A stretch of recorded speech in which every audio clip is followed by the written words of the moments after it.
Richman Shop โนหนึ่งเรื่องเติมเกมเหนือกว่าทุกการเติมผู้สนับสนุนหลักอย่างเป็นทางการลีก MSL Thailand เติมได้นับร้อยเกมพร้อมบัตรเติมเกมและบัตรกำนันอีกมากมายเติมถูกเติมไวผ่อนได้มีเงินคืนจ่ายสะดวกไม่ว่าจะโอนหรือผ่อนชำระและใหม่ล่าสุดรองรับการแบ่งจ่ายผ่าน SPay Later ดูแลทั้งก่อนและหลังการขายทุกช่องทางบริการ 24 ชั่วโมงร้านเติมเกมที่สตรีมเมอร์ส่วนใหญ่ไว้วางใจนึกจะเติมเกมต้อง Richman Shop เท่านั้นแล้วมาเติมกันเยอะๆนะ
Richman Shop โน1เรื่องเติมเกมเหนือกว่าทุกการเติมผู้สนับสนุนหลักอย่างเป็นทางการลีก MSL Thailand เติมได้นับร้อยเกมพร้อมบัตรเติมเกมและบัตรกำนันอีกมากมายเติมถูกเติมไวผ่อนได้มีเงินคืนจ่ายสะดวกไม่ว่าจะโอนหรือผ่อนชำระและใหม่ล่าสุดรองรับการแบ่งจ่ายผ่าน SPayLater ดูแลทั้งก่อนและหลังการขายทุกช่องทางบริการ 24 ชั่วโมงร้านเติมเกมที่สตรีมเมอร์ส่วนใหญ่ไว้วางใจนึกจะเติมเกมต้อง Richman Shop เท่านั้นแล้วมาเติมกันเยอะๆนะ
การแข่งขัน MSL Thailand Season 1 Powered by Moonton Official Telecommunication Partner True 5G Official Gaming Phone by Infinix Official Sponsor by Richman Shop Official Gaming Chair Partner DX Racer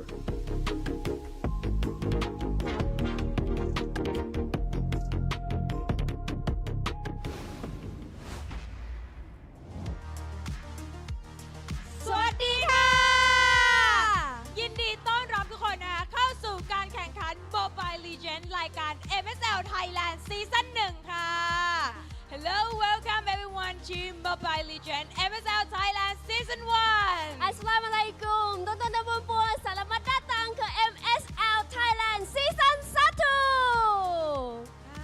สวัสดีค่ะวันนี้นะคะก็ก ลับมาพบกับมิ้นมินิมินนะคะและ ไอเบบี้มาปางค่ะ ก็จะเจอกันเป็นวันที่ 2 แล้ว ใช่ในรอบ Pay Off นะคะ ใช่แล้วนะคะแล้วก็ตอนนี้เราได้ 4 ทีมนะคะที่ผ่านทั้ง regular season มาแล้วก็ผ่านด่านเมื่อวานมานะคะ จนมาถึงวันนี้วันที่2ด้วยกันทั้งหมด 4 ทีม มีทีมอะไรบ้างคะ ทีมแรกนะคะ KOG King of Gamer Club ค่ะ และทีมที่ 2 นะคะทีม Tenacity และทีมที่ 3 ค่ะ ACT Esport Club และทีมสุดท้ายนะคะก็คือทีม Bacon Time ใช่แล้วค่ะ เดี๋ยวเรามาพูดถึงเนาะเหตุการณ์ ใช่ เมื่อวาน Pay เมื่อ Off วาน วันแร นี่ ก คือช็อก ช็อกแล้วช็อก ซี อี นี ก มาสุด แล้วก็ช็อก2ช็อก ๆ ช็อกทั้งวัน 3 ใช่ นะคะ ช็อกทั้งวันแล้วก็ลุ้นแบบชนิดที่ว่า อุ๊ยแย่แล้วเท้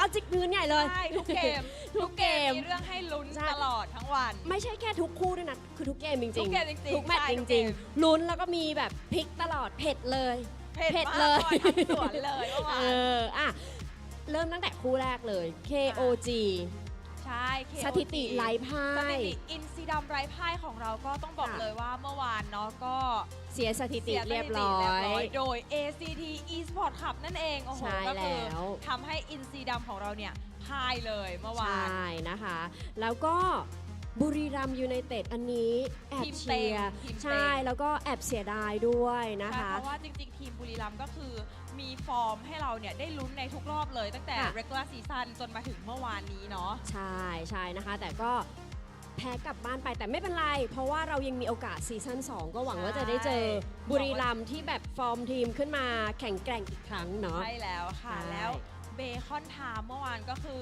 ม้วนเดียวจบ ค่ะ ชนะ ซึ่ง เทนาซิตี้ ก็ เป็น แปล ไง กมากเหมือนกัน เพราะปกติแล้วเนี่ยเบ ต้อง คอ แบ่ น ง เขา แต้ ต้อง ม แพ้ ไหม ก่อน อ๋อ ใช่เบคอนเขามันจะเป็นต้องแพ้ก่อน ต้องแพ้ก่อน ใช่ เป็นการถูกคำสาปไว้ เขาจะต้องแพ้ก่อนให้มีอะไรได้น่าตื่นเต้นแต่เมื่อวาน ค่ะ แบบเฮ้ยม้วนเดียวจบ 3-0 เลยนะคะ โอ้ ชนะเทนาซิตี้ก็เลยทำให้เทนาซิตี้นะคะ ตกมาอยู่สายล่าง ใช่ ใช่แล้ว ในวันนี้ ค่ะ นั่นเอง ทำให้วันนี้ King of Gamer นะคะ จะได้เจอกับเทนาซิตี้ค่ะ ใช่แล้วนะคะสำหรับทีมที่ชนะนะคะ ก็จะลงมาอยู่ที่สายล่าง แต่ทีม ใช่ แพ้อันนี้คือก ลับ ตกรอบเล บ้านก็คือพรุ่ง ย นี้ไม่เจอแล้ว ใช่แล้ว ถือว่า คู่ ลุ้นตั้งแต่คู่แรก แน่นอน ลุ้นตั้งแต่คู่แรกเลย แล้วก็เท้าจิกพื้นกันเหมือนเดิม คลาสสิกเลย รู้ไหมคะตอนแรกแอบนิดนึง ตอนแรกโต๊ะเราอยู่ตรงนี้ แล้วแบบว่า ใช่ ดูไม่มันเลย เพราะว่าปวดคอ เชียร์ไม่มันเลย ขอเลยรีเควสขอพี่ทีมงานเลยว่าขอนั่งข้างหลังเลยค่ะ ขอมองจอเด่นๆนะแล้วเราจะไม่เอียงคอดูอีกแล้ เห็ วน ทุเหตุการณ์ จ้า เก็บทุกเหตุการณ์ เก็บทุกเม็ดนะเก็บทุกเม็ด ใช่ คู่ที่ 2 ของวันนี้นะคะจะเป็น ACT Esport Club นะคะพบกับ Bacon Time ใช่ ทีมที่ชนะนะคะก็จะเข้าสู่รอบแกรนด์ไฟนอลในวันพรุ่งนี้ไปเลย ส่วนทีมที่แพ้ ก็มาเจอกับทีม ที่แพ้จากคู่แรก ใช่ ใช่ จะมาเจอกับสายล่างนะคะ ใช่นะคะ ถ้าทุกคนพร้อมแล้วดีกว่าน่าจะ สำหรับ พร้อม คู่ แล้ แร ว กแน่นอนทุกคนแบบว่าเมื่อไหร่ 2 คนนี้ จะไปสักที จะไปสักที อยากดูนักแข่งแล้ว สำหรับคู่แรกในวันอุ้ยเสียงมาแล้ เสียว งมาแล้ว เสียงบอกว่าพร้อมแล้วเราไปได้แล้ว ไปได้แล้ว สำหรับคู่แรกในวันนี้นะคะ เป็นการเจอกันของ King of Gamer Club ค่ะ กับ Tenacity พร้อมไหมคะ พร้อมแล้วนี่พร้อมแล้ว นี่พร้อมแล้ว พร้อมแล้วพร้อมแล้ว ถ้าทุกคนพร้อมแล้วนะคะ ขออนุญาตส่งต่อให้กับแคสเตอร์ทั้ง 3 คนได้เลยค่ะ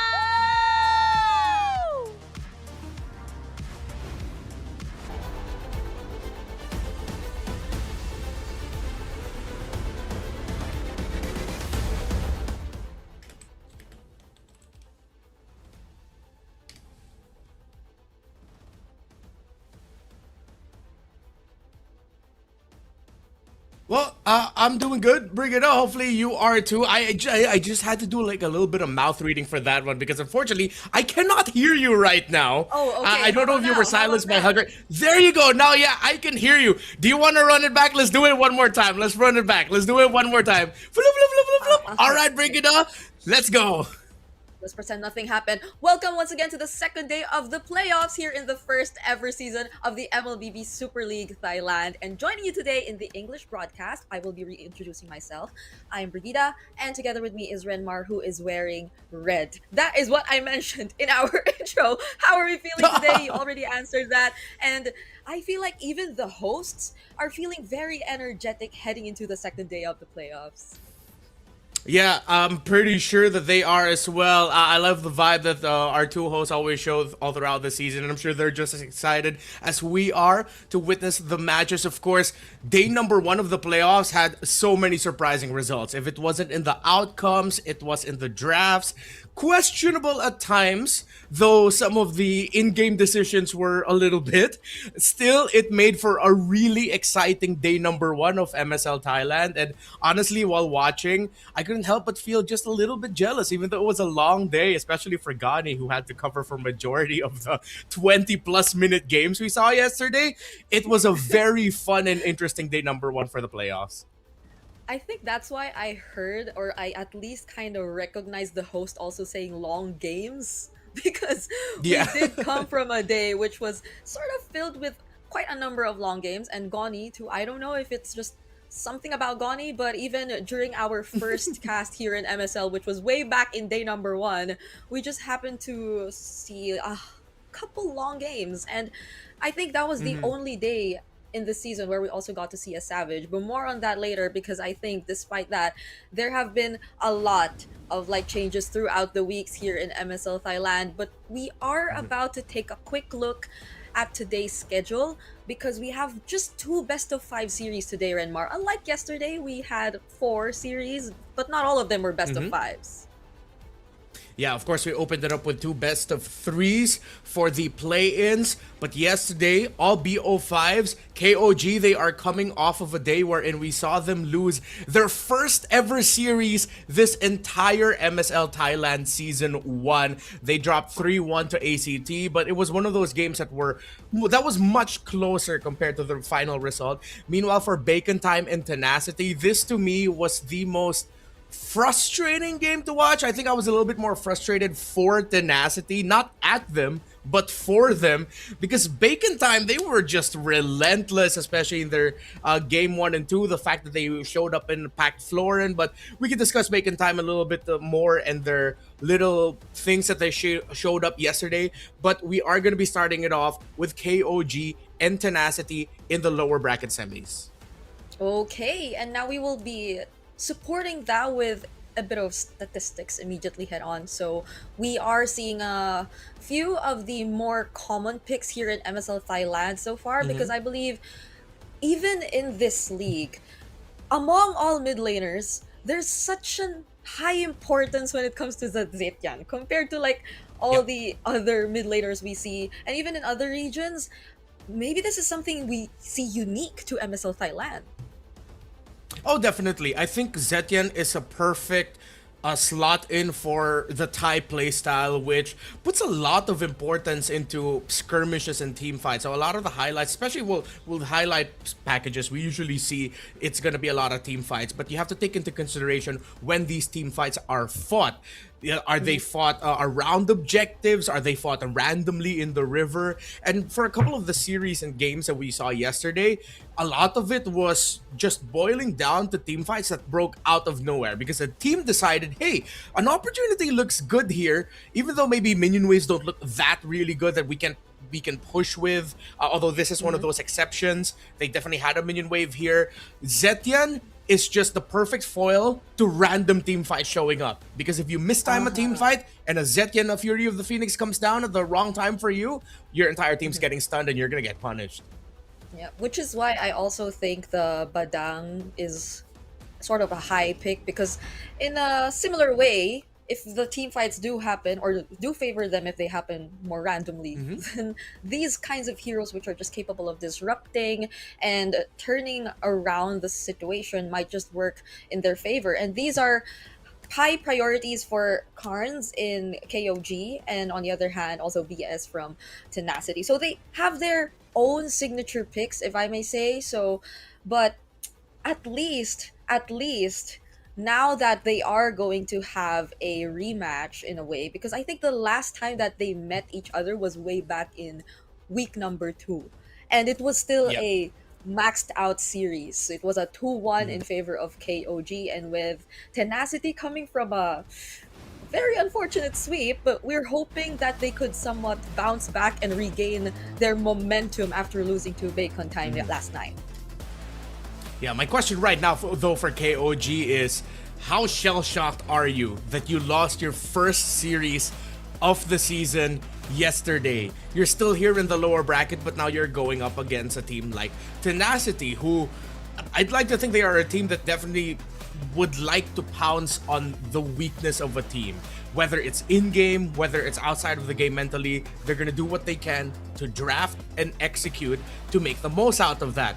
I will stand by something I've been saying about Tenacity for the longest time this season, wherein they are a team that really revolve around mainly 2 people, Song Jinwoo and Water. What pick does Water get? If I'm KOG, never give the joy to Water, or at least, actually no, don't even try to counter draft against it. Just make sure that Water doesn't get his joy. Meanwhile, for Song Jinwoo, if he gets something that can be annoying and can set out of nowhere, you're gonna be in a world of hurt. And we're seeing them right in front of the stage right now, ready to head into this do or die for the both of them. Because yes, as you mentioned, KOG, I don't think it's something we really expected for them to immediately find themselves down to the lower bracket after finishing the regular season so strong in that top 1 spot. But Tenacity, this time around, will they actually get a hold of those heroes or those enablers that you mentioned that would really unlock their potential in this matchup? And I really like to put an emphasis on Coach Justin as well. That's another fellow Filipino you're seeing. But now we are going to take a look at the team lineup. So there's Kaizen. I think our Filipinos out there would really recognize him, but these standout players from this team as well, 33rd Zed, Payan, and Nile. Yeah, I think Payan really needs to put in the extra work here to try and out-carry Grift at the side of Tenacity. Meanwhile, I think Rome is going to see a lot more importance here between Nile and BS. Watch out for their picks in the draft. Yeah, this is VS who we again highlighted earlier on. We got to see what his preferences were. It's mostly the high loss, and even Lord Guys, the Valentina. I think it's gonna be a key hero for Tenacity here. I'm wondering if we will be seeing the trades between the Zetian and that hero later on, because you practically get the same thing. If you get the Fury of the Phoenix, then you can still have a response to all those messy and random team fights happening. Let's watch this อีกหนึ่ง first. ทีมคือผู้ท้าชิงที่พร้อมโค่นทุกคน นี่คือศึกของสองทีมที่ต้องการพื้นที่เพื่อไปต่อ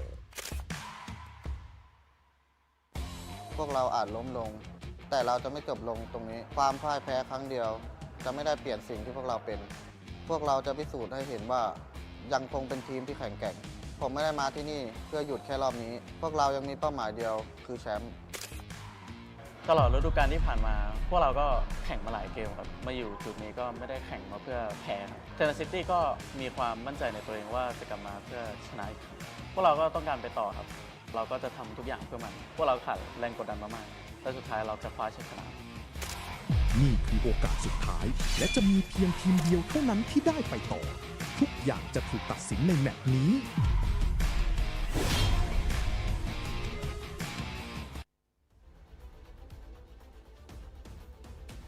All right, now we got to see a glimpse of the preparations heading into this match, and we take a look at the head-to-head. So far, it looks very, very close between these two teams, Renmar. Yeah, I think some of the numbers here got skewed a little bit closer to each other because of the games that KOG had yesterday. Meanwhile, despite the sweep that Tenacity faced off, game number 1 and 2 were very competitive. They were quite close. It was only really in game number 3 against Bacon Time where you could say that they were stomped, but they were trading it out for a good amount of the series. It's just that they were victims to some very surprising picks. 2 Benedetta games, 2 Florin games, and which is why I think KOG now, if they have anything prepared that is good for heavy team fights or countering heavy team fights. You know, when we play RG, they're always heroes that we love to ban out because it's not comfortable for us, right? We take out things like the Diggy. We never want to go up against like the Florid. I'm not saying Diggy and Florid are going to show up here, but if they have something like that, then why the heck not? Yeah, because I also feel like there was a struggle in terms of adjusting yesterday, because it's not like they just went up against the likes of the Florian in the first game or in just one game. The Benedetta Yeah. and the Florian, as you mentioned, happened twice, but they seem to really struggle in terms of adjusting. It was somewhat a surprise, I guess, but I also couldn't take away the fact that it was a comfort pick for especially, let's say, Spider Miles last night. But more on that later, because now they again will be up against Tenacity first. And if we were to take a look back on Tenacity and their performance last night, it was I okay, I mean King of Gamers, because we were already talking about Tenacity earlier. But yeah, King Okay. of Gamers last night, you did mention it was really close as well. They had like the 26-minute game. I think most of their games were 20 plus minutes. Yeah, majority of the series, these two were really tested in terms of how well they can handle the macro around the objectives, and you would see that teams who blew out majority of their abilities first would get quickly punished. So I expect KOG might be going into this with a little bit more of a, how do I say this? Self-actualization, self-realization that maybe their team fighting playstyle or their playstyle that carried them for majority of the season might get doubted a little bit, which is dangerous, because if you're a team that's been number one for majority of the standings, you're gonna want to continue how you've won through that. Now, ACT yesterday, one of the things that they did was they really targeted Kaizen's jungle picks. You see Baksha as one of the top 5 banned heroes of the season. Again, in a league that puts a lot of weight in team fights, Baksha, with how fast that he can rotate, can set up team fights first, and even be a really good turnaround playmaker late into a team fight if ever the Baksha comes in late. Things like the Freya also need to be watched out for here. Phovius is a great pickup for 33rd, going up against the likes of Song Jinwoo, who loves to pick up heroes such as the Arlot. So I want to see a little bit more of a shift here for KOG in terms of the picks, where it's just a slight adjustment. You still get to play your playstyle that you played with for majority of the season, but then you change it up a little bit. Instead of going for enablers and the EXP, go for disruptors and macros such as the Uranus, which allow you to maybe try and outsmart Tenacity a little bit more.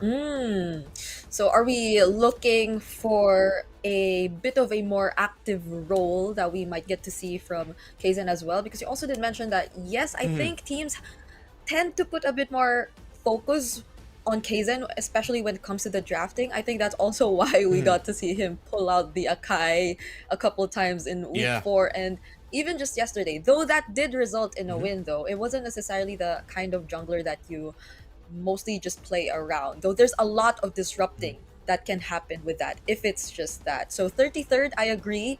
I might want to see him be the guy to take a bit more of that role, so Kaizen could really just allow himself to pull off all those mechanical heroes that we are really used to seeing from him ever since. So now we are gonna head into Dangerous Grass, and I'm hoping this is somewhat going to be a lot more effective for them. Whoa, a Fanny ban here from KOG first, alongside the Valier. Yeah. The Valier, again, also very disruptive. Exort and from Bacon Time had a great game with the Valier yesterday. A game or two, if I'm not mistaken. And it goes to show that KOG might want to pack a very annoying roamer for Nile, something very disruptive, maybe along the lines of like a Khalid or a Hilda, which is why you want to play for a lot of priorities in the center. I think two heroes and the trade that we might have to look out for besides the Khalid and Hilda is maybe between the Valentina and Lilia as well. Whoever ends up with something like a Fredrin and Kimmy is also going to be very important, especially with the Baksha gone now. Tenacity has to think about, I was just going to say if they're going to let the Guinevere through or not, but they answered it for me. They're not going to let the Guinevere through. Harith has also risen up, not just in Thailand, but even in MCT East Asia and other leagues across the world, as just rush it. Teams are starting to not give a damn whether or not the Phoveus is open. Even if the Phoveus is open, there are teams willing to play that Harith. Still, though, I would suggest maybe pick up the Phoveus and pick up the Harith later, if not. Because I lean a little bit more towards the side of Phoveus. Pick that first. But hey, KOG decides to pick up the Zetian, which allows a Harith Phoveus potentially for Tenacity if they want to. Oh, yeah. Well, then if Tenacity does prioritize those two heroes too, I would be a bit surprised if KOG also actually steal away the Hylos Prio for BS, considering that they also took out the Valier. Though we did suggest the other more disruptive roamers like the Hilda and Khalid, but Tenacity right now might be really thinking about what to pick up as a response. Though I would also really consider the Phoveus and a Harith as a really strong combination and pickup in this phase of the draft. Yeah, because if you pick up the Phoveus and Harith here, you can pick up the Valentina for yourself later at Red 3. So, of course, they're going to go ahead and take it. So now the question for KOG is, are they going to lean towards the side of the jungle wherein you're a little bit more conservative and you decide to surprise show up with a Fredrin now? You also have to consider picking up the Claude because that's been the matchup all around the world. It's just Claude and Harith now. With the Freya gone, that's looking like a high probability, but don't also take out the possibility that Payan is going to show up with something like a Moskov. But you don't really only want to do that if you're going up against a static mid laner like an even Farsa. So I'm thinking the Claude might be coming through here alongside the jungle, whether it's going to be the Fredrin or the Leomord, but they decide to completely swerve. This is a surprising approach. We put importance towards the roam mid trading. So KOG decide to lean towards the Khalid for Nile. We did expect that they're going to be playing a little bit more annoying style roamers, high invade, high priority in the center. But the Esmeralda comes completely out of left field. It's an older response to seeing a Phoveus and a Harith on the other side.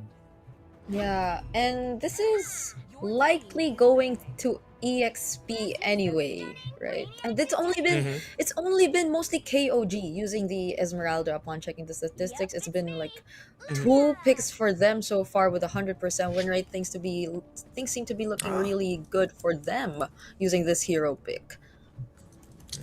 And also, as expected, the Lilia then shows up in the center. So this is why we put a lot more weight in the Khalid, Lilia, Valentina, Juicin trade. I wouldn't be surprised if KOG decide to ban out the Hilda and maybe even potentially the Cho if they don't want to go up against any type of roamer that might have the same tempo as the Khalid. But even more so, a high loss would slot in very well. KOG might want to consider banning that out. And yes, Tenacity still continuing the same approach as ACT and just looking at the bans towards Kaizen. I appreciate that they respected the Akai, respected Tenacity for the respect for the Panda, you know? Although I do feel like we would want to see and cast an Akai game at least. It is always going to be taken away from us for now because it really works.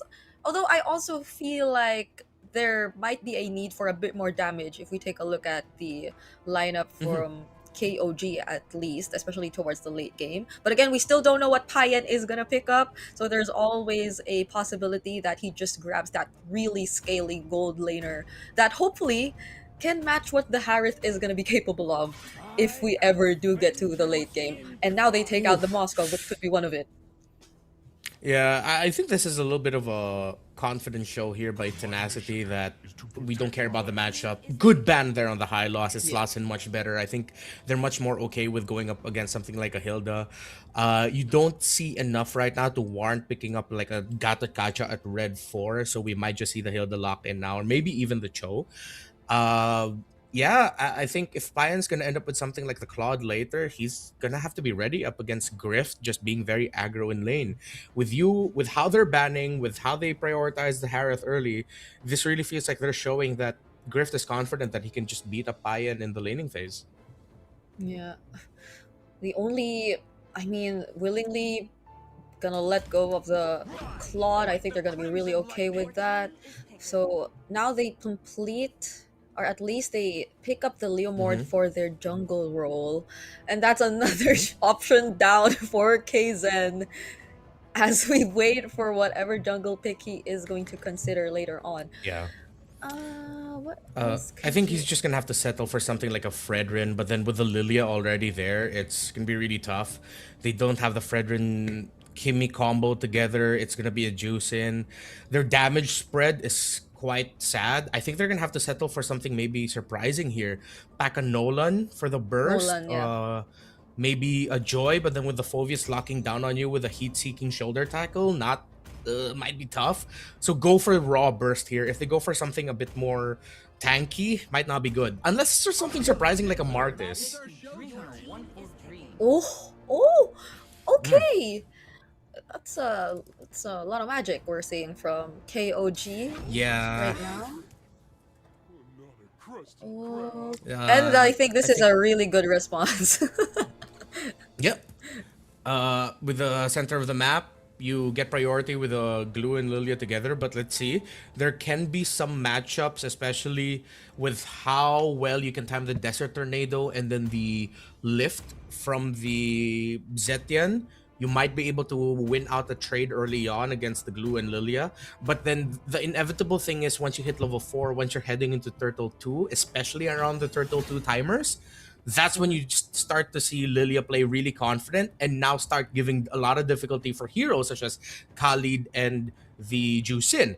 Now with the Harley pickup for Kaizen, I'm a little bit here or there about it, but I mean, it's a Harley. It's still really good. Let's see. It's just off to me that it's packed with a magic EXP laner like an Esmeralda.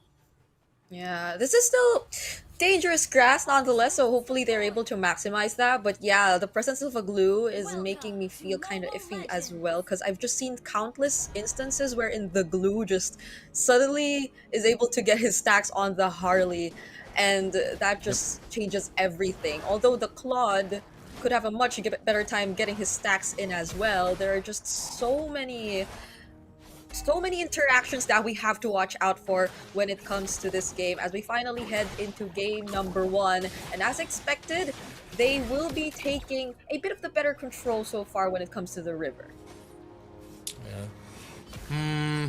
Could have to take a close look as well at the laning phase here between the Claude and Hyreth if Grift is going to be very aggressive. But so far, Nile and 33rd have been pressuring Water's side of the jungle. Yeah, it's been Water already down to at least 30% HP.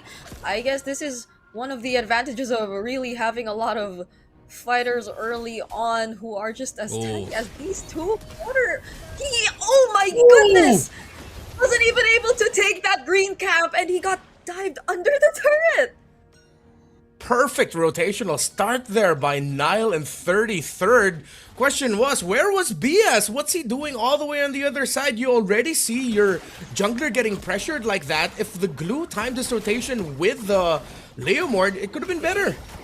Okay, now that's a trade that maybe would be great for Tenacity. They got to stop Kaizen from at least stealing away more jungle camps, and they even got a kill. So it's been a not so good start for both of our junglers so far. Yeah, now same question for Kaizen, bro. You're good. You already saw that Water got taken down. He would be able to get back there in time, but still, Kaizen, let's see if he's going to be able to hit level 4. He should be. Water needs to get his purple buff first, so Kaizen's going to get here first. But KOG will be able to gank the EXP lane. Whoa, Deadly Magic already used. Water still not level 4. He needs that purple buff. Now he finally is, but KOG are finally starting this turtle. Great zoning coming out from Nile and Zed as well. But it seems like BS is ready to go in anytime. 33rd with the zoning. They might actually find first a kill on Nile as Kaizen takes the turtle, and the trade is gonna be Nile. But Water somehow... Again, KOG find Water, not so good for Tenacity, and they get to take down Song Jinwoo as well, possibly even BS, but he gets to run away, and 33rd will not force to chase. Oh, my skepticism towards the Esmeralda is getting answered really quick with how 33rd started this off with the invade alongside Nile in the Lizard of Tenacity, how he's targeting during the team fights. Yeah, I am now reminded why Esmeralda in very specific situations is a really good pick. Water forced to use the Phantom Steed again. Might just want to fight back this time, but they won't. They need to farm first. They recognize the 2-level gap that exists between these two junglers already, and I guess they can't afford to waste any more time. If Tenacity, especially BS and Lord Guys, can stabilize around the center and see if they can get some good pokes in heading into Turtle 2, that should give them the advantage. Again, that's one of the expected timers for a lineup that is that has a Lilia and then it's also paired with a glue. But look how 33rd and Nile still want to continue the aggression towards Water's Lizard, and Song Jinwoo is forced to respond to this Esmeralda rotation. Yeah, the laning, I think, is the main thing that KOG really wanted to address. We're not seeing the threat of a Phoveus just yet, because it's always 33rd. Look at 33rd already 2-0-1 and leading in gold even in our charts. Deadly Magic used on Song Jinwoo, but at least they're still able to not allow KOG get much of their turrets. Yeah. Meanwhile, a bit of a counter jungling rotation now by Water. He wants to get the Lizard, but he now realizes, wait, the river is up and I'm up against a Khalid. I need to get out of here. So, good decision by Water to back off. Second turtle of the game. This has to be the window where Tenacity gets a bigger win for themselves to even things out.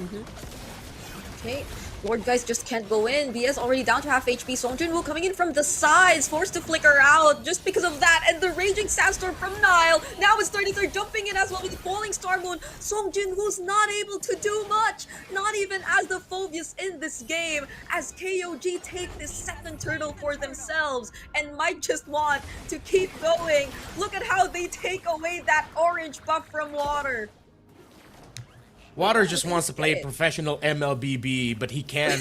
He's like, what are you gonna do when the opposing team keeps invading you and you can't jungle comfortably? KOG have just rotated perfectly out of the lanes. They've been active. It is a much more active 4-man here with KOG. They're not just playing static. They're invading, they're pressuring, they're controlling the river, controlling the opposing jungle. And Tenacity's gonna have to wait longer to find their window because their Turtle 2 window has closed. They don't have that much of a window for Turtle 3. They might have to wait up until Lord Guys and Grift have their items and play for their magic damage dealer mains. Yeah, but the thing is, even Payan, he's getting really good farm, and he's not even been part of like a lot of the big team fights just yet. He's just been working on the objectives. He's just been working up on his gold. He's already 4.5k currently with the DHS, and now KOG might try for this bottom lane turret, but this is something Tenacity has been really holding on to. At least for now, they've only gotten one turret, but just look at where 33rd constantly rotates around the map. He's got everyone in check from Tenacity. You could really see here how 33rd's initial rotations messed up Tenacity's play. Why they pick up the Laymord over the Harley. Water getting invaded again! Just let this man play MLBB, KOG! He is still 2 levels behind you, Kaizen. He's not even able to catch up. I think this really shows what kind of team Tenacity is, because yeah, one thing we've said about them all throughout the season is it's in their name. They play with a lot of tenaciousness, that aggression, that gusto. But then if you stop their mid-trio rotations, if you just try to counter against them with very aggressive invades, don't make them comfortable, they can't play with any tenacity. Yeah, and I just want to bring back the idea we brought up about, oh, hold on, Lord Guys, forced to use the black shoes, Raging Sandstorm out, okay, no one dies just yet. Going back, I might want to bring back what we were mentioning about Song Jinwoo and Water, because it's clear that KOG really worked on shutting down these two players from Tenacity. Yep. And look where we are now. We don't really get to see any playmaking happen just yet from Tenacity. It's been a very passive start from them so far, apart from, I guess, that first rotation we got to see from BS and Lord, guys. Another Deadly Magic. Oh, that No! Falling Star Moon coming in from 33rd! But he might just get punished here. It's a shutdown for Grift. Okay, 33rd was feeling it a little bit too much there. I think he was expecting the rest of the team to dive in with him. Still a very, very small win for Tenacity as KOG have been opening up the map. Good side lane push towards the bot side for Payan. So they got something out of that, but they're losing map space. And up against a team that has like a Khalid and a Harley together, that's going to be really tough to recover through. Oracle was the second build item of 33rd. He didn't even go for the Esmeralda build that wants to build for defense. It goes for an enchanted talisman. That's how you know that you're in the lead. This is a stroke of genius by KOG. I'm gonna have to write a formal letter of apology for not seeing the genius of this Esmeralda pick, how he's playing it, what it does to a Phoveus. Again, reminded, we did say in the draft that this is like an old response to the Phoveus, maybe like around 2 seasons ago, where it was Esme, Phoveus, CC, Lapu as the main trades. I'ma have to sign that letter as well, because I also got blinded by the idea or the fact that we had a bit too much damage from the side of KOG. But Yeah. well, technically, if these magic damage heroes are already enough to just get past the early game and whatever struggles may come from it, then look at Paya now. He's in the best possible spot that he could be in, and we weren't even able to see a blazing duet come out from this guy just yet, and they will take a free Lord in their hands only 9 or 10 minutes into this game, and so far we already have a 5k gold lead for KOG. They might just try and take this mid turret, but Tenacity are gonna really try their best to defend. Yeah, the audacity of that last Lord take. Kaizen played away from the Lord. It was 4 members of KOG taking the Lord down because he knew that Tenacity wouldn't be able to invade, or at least contest that, excuse me. So Kaizen invaded the purple side, wasn't able to take it, but at least checked the information, which led to them being a little bit more free to take the orange buff just now without a problem. So with the Lord marching down bot, KOG will be able to make progress towards the mid. Lord Guys is gonna have his black shoes forced out now by Kaizen. This is KOG all in control. Yep, Holy Shields are most probably going down now. I feel so worried for Tenacity. I just hope they don't get baited out by Kaizen and his hat tricks. More so for Song Jinwoo, because if he gets suddenly brought back in with just a single shoulder tackle, maybe then that could be very devastating for Tenacity, as they would definitely need as much members as they can for this upcoming defense. It's already a 7k gold lead that we have for KOG, and I think that's what they're really trying to achieve at this point in the game. It's not risking too much when it comes to making a play like what we saw from 33rd, but it's more on baiting out some reactions from Tenacity so you could just really force the mistakes. Oh, but now it's Tenacity walking straight into their trap. Song Jinwoo got to escape, but Payan finishes him off with a blazing duet. Yeah, that was just KOG completely ready for Tenacity's rotation into the purple side of their jungle. Now they're gonna freeze them out of the orange, so no more buffs here for water.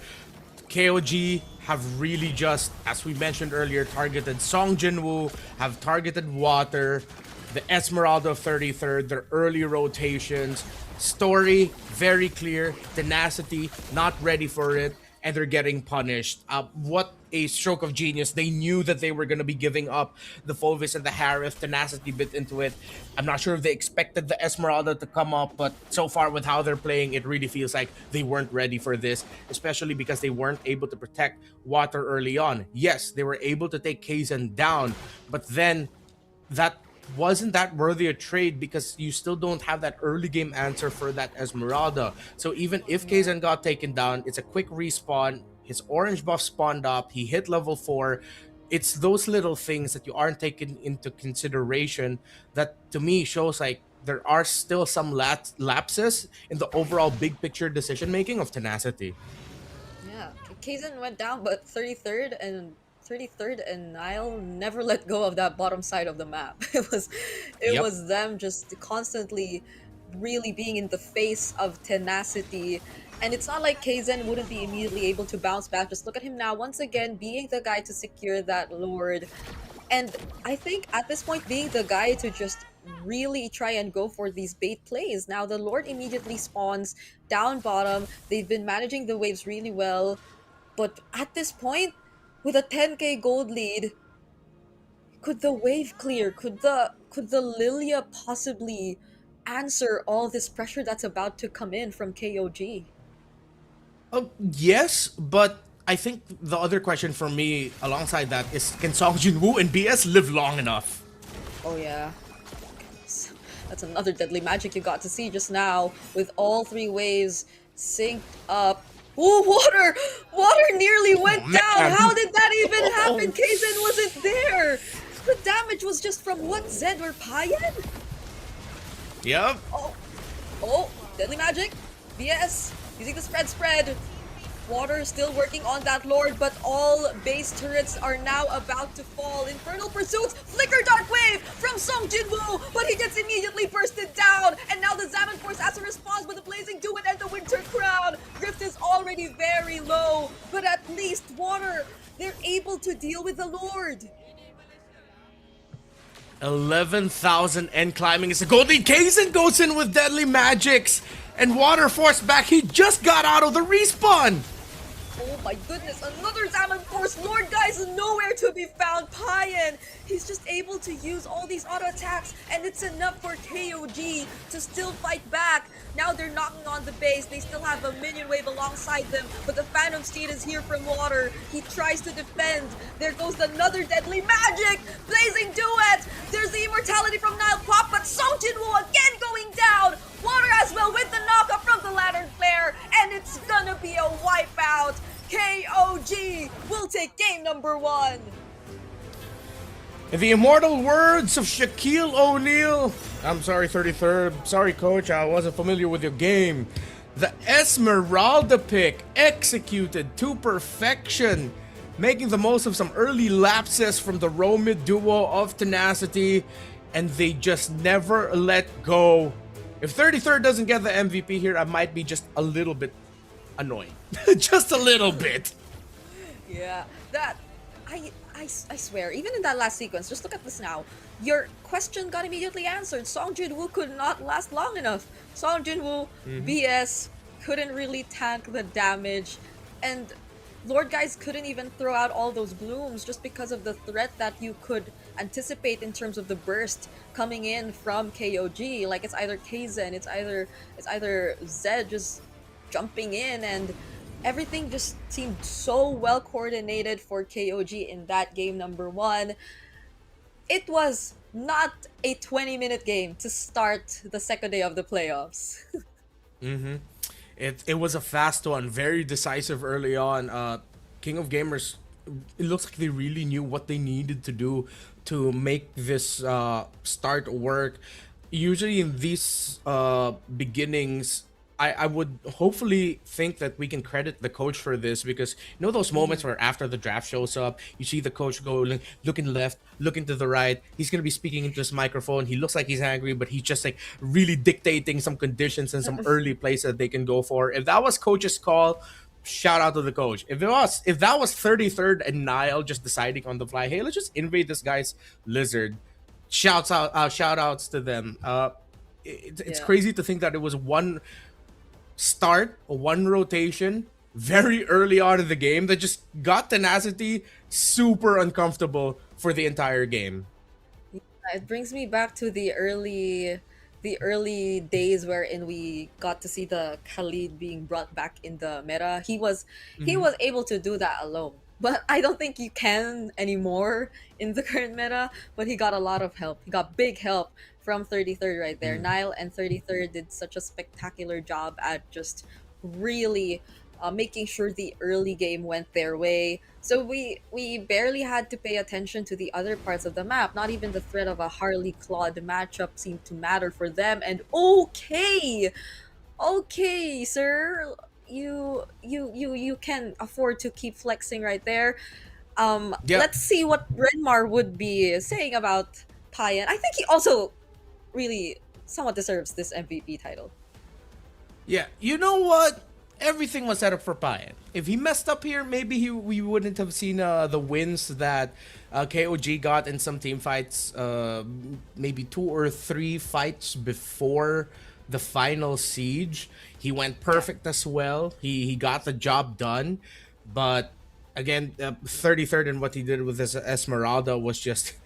It was glaringly obvious the impact that it had, which of course leads to an MVP performance for Pai, and he was able to get Yeah. out of lane quickly. Though Grift was able to get a kill or two here and there. Ultimately, it was also his place with the Blazing Duet and his entries that would force Tenacity to reposition, and then they're put in this awkward spot wherein they might have blew out a little bit too much resources to try and focus down on the Claude, which left things open for their Esmeralda, open for the other heroes on the side of KOG to just jump on the members of Tenacity who've already used their main dashes, battle spells, and ultimates.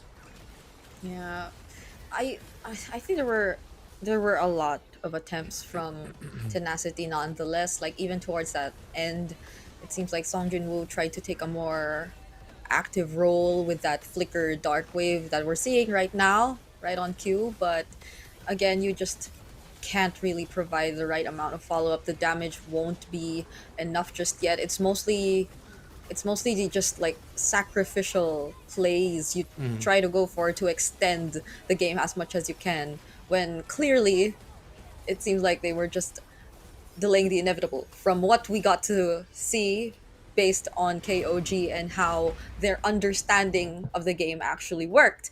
And it's not just like it was limited in terms of the draft. It was something they clearly designed to answer back and counter Tenacity and what we know of them, what we know to really work for their playstyle, which is again activating the EXP and the jungle early on. Yeah, which is why I can't even blame them for picking the Leomord over the Harley, because when you see the Juicin and the Khalid, you're already thinking that there's a good risk that that's going to be a lot of invades. Obviously, the glue is going to be a little bit slower, so you want a jungler that can take care of himself really well. But that doesn't mean you leave your jungler alone when he's aggressively getting invaded by two opposing members. You rotate and help. I wouldn't want to think of it as a nitpick anymore. It was glaring that BS's presence was severely missed by Water. If it was Water's call to tell BS, hey man, just protect my orange side, I think we can get them there. Okay, but then again, the big picture of it all. They got the kill, orange buff spawns, Kaizen gets it, the Esmeralda was unbothered, meaning that the Esmeralda can aggressively just jump on the Leomord, come Turtle 1, and then if your Leomord is uncomfortable and he gets zoned out, how is he going to win that retro battle? If KOG wins that retro battle, then their Juicin and Khalid is inspired, or not inspired, but encouraged to keep fighting and keep being aggressive. Well, in a way that is an inspiration in itself, because they get the turtle buff. But yeah, there's a lot of things that you can really pick apart from the decisions of Tenacity. But I wonder if this now sets unexpected precedents of Esmeralda coming back, with the Phoveus and Harith becoming rush picks. What then now do you do against an Esmeralda in lane? Because again, we're reminded as to why the Esmeralda was an old counter to the Phoveus. Yeah, I don't know if it's just really KOG and the amount of preparation that they made for the playoffs specifically, or was it something that they learned along the way as they were preparing for the playoffs? Because again, if you take a look at the statistics of the entire tournament, it's only been KOG and Valitai bringing out the Esmeralda for this entire season. So it's really just today that we probably got to see the threat of the Esmeralda, but it was always up against the Phoveus. So if we're putting like an emphasis on like on the Phoveus as a power pick, then maybe, just maybe, Tenacity, unlike yesterday, might really have to be or make sure that they can adjust on the fly, because this is a much more dangerous spot than they've been in last night, and they cannot afford to lose twice to the same idea or the same strategy like what we saw from them last night going up against Bacon Time. Yeah. Well, like heading into this, we one of the picks that we suggested for them was like maybe Uranus in the EXP lane for 33rd, which in some ways it would have done the same thing that Esmeralda did in the start of the game. We know that the Uranus can temper the Phoveus, maybe even beat it in lane. So Yeah. it's them taking this the step up because they already saw the Phoveus, the Harith on the other side, and they said, okay, we already know the Esma is good against the Phoveus. It's also going to be even better knowing that there's Harith on the other side. There's more shields that you can steal. And in the long run, that turned off Tenacity from picking up something like the Hilda in the roam that maybe could have helped out and even be more devastating to deal with for the Zetian and the Khalid. I really think we might be seeing here a pick to really watch out for KOG and for the rest of this playoffs, and maybe even potentially the playoffs of our own leagues here in the Philippines, the upcoming playoffs as well for Thailand, not Thailand, excuse me, but Malaysia and Indonesia. KOG are cooking something with this with the Esmeralda. Yeah. Honestly, like there are just suddenly these picks that have been showing up more frequently. I feel the Esmeralda included, that might just change the way we really expect the drafts to go a little bit. And I think we started seeing that a bit more in the mid lane because of like the gourds, the amount of gourds that are suddenly showing up. So I know a fellow talent of ours is very, very happy about this, but that's just one of the many changes that we're seeing. So I'm wondering, I think here in MSL Thailand, there also have been some gourd games. I think just yesterday we got to see some. So that's one. That's we will be looking out for that from ACT, I guess. Yeah, I think it is gonna boil down now to what trades happen in the EXP with a Esmeralda pick floating around. Are you now gonna be willing to give up the Harith? Like, let's say hypothetically, they both end up in the exact same sides: KOJ blue, Tenacity red, same exact bans. Then if you're not going to be getting the Phoveus and Harith, does that mean you're going to be going to pick up the Claude? Are you going to open up the option? Because one of the reasons why Esmeralda fell out is because she got way too squishy with the presence of so many strong like Trinity heroes, with the carry and the Claude showing up a lot more. Moskov still is an option. That continuous damage is something that the Esmeralda isn't that fond of. She shines a little bit more against burst types. After that burst, you get to build up shields, continue your aggression. So that then changes the trade into the gold lane. I think the most stable ones are most likely going to be Roman mid. I don't see a lot of room trying to escape from the Juicins, the Zetians, the Khalids, Hildas, even the Glue Roam option still really good. Maybe a slight shift in the jungle, but more maybe just towards the race of picking up things like the Harith, rushing for that, the Suyo, but then of course the Suyo was This was snubbed just in completely game 1. snubbed. Yeah, it was snubbed Yeah. in the last one too. Nah. Huh. Yeah, the Freya got a Wait, bit okay, more. I'm gonna ask you a question. Do you think that Tenacity were just a little bit too scared of the presence of the Khalid? The Khalid. Because when was the Khalid? Oh, Khalid was like first phase. Yeah, it was picked up in blue 2-3.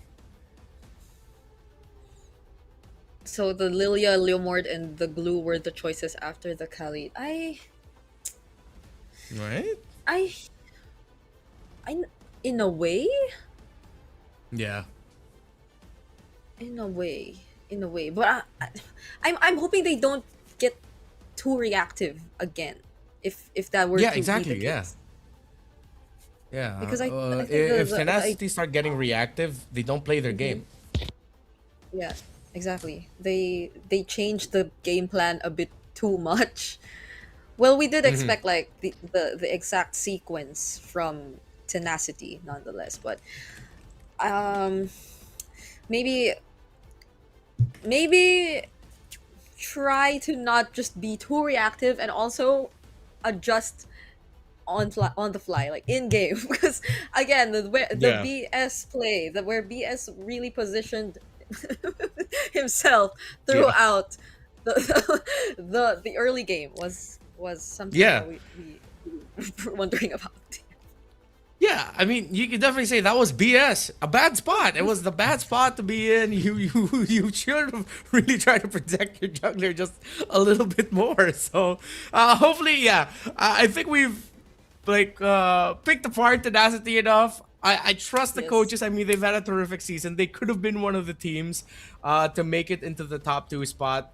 Of course, because of the, I think it was Bacon Time who had more games. Yeah, it was Bacon Time who had more games to close out the final week, that they had the higher chance of stealing the slot away from Tenacity. So just show off again why you got to the spot wherein it looks like Yeah. you were gonna be alongside King of Gamers getting into the second round right away. They have it in It looks them. like it looks like 33rd's all smiles though. Like I'm really liking Yeah. the way he's smiling right now, and I understand why. After that Esmeralda game, Yeah. you can afford to smile as much as you want.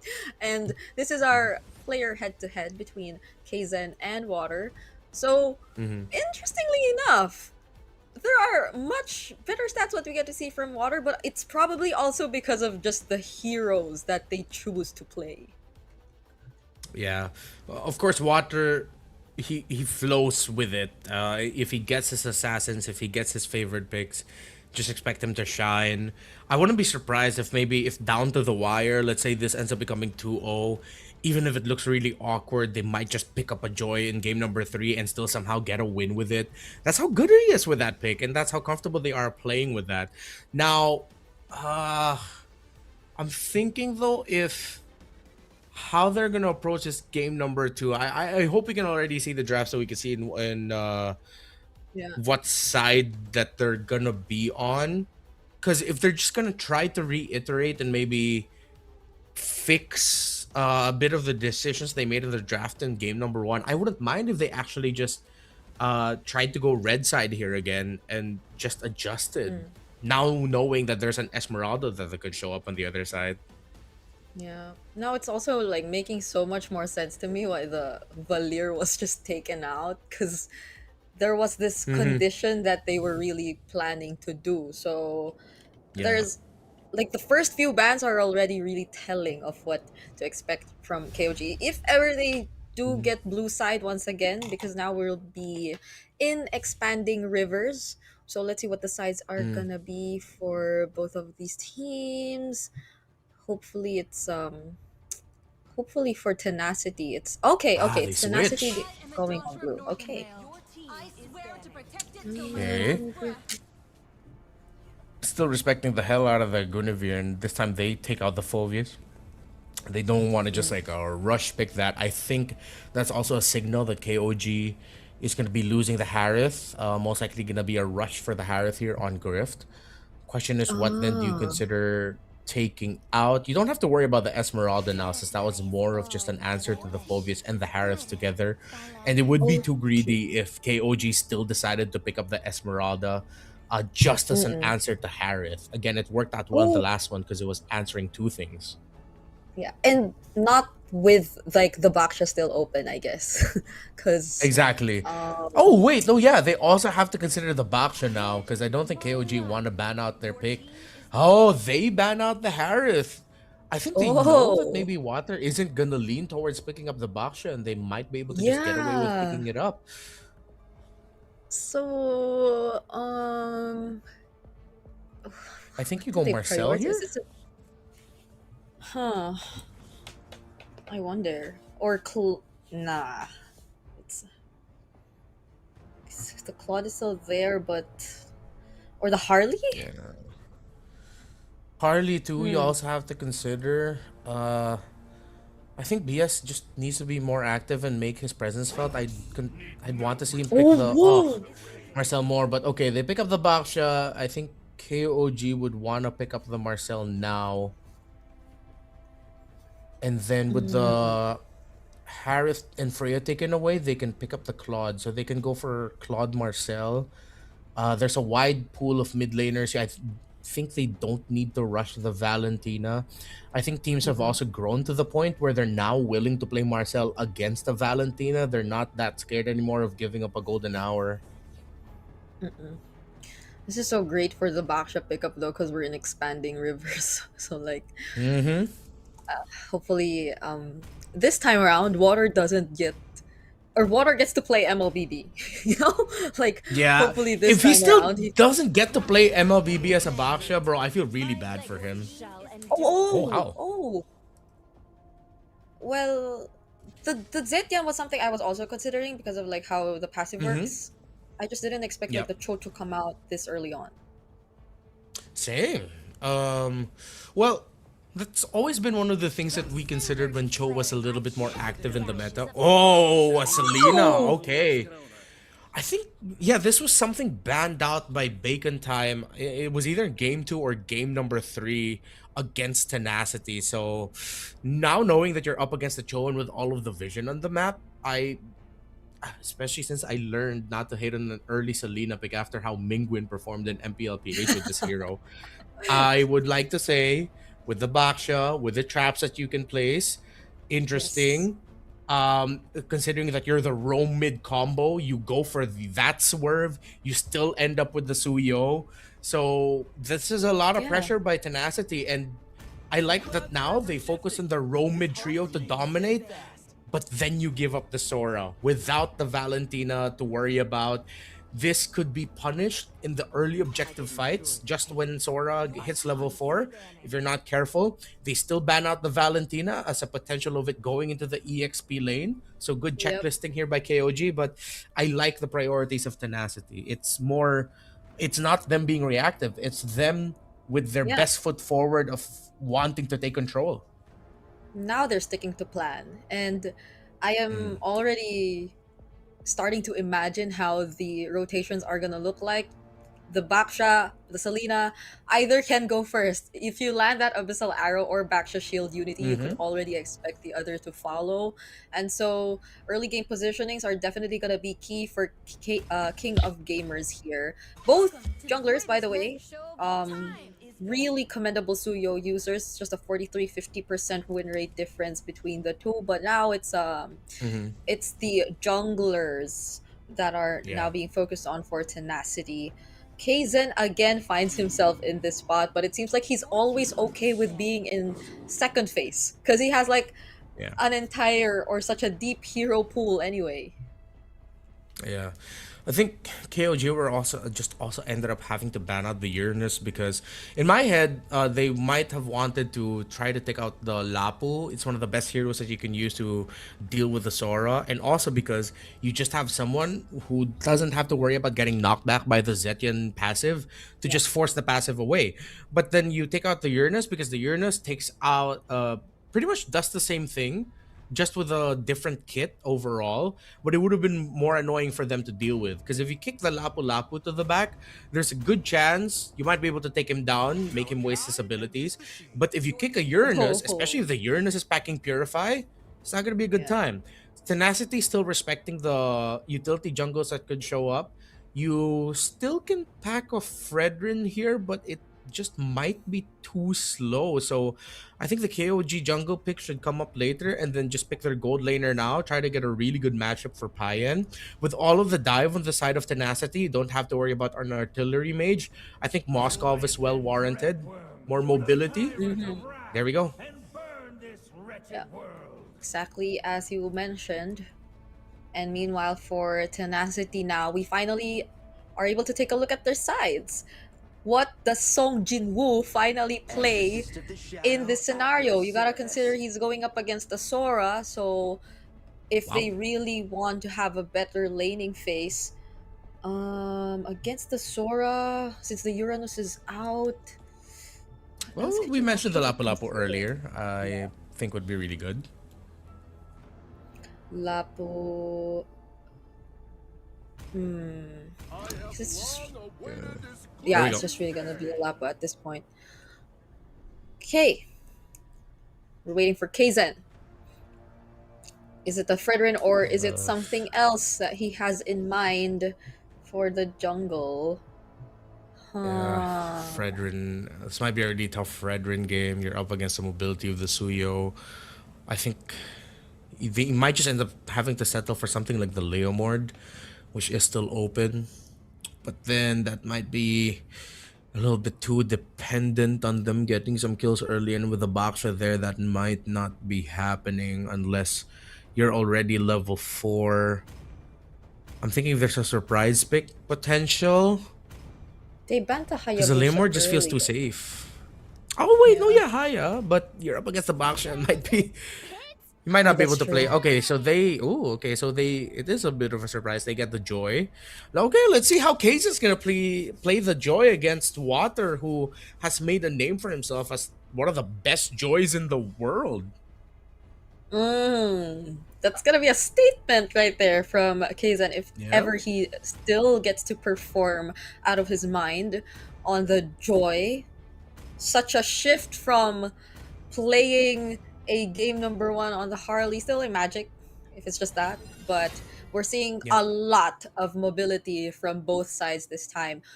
Nothing too reactive whatsoever, and that's what I really like, especially coming from Tenacity. So they clearly have this plan in mind.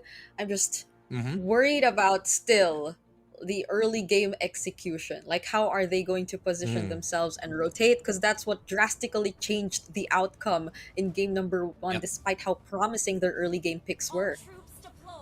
Yeah, it's also really tough, I think, to find the balance for them when they initiate the team fights, because they are 4 heroes who love to dive, centered around a gold laner that if the Cho gets to him, if the Joy gets to him, of course the Joy, the old counter to the Granger, then where are you gonna get your damage? The thing is though, if Tenacity get a really good early to mid game, even if by late game Grift still is, you don't feel his damage, he doesn't have stacks on Skypiercer. By the way, this is gonna be Water.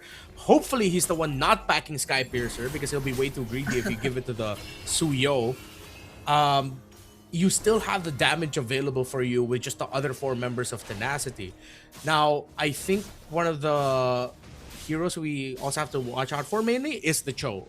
Is Nile just gonna quickly try to pick off BS when he shows up? That's a boxer with a Revitalize. Might not be the best target. Is it gonna be Lord Guys? Is he even gonna be showing himself enough for you to get a kick off onto him? So it's gonna be a tough time for Yeah. Nile to decide how he's gonna play the pick off hero. Yeah. Or do they still want to go for pickoffs this early on, considering all the things that we really laid out? Because even in terms of farming, Tenacity are just able to speed things up so much, and they seem to be really wanting a pickoff here in mid. Oh, the stun doesn't land. Kaizen will still stay alive. Nile was very low though on that Cho. Yeah. So now topside here, BS gets to lane really quick, and Grift is doing a good job of dueling it out with Pai in the lane. But Kaizen's still going to be able to get some farm heading into Turtle 2. Water's already in the area and looking to build an advantage through the EXP lane. 33rd, gotta be careful here. They get to clear the waves first, but it seems like they're gonna go back. 33rd fights using that cloud form, and he still survives, but not for long. Song Jinwoo takes him down finally, but Kaizen trades out Water. No retribution for Tenacity. Abyssal Arrow does not land. Nile gets to walk away. KOG might have just won that somehow. Yeah, it's sad that we can't be seen on camera, because I have both my hands put up right now just thinking, what the heck? Well, what do you got? You already hit level 4 on your Lapu Lapu. What are you doing? Trying to get a kill onto the Sora. Yeah, you got the kill, but now KOG looked good for this turtle. Oh, Bravest Fighter in from Song Jinwoo, but the response coming in from KOG, and Water for the second time around gets picked off. Kaizen just locking onto man. BS. It's a double kill for him, and Song Jinwoo follows next. Can Lord Guys finish off? No, 33rd. He survives. There was no trade from Tenacity there. Oh man, that's you just said it. We're gonna have to look at the execution of how they're gonna pull this off early, and they make a big blunder in deciding to try and take down the Sora against a fast rotating lineup with the Joy and the Cho. I can't even. I'm sorry. What's going on, Tenacity? What's happening? we again, this was a draft that we both clearly favored, especially when we saw the first 3 picks come out. But Yeah. it does not stop there. There was a much more bigger condition that had to be fulfilled, so we got to see its full potential, and as of the moment we're not really seeing that much. They don't even get to land much of these abyssal arrows and these backsha shield unities as much. It's just really KOG being the more prepared team, even though Tenacity seems like they've been the guys wanting to start the fights each and every time. I mean, you already have a really strong Roamid trio where it should be you getting Turtle 1 and you don't, Should be. and you ended up giving 3 kills to the Joy early. And to add insult to injury, it was the Zetian that got the last hit of the Turtle too. It's like some sort of unknown deity of mischief has just decided to choke on Tenacity. And here's Nile with a kick. SOD's not gonna land, but it's an easy pick, kick, and kill for KOG. I like that. Pick, kick, and kill. So we got to see Yes. right now, KOG, they feel very confident going in for those pickoffs, because what's stopping them from doing so? They're already ahead. Their joy's been snowballing so far in the past 5 minutes, and that's a Joy up against Water.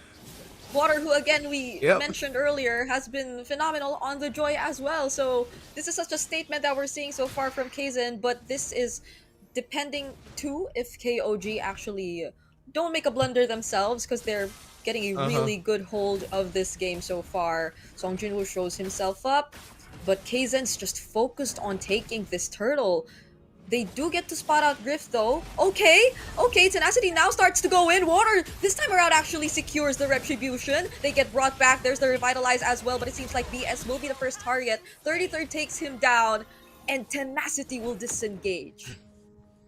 Yeah, still, with Tenacity being able to take the turtle, that's a start. At least the early kills and losses that they got didn't balloon into something like a 3,000 or 4,000 gold lead. But now they really have to double down on the idea that where are you going to find the balance of playing for making sure Water gets items and Grift gets items? Because Grift already has an early death. Pine got to farm up relatively well. Kaizen has 4 kills, 0 deaths, meaning that the Joy damage is going to be very online. Water just built up a War Axe too, alongside Song Jinwoo. So it's a question of, will you actually have the firepower as you're transitioning to a point of the game where KOG significantly has more? A fight breaks out here in the mid. Nile gets stunned up, but the Fury of the Phoenix buys a little bit of time for KOG to back off and disengage. Okay, great reactions from Water, but I think an even more great response from Zed, because that could have been really bad for KOG if Tenacity decided to fight that. But just because of that single Fury of the Phoenix, none of them really pushed through, and so they're still safe. They still had or have that lead. Oh, there you go, another Abyssal Arrow not landing. See, I'm not sure if KOG feel threatened at all at this point, like even just a bit, because they always have information of where Lord Guys or BS could potentially come from. Nile has been doing such a great job at providing all these necessary information, and now the clapback once again. KOG seem to be ready yet again. There goes the Purify forced out of Payen, but they see 33rd. He just finds one, but there's the CC immune coming in from Song Jinwoo, so 33rd gets punished instead. Were they not talking just now? Because clearly they were backing off while 33rd says, hey, look, Mom, no hands. But now he's gone. Water's gone too. Kaizen just made a play on his own. A double kill for the Joy against the team that is known for playing Joy. But then on the other side, Grift gets a solo kill onto Payen. What's going on? What a unexpected turn of events, but after all that, KOG will still get the turtle. Now it's my turn to put my hands on my head. because I have no idea what's going on either. This is another bravest fighter from Song Junwoo, but KZ is still going to get out safely from there. So a small win that we got to see from Tenacity as Grift somehow took out Payan, but I think what really mattered still was what happened in the mid portion of the map. Like, okay, let's take a look at the XP level ranking. Once again, KZ at least obviously will be up there, but Water, despite this 0-3 KDA that we're seeing from him, at least isn't so much behind. I'm just trying to say not so much behind, but it's still a 2-level gap, because he technically could be a key player in terms of finding that turnaround play. Yep. There was this one time that we saw earlier in mid where he also got to dodge a potential pickoff, and that could have resulted to something if only KOG weren't as fast to respond. But let's see what they do. For now, KOG clearly just want to take those objectives. Good zone out. They have to use this time now to play around. Oh, the minion waves, wait! Oh? Data's a Fury of the Phoenix finishing off Grift. Now payback for what happened to Payan earlier on. Nile and Kaizen won't go for the chase anymore. That's the Abyssal Trap. Payan just working on that mid lane turret. SOD not connecting, but they still get that turret in mid. I'm gonna have to go back and spot out how Grift went down. Was it really just a Fury of the Phoenix? Because that's unfortunate. There was Lord Guys and BS who found an opening because of where the members of KOG were placed after the trap was set off, with BS being close by. Still, it was iffy for them to take that fight, but you saw that then they readjusted with a re-engage, but then they just lost the Granger. I think it's more unfortunate than anything that Grift ended up going down there, because that could have been a great turnaround for Tenacity. Exactly. That's probably the last person you want to see fall. 33rd. Bidding out so much from Tenacity. Still survives, actually. And now they will be ready to transition to the Lord. But 33rd still gets picked off there. Oh man, his timing needs a bit more work. That's 2 big deaths. And Tenacity have an opening. An Abyssal Arrow spots out the Joe.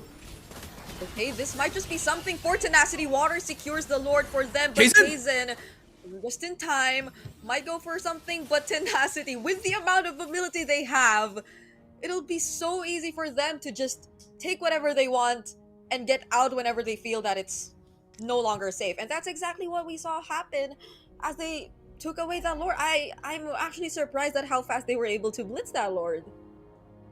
Yeah, I mean, we were discussing that in terms of their damage profile, especially where their core 4, they definitely have it. And yeah, going back to the play earlier where Grift got taken down, it's the problem of the lineup that we talked about early on in the game. Wherein with all of these heroes that love to dive, if the Joy is left unattended, if someone who can dive the Granger is left unattended, then Grift is going to go down really quick. But then they were able to recover for that play with how they positioned. They found a little bit of a health trade in the mid. 33rd went down, and that ended up becoming a big reason as to why they were able to win that. So a little bit of adjustment here for the timing of 33rd and when he enters, I think would be really great. And is that a bad ESC? And I'm not talking about a woman. I'm talking about, was that Keith? Was that our good friend Keith? Yes. Is that Keith? No way, right? It is Keith. And he's playing Mobile Legends. During the pause. See how dedicated of an MLBB player our good friend Keith is. He's playing MLBB during the pause. So that's what we were actually trying to point out, guys. He's a good friend of ours right there at the venue of MSL Thailand. And I actually like how we're seeing so many audience come support the playoffs, because again, this was the first season of the MLBB Super League Thailand, and we're already starting to see fans wearing jerseys. Look at these, or probably family members like wearing KOG jerseys. So that's so cute, because they're really just out there supporting these teams. You definitely have to give it your all, because we gotta remind everyone that this is actually the lower bracket semifinals we're currently watching. So whoever does get to actually win this series will still have to go through another series in the lower bracket finals between them and either AZT or Bacon Time. Just imagine that. I like how the man wearing the BRU jersey is acknowledging that they did get swept. I don't know who With he's the crying predicting for emote. this one. Yeah, with the crying Yeah. emote. From Indonesia, give us a good game. Oh, that's nice. Appreciate the Indonesian fans and fans of different ethnicities from different countries showing up in MSL Thailand. That's really cool. Yeah. I mean, even Keith is there, so we, Yeah. we have like. But I think that's a his lot job, of- Breen. It's his job to be there. that's true. So we have a Filipino there, and then we have like supporters from Indonesia. It's really great to see as we jump back into this game. Still in favor of KOG, but yeah, I kinda for a moment forgot that it was actually Tenacity who got the Lord, just because of how unexpected that Lord take actually was. But with Payan on their side, I think they'll be able to deal with this fairly quick. Just not if Tenacity actually look for an opening, as Sung Jin Woo might try to go in from the sides. Kaizen trying to look for Griff, but he gets to dodge even the Fury of the Phoenix. There's the Revitalize as well, but Nile might actually get to finish him off. Kaizen still makes it, but then there goes Sung Jin Woo shutting him down. Now the team fight keeps going. It's still Payan going in for those free hits, gets stunned by the Abyssal Arrow, and that's gonna be it. I really thought that there'd be more bodies dropping there, but then they both got so low to the point where Water couldn't even go forward and chase. Nile also took a lot of damage there because he had to full commit alongside Kaizen to try and take down Grift, which they finally got to do. If Zed maybe held on to the Fury of the Phoenix just a little bit longer, I know he was trying to time it so that they could increase their chances of getting Grift down. But if they just had that Fury of the Phoenix, it could have been the turnaround that they needed to get an even bigger win for the fight. Still, that was handled as well as it could be by both teams, not just KOG for trying to take down Grift, but by Tenacity for reducing the wins that they could have gotten. And they even got big shutdown gold on Kaizen as well, because when they got him, he already got his 7th kill. Yeah, he was about to go legendary by the time they actually got to take him down. Oh, finding Lord guys here. Not able to finish the kill though. Now it's 33rd trying to run away. Yes, you see the Baxter Shield Unity. That's the counter set coming in from 33rd. He brings them close to his team. Payan with the dash in, but he gets stunned by Song Jin Woo. Now has to reposition as Water takes out both Nile and Kaizen. Damage is gone for KOG. It's only Payan, Zed, and 33rd left. The range, you could feel it from Tenacity. They're slowly turning things around. This is why you pick up the Lapu Lapu up against the Sora, because the Sora has been able to use his main abilities, his main kit, and the Lapu Lapu gets to lock on the opposing carries, then it's going to be hard to recover from that, especially if, as we saw earlier, Nile already used his kick as well to get in the better spot to take down BS, and Tenacity have just played this and recovered through the strength of their lineup, through that pick-off that they found from 33rd. So who was one of the biggest heroes in game number 1 in 33rd and the Esmeralda has now become one of the, I wouldn't call him an enemy, I wouldn't call him, let's just say it was through some mishaps, there we go, from 33rd with some mispositionings, him getting punished, that led to Tenacity finding this win, these streaks of wins throughout this game. They got Lord 1 because 33rd went down, they got Lord 2 because they decided to overcommit on trying to take the Baksha down quickly.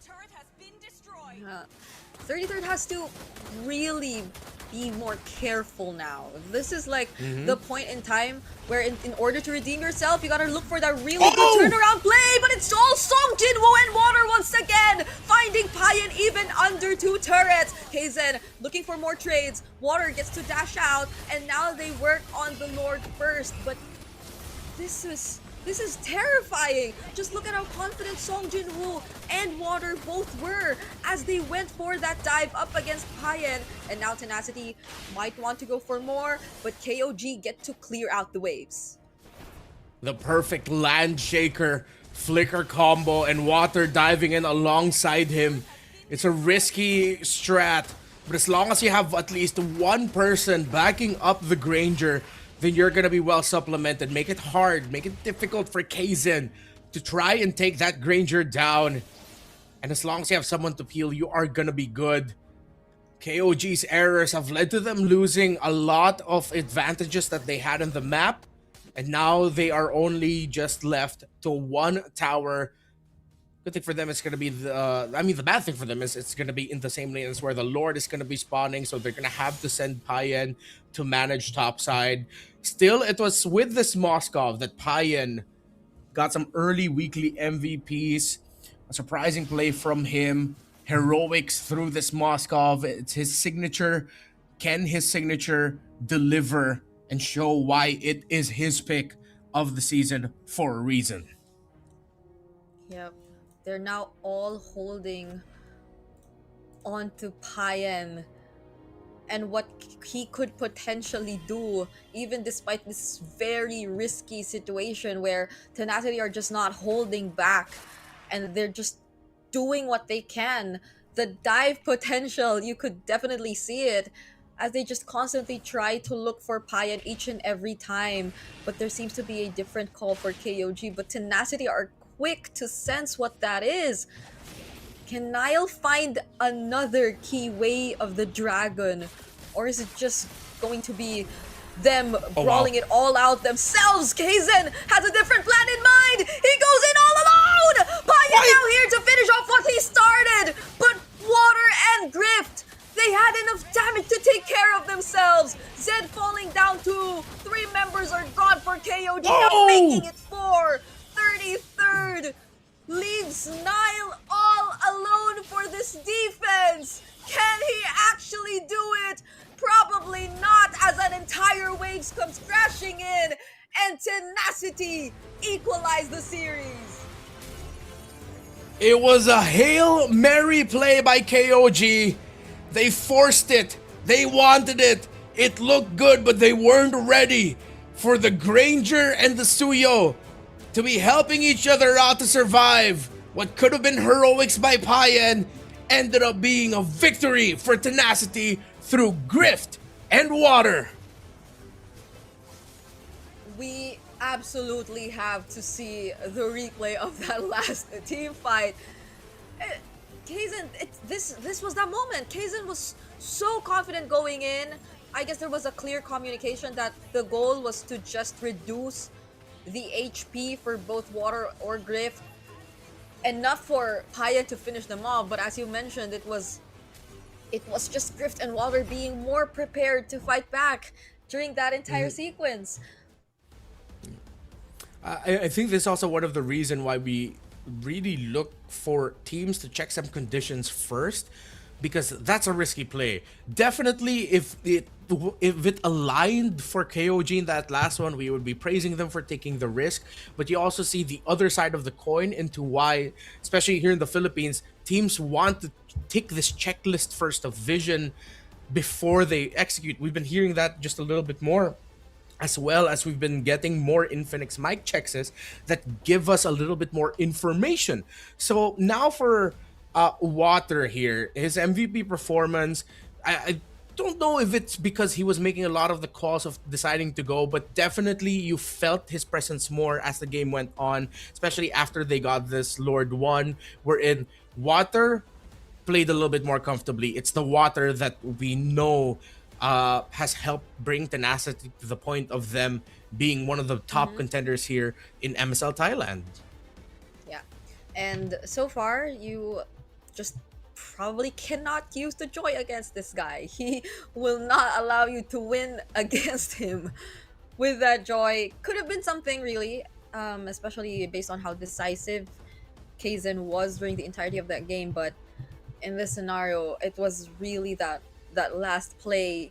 And I think that one play that also happened a few minutes prior that really just allowed Tenacity to suddenly turn everything around. The ability to just constantly punish, again, what 33rd unfortunately miscalculated at times, was something that was key to how Tenacity eventually took this game for themselves. So I think there's such a stark contrast between what we got to see from 33rd in game number 1 and game number 2, and it's super important that KOG take note of that, because I think that was really the deal breaker. I think we even put such an emphasis on it in the highlights just now. It's always 33rd falling first and Tenacity just really doing great things after that. Oh, that's why it was also the Abyssal Arrow. But still, with the presence of the Selena, you'd think you would be a little bit more careful. 33rd, man, if you're not careful, you're going to be my new Mr. 50-50. But you know what? I haven't seen enough just yet to place that crown and name upon your head, sir. But yeah, I like how you pointed out just how much of a contrast it was from the heroics of the Esmeralda in game number 1 to the let's say a little bit more low on the ground Sora that we got to see here in this game number 2. But this is why also I think I want to focus a little bit more on Tenacity here after dogging on them in game number 1. I think I just have to even it out here in this game number 2. I like how you saw one of their biggest strengths here, and something that we pointed out even before the series started, which is once they smell weakness, once they see something that they can capitalize on, they're gonna be relentless with it. In this game number 2, it felt like it was, hey, a few mispositionings on the Sora actually becoming one of the main tanks of the team because the Cho is the pick-off type. Okay, let's punish the Sora. And yes, it was KOG who controlled for majority of the game, but once they got a string of kills onto 33rd, then it started going Tenacity's way. And KOG, you saw them becoming desperate. They had the kit to make those desperate plays, definitely. But that was, I feel like, a little bit more of a reactive and desperate KOG, where Tenacity was just, they had one simple checklist. Where's 33rd? And is he gone? Yeah. Things were more... I think that's a really good way to put it. Things were much simpler for Tenacity, even like composition-wise. Because I could just see so much more hero synergy among their heroes rather than that of KOG, because I don't know if it's just like the playstyle we got to see from the way they played game number 2 as well, but there were a lot of times wherein they were just like doing the more unexpected sequences. Certain players were going in first rather than the ones I was expecting to. And even the timings on like the Fury of the Phoenix, I think there were a couple times we pointed out it could have been better if they used it during this particular moment rather than during or before the team fight broke out.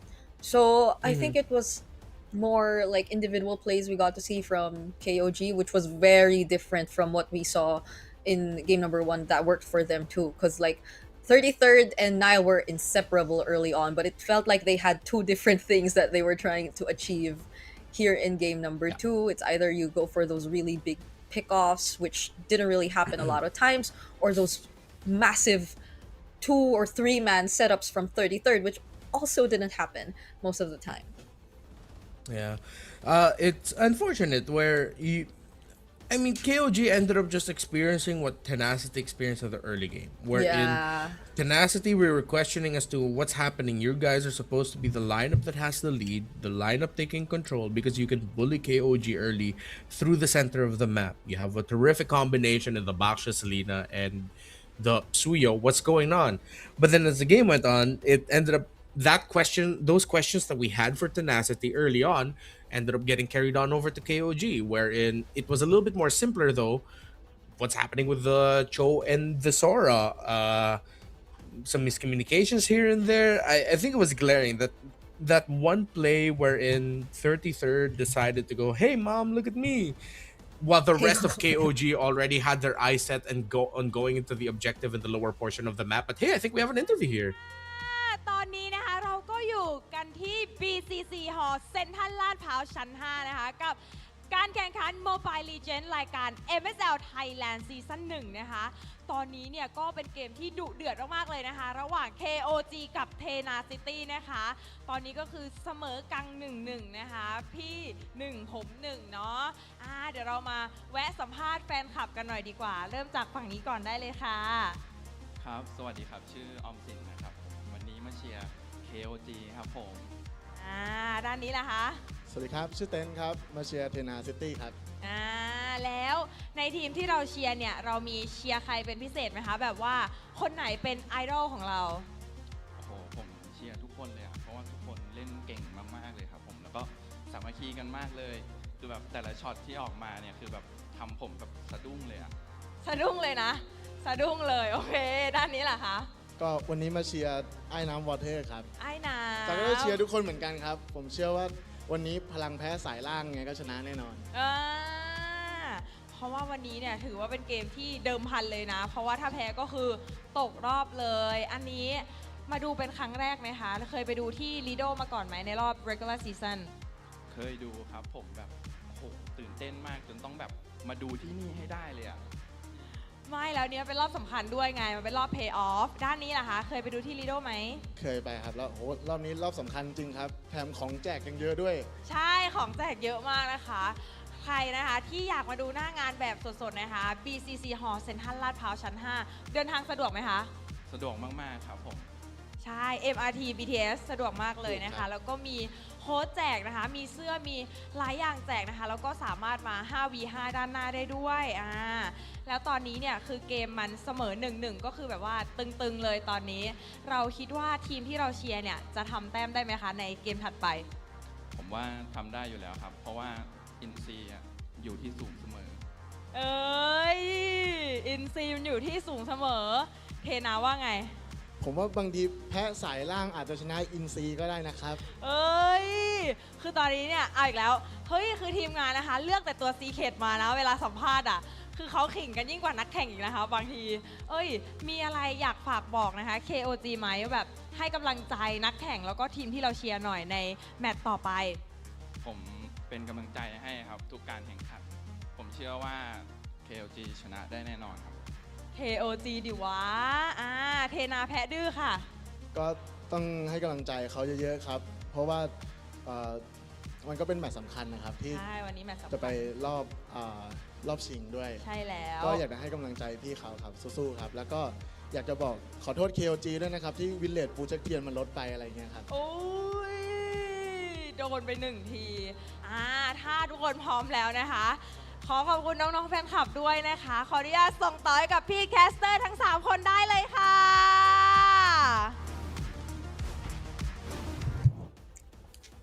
Thank you so much to our host. We are seeing the theme of red today for Mini Mint, iBaby, and Mr. Rennie. Daddies I'm wear liking red it. on Saturdays. Yeah, it's a Saturday, so shout outs to everyone who actually made time and are making time to watch the second day of the playoffs today.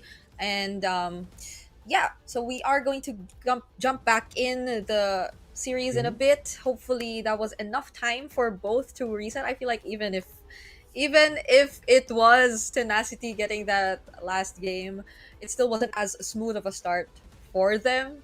So we need some ironing out from both sides if they do really want to stay in this tournament. So KOG especially, I think all of the expectations for KOG are in danger right now. Like no one expected them to drop down to the lower bracket, and now who would be expecting them to just really experience that kind of a loss against Tenacity? Yeah, I think the two really desperate plays that we saw engaged by KOG are a little bit of a indication of where they could be mentally. I think it could be starting to get to them. The fact that they dropped their first series yesterday, they're at this point where they could potentially be eliminated already. They wouldn't be able to make it to the grand finals, as a contrast to them going undefeated in the regular season. It's perplexing to me as to how it got to the point where KOG is like this. It's not like they played a completely perfect season. They did end up dropping 2 games, not series, but they only lost 2 games. If I'm not mistaken, one of them was to Tenacity. The other one was through a very surprising game that they had against Buriram United during... Oh, this was during my birthday. Oh, interesting. Anyways, so it's a question of how now are you still gonna regain that mental composure, because their game 2, it feels like a team that are starting to lose it. How is the coaching staff going to get them together? I could have said the same thing about Tenacity if they didn't get it together. They got it together. They locked in again. They, as you pointed out, had a simpler lineup. And then I added onto that as they have a very simple checklist also. So they married those two ideas together. They were able to punish KOG. So how are they going to get it together? How are they going to gather all of the ideas that they have, all the plays that they want to do, and streamline it so that it's easier to pull off, so you can just get back to your old dominant ways, because they need to channel that again. Yeah. This is like the most anyone has seen King of Gamers lose in a single week, because their losses, again, you mentioned, were only like 2. They were spread out. It's been a near perfect, almost flawless record for them. So it's I feel very devastated if I was in their position, because you debuted in the first ever season as the top seed, only to find yourselves fighting for tournament life in as early as day number 2. So it's, we definitely need to see them get it together, the same way we probably got to see ACT Esports Club finally get it together just yesterday as well. And Yeah. I feel like there've been like there's been so much learning already for at least the past 2 days that they've played. But it's also probably a Tenacity matchup thing. Like whenever they go up against Tenacity, things seem to get really tight for both of these teams. So at least we know now that this is a very close matchup, and that they really know each other's strengths and weaknesses very well. Hopefully, it's just like less mistakes from both of them though, so we don't really feel as frustrated about like the losses that we get to see from either of these two teams. Yeah, I haven't crashed out yet in MSL Thailand. This is my last cast for MSL Thailand this season. And I don't want to crash out on my last cast for MSL Thailand this season. So, yeah, I just hope that these two really lock in and remind all of us, not just us, but all of us watching right now, all of us involved, just how good these two could be when they're playing at the top of their game and they both minimize errors, because that's how we get to see what the Thai region has to offer in terms of their peak MLBB. They go for the Juicin as the first pick. The Harith and Fovius trade from earlier again. I'm pretty sure Tenacity's considering the presence of an Esmeralda. I think revisiting Fanny Valier Freya, and then the Baksha Marcel Guinevere. So it's the same set of bans that Tenacity have come up with and KOG have come up with. Yeah, they're thinking about this. They cannot fall into the same trap, because I think even the bands are exactly the same. There we go. Guinevere, yeah, they're exactly the same. So they switch it up. They Yep. So what you were saying about them being scared of the Khalid, now they take it for themselves. Yeah. Okay, so it really feels like my theory was validated here, and they saw the Khalid as more of the problem than the Esmeralda. Let's see if, I mean, you don't see your EXP matchup anymore, so you cannot go full Esmeralda. They can go Fovius here, but then now, well, does that mean Tenacity? Are they willing to play the Esmeralda for SJ Dubs? Oh. So they do go for the Fovius, they get the Harley, but then yeah, you can't pick up your EXP laner, because if you're Tenacity, you have to pick up the Suyo, unless you want to set up yourself for a potential Joy pick later. But I'd rather play the safer route and just pick up the Suyo, get the trade of the best junglers in the season and the best junglers picks in the global meta. Yeah, KOG are just so familiar with the blue side. Like every single time they have this really interesting way of doing their draft sequence and just debating out choices from Tenacity. So now, even though we do want to see them pick up the Suyo immediately, there's just this probably consideration that they're taking into account. So still they go for that Suyo. Again, that's the 40 to 50% win rate that was highlighted earlier on whenever it was Water actually getting his hands on it, and even outperforming the Joy from KZen in the previous game too. So Okay, now we're taking a look at the Phobius because it's 33rd this time using it. It's such a high win rate for both of these players. It's 73 and 78. Still some of the best picks so far in the season. In terms of the bans, Jason, Marcel Fogus, I think they'll consider taking out gold laners now. I think the Claude is a warranted ban. There you go. So for KOG, the Fogus on their side, I think they consider banning of the Uranus. There you go. And then with them playing around that, I think they'll also ban out the Moskov. So then you put Payan in something uncomfortable if they really want to focus on that. If it's not going to be a Payan ban, then I think they consider banning out maybe the Hilda or a surprising Rome pick. So it's either the Hilda or the Moskov ban here for Tenacity. I Hilda, Moskov, and a I- surprising Rome pick. Yeah, I guess if they do go Hildur Moskov though, then the Granger possibility. There you go. The Granger possibility too could be considered for KOG, I guess, if they want to take it away from Grift and also to compensate for the range problem that we're somehow seeing from them right now. I think they take out a mid laner. Zetien is warranted right now. But then you also have to consider the Lilia. They go for the Lapu, huh? I think that might be a little bit too focused on the ban, but hell, I think they're playing around for matchup comfortability. But also with the Lapu Lapu gun, you lose a really good EXP lane option that could be big setup. You can still pick up Sora if you're Tenacity, but the Phovius presence might make things a little bit tricky. I think you play for... You know what? I think they can just pick up their mid laner now and just pick an EXP laner later. Again, we already mentioned the Zetien. The Zetien, yeah. No matter what you end up with, it's gonna be good.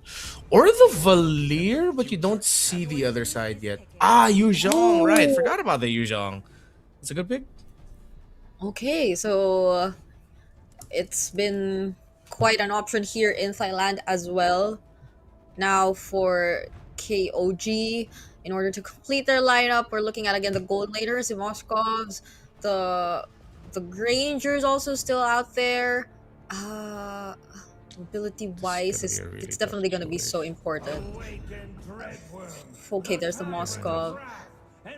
Now it's a Rome pick. It's a Rome pick that we're actually waiting for from Nile. I think they have to go revitalize here. You're either gonna go Hylos? with the Hylos or the Kalea, but I think Hylos would make things a little bit more stable. Because if they go pick off, it's a little bit too greedy. Plus, it's a Zeus in you're paired with. So yeah, the safest pick that they could go for. Oh, this looks really tough for KOG. The Yuzhong was a really good pickup. And then their mid laner, if they just go Valir here. Oh wait, no, sorry, the Valir's been banned. Excuse me. Yeah, Zetien is okay. Zetien or Lilia actually would really hurt. Oh, Lilia Khalid will mess up that high loss. Right. Lord Guys is known to use just like a lot of the mid laners out there. Interesting for the... No, because honestly, there's just so much setup potential with the Eve pick too. Like you get to complement either the Raging Sandstorm and the Black Dragon form, so... It's just that the dive is still gonna be there. So there's still a start of a dive from KOG. Yeah. Tenacity get the combo with the Eve and the Harith. I think they were thinking a little bit more about that. I was leaning a little bit more towards the Lilia because that's one less target to worry about for the Deadly Magic with Black Shoes being able to reset it. But then with the presence of Dangerous Grass, that could give you a little bit more room to not only, of course, slot in the Khalid and Yuzhong, but maybe some interesting angles as to where Lord Guys will put down the real-world manipulation. This made things even better for Tenacity. It boils down to how KOG is going to be handling the presence of the Yuzhong at the early objective fights. And we've always witnessed how big of an impact this hero actually does when it comes to those first objectives. So This is something we are going to be paying attention to as we jump into game number 3 of this best of 5 series. Still, it is going to be an even score as Tenacity have previously equalized the series. And now it's whether or not King of Gamers are able to finally bounce back, or does Tenacity get a hold of that momentum that they've actually gotten from the second game. Ooh, BS actually forced that quick sand guard early on, but it's still going to be Tenacity taking that Little Wanderer so far. So at least they've been able to really work on that mid-game presence. KOG have been able to regain that, but that's a flicker forced out from Zed, as there was a chance that Water could have taken him out there with that quick rotation towards mid once again. Kazan will be still focusing on the jungling though, but this is BS clearly being a lot more active on the map. Not just in the mid lane, but speaking of, this might just be first blood. Nile will fall. Good start here for Tenacity. Oh, we expected they get these early kills closer to the objectives. But now falling down there means Kazan has to hold the pixel bush so that he gets information around that. But they know they're using the old bush trick to spot out Kazan in the shrub. Water just was able to recover just enough to not get taken down by the deadly magic. But KOG will be able to get this turtle. But no, they decide to back off. They realize it's too risky again because of the presence of the Yu Zhong. He barely survived there. If only that was converted into a kill. The decision could have been different from KOG, but yeah, you're right. Not until Song Jin-woo finally decides to go in. KOG won't probably feel as encouraged to just contest for this objective as much as they would want. Kazan, it seems like the plan is the same. They're going to keep disrupting the farm. They're going to keep poking down the members of Tenacity. It's great that BS was the guy to be the recipient of the deadly magic right there, though. Oh, but the petrify from Song Jin-woo! And the Shah is just making sure that Kazan was the guy who got surprised this time. I wonder if 33rd gave any info to Kazan that there's a chance that the Yu Zhong could be there. That is unfortunate. They didn't see the Yu Zhong in lane, so there should have been a discussion about the team there. But here at the center of the river, both ultimates dropped by the mages. The high loss falls, water goes down as KOG are finding the turnaround, and they get the clap back. They take 3 members of Tenacity out. Kazan getting back in that fight changed the trajectory for KOG. Now they're able to take in some kills for themselves and even steal away that purple buff. It was already such a great setup from Lord, guys. It was something already mentioned earlier too, as we take a look at the instant replay. As a response to that glorious pathway they got trapped in with that real world and the raging sandstorm. But even then, Kazan catching up, delivering those damage. Not even Tenacity could have expected that to happen. Isn't Harley just so busted? I mean, I wonder when we're finally gonna... I mean, it's not unbeatable, but it's such a broken pick. And yeah, I'm hoping to see changes eventually. Let's see. Maybe it might be too much to hope for. Yeah. Harley's so busted now instead of like Suyo's so busted. Yeah, I mean, eventually teams got to adjust to it, but I mean, that's where we find ourselves now. Anywho, Fury Hammers for both the EXP and the Jungler of Tenacity. Well, there has to be an abundance of tough boots here for KOG because they're going to be playing against the Petrify, the RWM, Immobilization when you get out of the field, and of course, the Raging Sandstorm stun when it lands. Genius Wand already active here for the Harley, and yes, it's gonna be the Skypiercer path here for Water, as he most likely will build Skypiercer first and then full build the Hunter Strike. Now Deadly Magic was used to bring BS somewhat low, but BS didn't even need to use his second skill to heal up. Yeah. Okay, now 33rd definitely has the info, has relayed the info. KOG are in position, but the Black Dragon form is already used by Song Jin-woo. Glorious Pathway and Real World laid it down at the same time. Kaizen is yet to make his entrance. Oh, but 33rd goes in first. Doesn't stop Water from getting the retribution on the objective though, but now they are going to commit on the team fight. Kaizen coming in from the side will try to take down Song Jin-woo, but the cards, they don't actually land at the right angle, and it's actually Water turning things around in this team fight. Water helping save BS, who just dropped down to his knees, prayed and got the answer. Well, it's part of his kit. It's not like it's divine intervention or anything. He literally heals. That's what he does. And Zed is not going to be able to finish that Khalid off. And tenacity. Great discipline by both of those two teams. At first, I was wondering why they're not rushing the turtle even after they've dropped down their ultimates. But then they decided to play for the fight, knowing that the enhanced dragon form that you get after using the black dragon form with the Yuzhong, there's a significant amount of time where you can make the most out of it. They saved it. Song Jin-woo saved his Petrify. KOG lost a 50-50, but then even then, that was a good decision to try and take that team fight. It was just better played by tenacity. I really like what those two showed off in the last fight.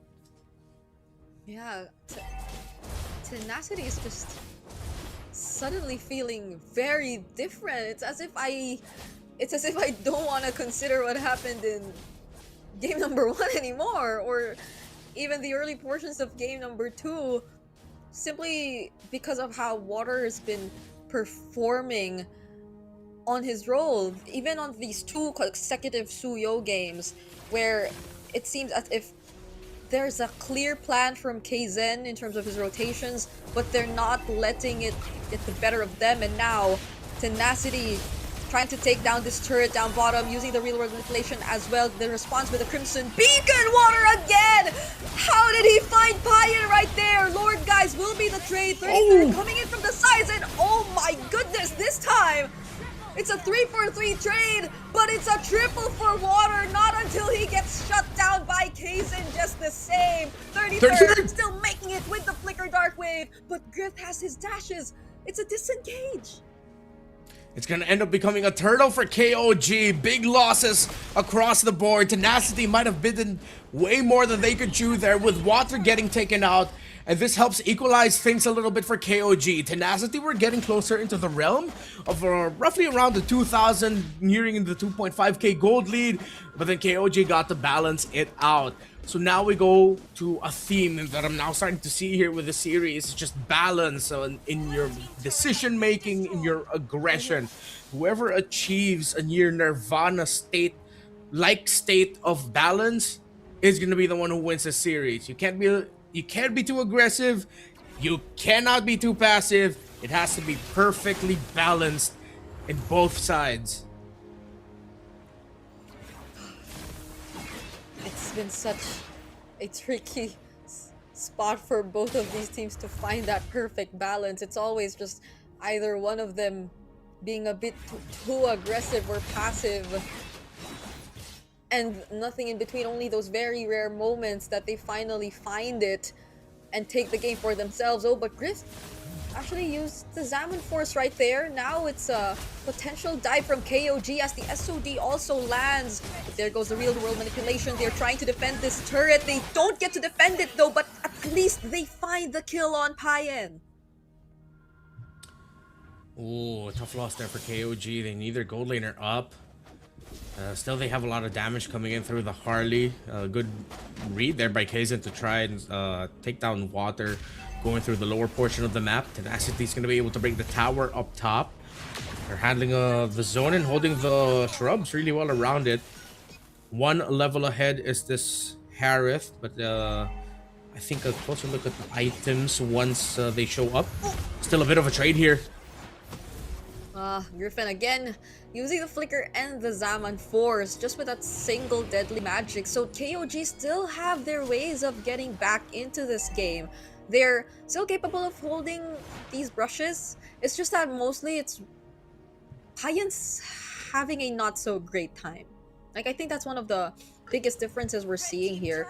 Maybe also because Griff has just so much support through the through the real world manipulation and what his teammates are capable of doing given the nature of their heroes, but Payan has to assume a more independent role, not until he has the right amount of damage even. Oh, Oh. Oh wow, that's big. Okay. They force out Raging Sandstorm. You get the deadly magic way faster, yeah. I think. Now Let's it's see. Tenacity not able to hold their positions for this Lord. Nile with a zone out, but the Black Dragon form doesn't stop Kaizen from securing the Lord though. The Petrify was a second too late, and Song Jinwoo in danger right now as Sony doesn't land on anyone. But 33rd might just get to finish off the kill. BS from the backlines actually gets to take down Kaizen, but 33rd finds Song Jinwoo, but in exchange of his life. What just happened there? Tried to take Payan down, but Water ended up getting taken out. Kaizen was already brought down really low from the little exchange that I believe it was him and Payan had with Yu Zhong. And BS was just able to find an angle to... It was either an enhanced basic attack that tracked onto the Harley, or he was just already there for the Desert Tornado. Still, if that SOD landed from Payan, that could have looked so much better for KOG. Still, though, they have the Lord marching up top. Let's see how much progress they can get with map control here, as Payan now will play the opposite side of the map, which will get marked by Song Jinwoo on the Yu Zhong. Okay, now it's KOG finally taking down some turrets for themselves. And I'm liking how Niles just always very active in terms of using that glorious pathway. Like for the past few team fights, I think that helped so much in setting the tempo for how the team fights would actually break out for both KOG and Tenacity. It also somewhat forces a response from Lord guys, to which KOG are eventually able to take advantage of if ever things go well for their side. So we're slowly starting to see how KOG are getting themselves back in this game. And even map control, I think there's no significant difference whatsoever anymore. There's no 1k gold lead existing between these two teams anymore too. So it's much more even now compared to what we saw happen for the first 12 minutes. Yeah. Already up to 3 core items for the Harley, 4 for the Suyo, of course. A little bit of a cheaper path for him, as even with the Skypiercer that he had to pick up along the way. I want to see Kaizen try what he's been doing recently, which is just using his deadly magic to force out a big ticket ultimate before the big fights, such as this one. Take out the Raging Sandstorm, and then you already know the projection is you're watching out for the Yu Zhong, because it's going to be the Yu Zhong's turn to set up instead for BS on the Khalid while he waits for the cooldown of the Raging Sandstorm to go off. So if Kaizen can continue that, that's going to be a big boon to the team. Take out a big ticket ultimate, whether it's the Eve, whether it's the Yu Zhong or the Khalid, before the major team fights. Yeah. So now it's I guess Tenacity as a response to that. Also being very particular with how they position themselves. Right now it's Song Jinwoo and Water sticking close to each other, just so there will be a much faster response from Tenacity if ever Kaizen does find one of them. Oh, now he does actually, but they're not quick enough to actually set things up. Kaizen will still have the upper hand here as they transition to the Lord. I think they can try to go for a... I thought they would try to bring it even lower to force Tenacity to use their ultimates and then disengage. Potentially maybe even turn it into a 50-50, but KOG would have looked better for them. Good spot here by 33rd. He's in a really great angle. So was Ned and Zyle. Zed and Nile. While the mid lane minion wave is getting handled by Kaizen. Slow push. Oof. They're not able to force out the Raging Sandstorm. It's just a quick Sand Guard. Oh, the knock-up from the Lord! Followed by the tackle coming in from 33rd, but it's Water who secures the objective, but it probably might just be at the expense of a wipeout for Tenacity. They're not able to run away! But Water somehow finds Payan instead! And he might just take one more kill before he goes down, but Kaizen gets to escape. Still saves Tenacity from a potential Lord Siege for KOG. Retry win for Water, and he got the kills to temper what could have been a big win for KOG despite them getting the Lord. Once you saw that Skypiercer simple right on top of Payan, that could have been chained into even more, but then Kaizen handling it well to even end up securing the kill onto Water. A little bit of divine intervention, not enough to get them the lore, but they got the kills that mattered. The SOD didn't land for Payan, but heading into this fight, there was one key item pickup that was big for Tenacity, and that was the Divine Glaive for Griff that gave him that extra bit of damage to hurt even more. And now KOG have to be very careful how to take these team fights against the Harith. Yeah. I'm just hoping the next time we see the SOD actually casted, it lands though. There hasn't been much from Payan, at least in this game. I think you could also attribute it to Song Jin-woo doing such a great job at just making sure he feels very hesitant to go in and struggles overall to find the best possible position as a Moskov to throw out those auto attacks, because it's clearly Song Jin-woo being such a great disruption to KOG and what they've been wanting to happen across this entire game. Evidently, he's been trying to do that game plan of just forcing out reactions from KOG, but in that one moment where BS was actually able to sustain it and only use the quick sand guard, then you got to see a bit of a difference with how Tenacity actually chose to respond. Okay, now that's an SOD landing, but they probably might not go for that. Very risky for KOG, but they push Tenacity back. Don't you just wish they took that? I mean, it definitely was going to be risky. And every bone in my body said, nope, yeah, KOG should not force the fight here, especially with where Song Jin-woo was in the L bush. He could have just entered with a Black Dragon form, messed up KOG, but that would have been fun. Instead, we get some, what is expected and very good fundamental MLBB, which is just playing through the minion waves. But I wish we got a little bit more spice there, just for a moment. And hey, you know, with the season that we've casted together, you know that I usually go towards the side of caution and stability. Yeah. Maybe a little bit more spice. That's new. I never expected to hear that from Mr. Renmar here. But I guess I mean, looking at their kits, right? They still had like chances to get out. Either way, there would be the Glorious Pathway. They didn't really commit it just yet. And speaking of the Glorious Pathway, they laid it right there on Water, who was all alone. Winter Crowd Play coming in from 33rd. The Black Dragon as a response, but Payan is doing okay. He's able to fight back against 3, popping the Immortalities. Infernal Pursuit, but 33rd gets locked under the turret. Drift finds the kill, but they lose their turret. And Payan is seemingly online right now. KOG brought down the Lord low enough just to force Water in a bad spot. KOG threatened to take match point. There goes the Glorious Pathway once again. The Zaman Force as a response. KOG will respect that. Instead, decide to work on this base turret up top.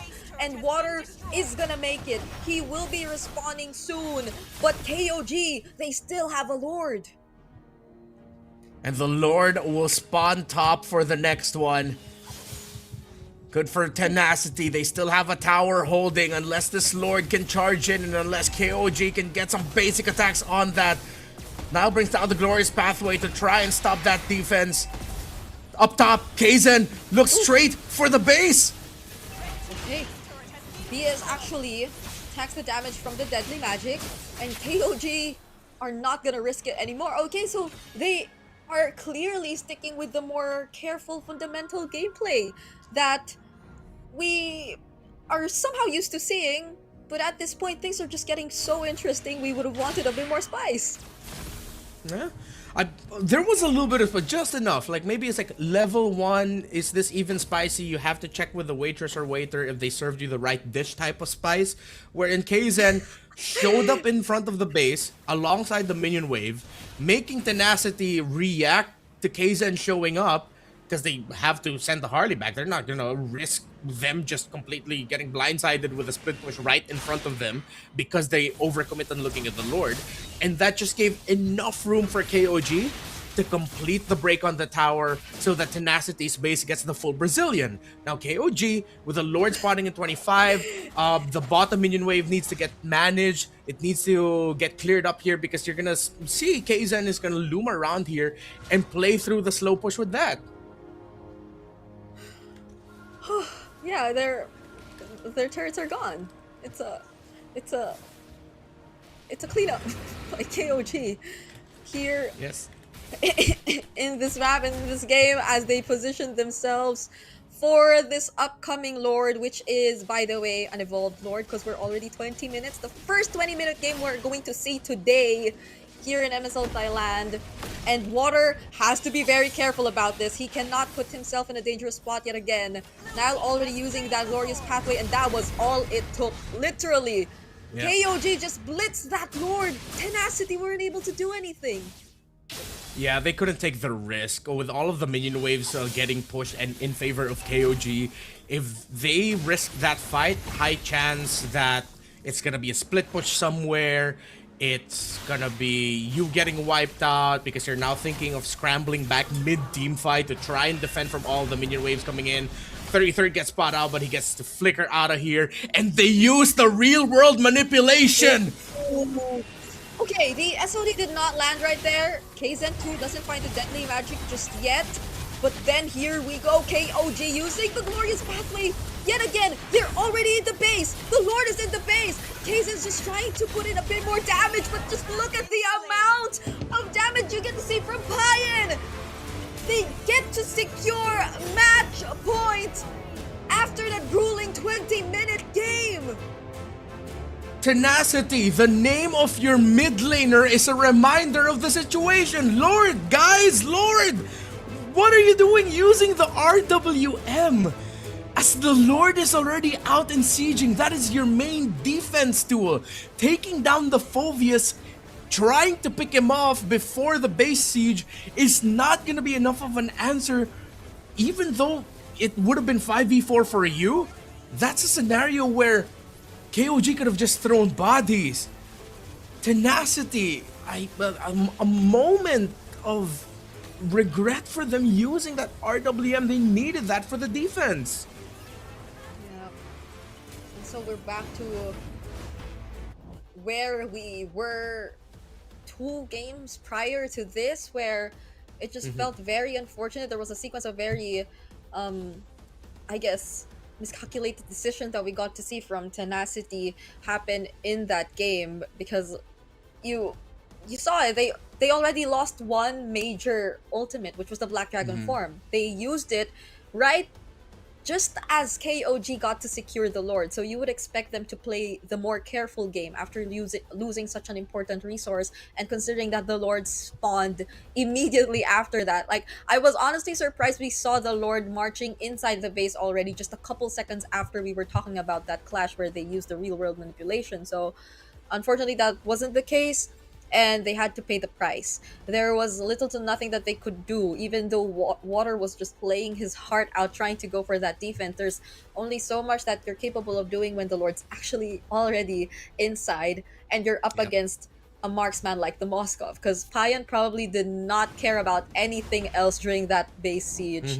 He just wanted to get and set his eyes on that win and on this match point that they finally secured for themselves.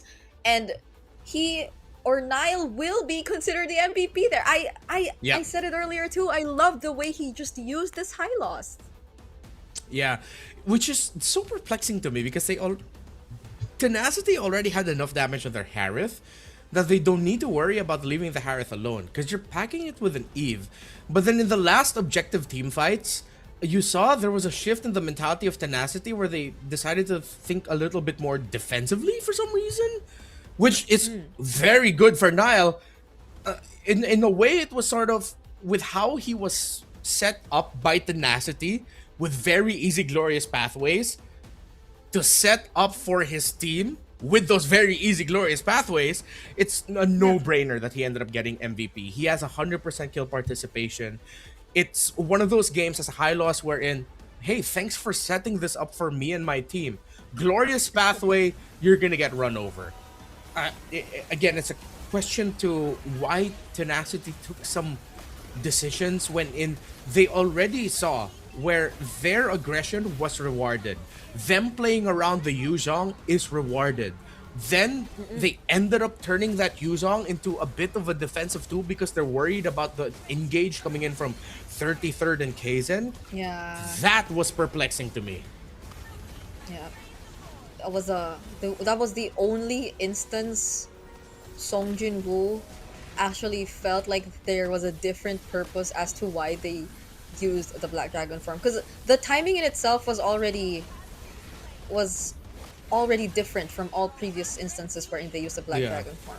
I think there was a world where they could have just like walked out of it, or maybe if they really just had to expend something to prevent the engage that I'm not even sure if KOG were willing to do, then maybe the Petrify could have like stopped them, but it was them being a bit too cautious, I guess. But then they failed to really take note of like, yeah, there will still be a Lord marching in, and that's where you finally see everything fall into place for KOG.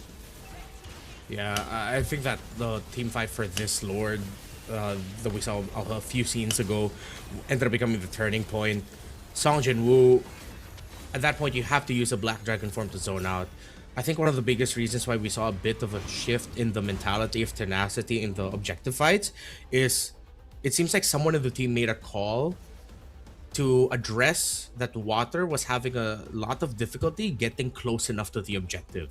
They were either zoned out by 33rd, Kaizen showing up out of nowhere, the deadly magic to bring them down low, the threat maybe of an SOD landing. So Tenacity ended up thinking defensively. But in those are those moments where you also have to address that if you want that space, then just tell Song Jin-woo, hey man, can you pop your Black Dragon form to force them back? Because it will force them back.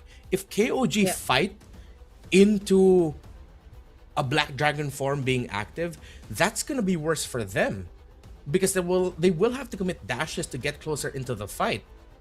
So I feel like this Yuzhong was just greatly wasted at one point, which is a shame because they were playing really well with it for majority of the game.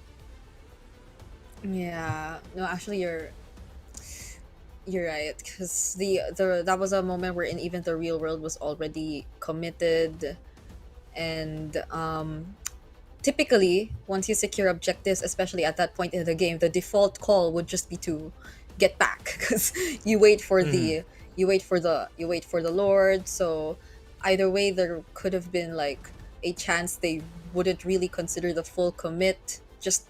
It's just that it seemed more accessible for KOG because Tenacity already decided to go for the fight. So it was just really unfortunate that we got to see that last sequence take place for Tenacity, who were already in a really good spot for a huge part of the game as well. But now it's going to be match point for KOG, and it's so far in line with what I predicted for today, because I did get a feeling that it would be somehow 3-1, but that's gonna depend on of course Tenacity still. Yeah. Hey, I just realized with both of us being here, I hope we don't end up getting 2-5 games, you know. I mean, more MLBB, I'm not gonna complain, but statistically, I think it's you, me, and Naisu who have casted majority of the 3-game series in MPL Philippines season 17. It's you, Wolf, and Naisu. The thing it's is Wolf no now, longer too. on me. Yeah, it's no longer on me actually. But oh my, there might be a chance. What if it gets like activated because we're not necessarily in the Philippines? Yeah, it could be like a residual, you know, mother of all series type things. I would like to be the panda of all series. If this was tomorrow in MCT, I would like to be the Xiongmao of all series, to be a little bit more grammatically accurate with the language. You know where to catch him. You know where to catch him tomorrow, and let's see where this goes, because so far it's been a seesaw too. Like honestly did not expect the way game 2 turned out also, so like I will just keep myself open to anything that can happen. I will be open to all sorts of possibilities for the series, and simply because whenever it's KOG and Tenacity, it's always a close fight. And we saw that in the regular season, we saw that in the past 3 games. So why not? Why not in a potential game 5? We'll never know. But Yeah. hopefully you guys are having fun. It's been a really tough scenario for both of them. Meanwhile, ACT and Bacon Time are probably just preparing themselves, watching everything that's going on here as they wait for the lower or the upper Yeah. bracket finals later on. Yeah, I honestly, with how talented KOG is, and of course Tenacity, I'm more worried for them also when they continue, because you have either ACT or Bacon Time to deal with. Two teams who are, as you mentioned, watching this, getting all the information in the world, seeing a lot of the lapses being made. Of course, the two teams that advance into the upper bracket finals are not perfect also, although I would like to Yeah. argue that they are quite close to it. I'm even surprised by the resurgence of Bacon Time with how they swept Tenacity, making the most out of those errors, and of course ACT being really great, the first team to deliver a series log KOG this season. So I and my only hope now for the remainder of the series is similar to the last one. I hope we get to really see them minimize those errors and just maximize really good things. That every fight, every sequence will boil down to just who can end up executing it better. They owe it to themselves, they owe it to the fans. These two have been quality teams, entertaining teams all season long. And for majority of MSL Thailand season 1, the word frustration was not linked to them. But they need to reduce the existence of all those frustrations popping up in the series. Again, lock in and show why you're in the spot that you're in now and how good you actually could be. Yeah. We're closer and closer to that. I think the last game was the closest, if it weren't for that last team fight that we really pointed out for Tenacity. And hopefully we just stay on that path as we get into the draft for game number 4, another expanding Rivers game. And it's Tenacity taking blue side yet again. So far, blue side has been winning for like this entire series. So let's see how they're able to utilize that, because the ban so far does look a bit different. That's a Harley already taken out instead of leaving it open. The Juicin is gonna be open because of this too, alongside the Marcel though. Oh, tough ban and this Uranus. I mean, I think they're worried about the Juicin and Uranus ended up getting paired up together. It would have been great. Juicin open to take for Tenacity unless they surprise rush the Suyo in an attempt to make sure that they get the second best jungler in the meta, but KOG could still just end up showing up with the Leomord at red 3, which would be really good. So Tenacity have to be careful with their trades here, and they end up picking up the Marcel. So with a lot of the value on the board, they lock in really good value through the Marcel, and I did that pick. Now, next 2 picks. What could it be? There's a there goes the Juicin and the Harith. Okay, so even with the Fulvius open, they already cured the Harith. But again, would you risk another Fulvius game, knowing fully well what KOG were able to in the first game? But there's no Khalid either. But you already have the Marcel, so you're probably Yeah. It's gonna be a tough choice here for KOG. I think Tenacity needs to pick up a Valentina, because there's a risk that KOG are gonna pick up the Kalea at red 3 or red 4. But knowing KOG, I think they're willing to let go of the Leomord and or Sora if Suyo, excuse me, if Everett ends up in their lap. So no Suyo, I think just pick up your jungler in the second phase. Pick up the Suyo here. They go Zetian instead. So I think it would still warrant KOG to pick up the Kalea early on and just play the second phase in the hopes of you get a Kaizen pick in the end. But we did get to see yesterday that maybe the Cho Marcel matchup isn't as clear cut. So for the longest time, I've operated under the thought that Marcel really messes up Cho. Majority of the games that we saw throughout Global MLBB proves that. But somehow lately, we're seeing a few more teams pick up Cho against a Marcel and start to win against it. So maybe they can surprise and pick up the Cho, but why take the risk? Just go for the solid roamer and the Khalid. It's tested, it's proven. They play it safe. Yeah. So now I'm wondering if Tenacity are ever gonna consider that Esmeralda ban too later on. If ever they still planning to go for the Phobius. But the thing is, heading into the second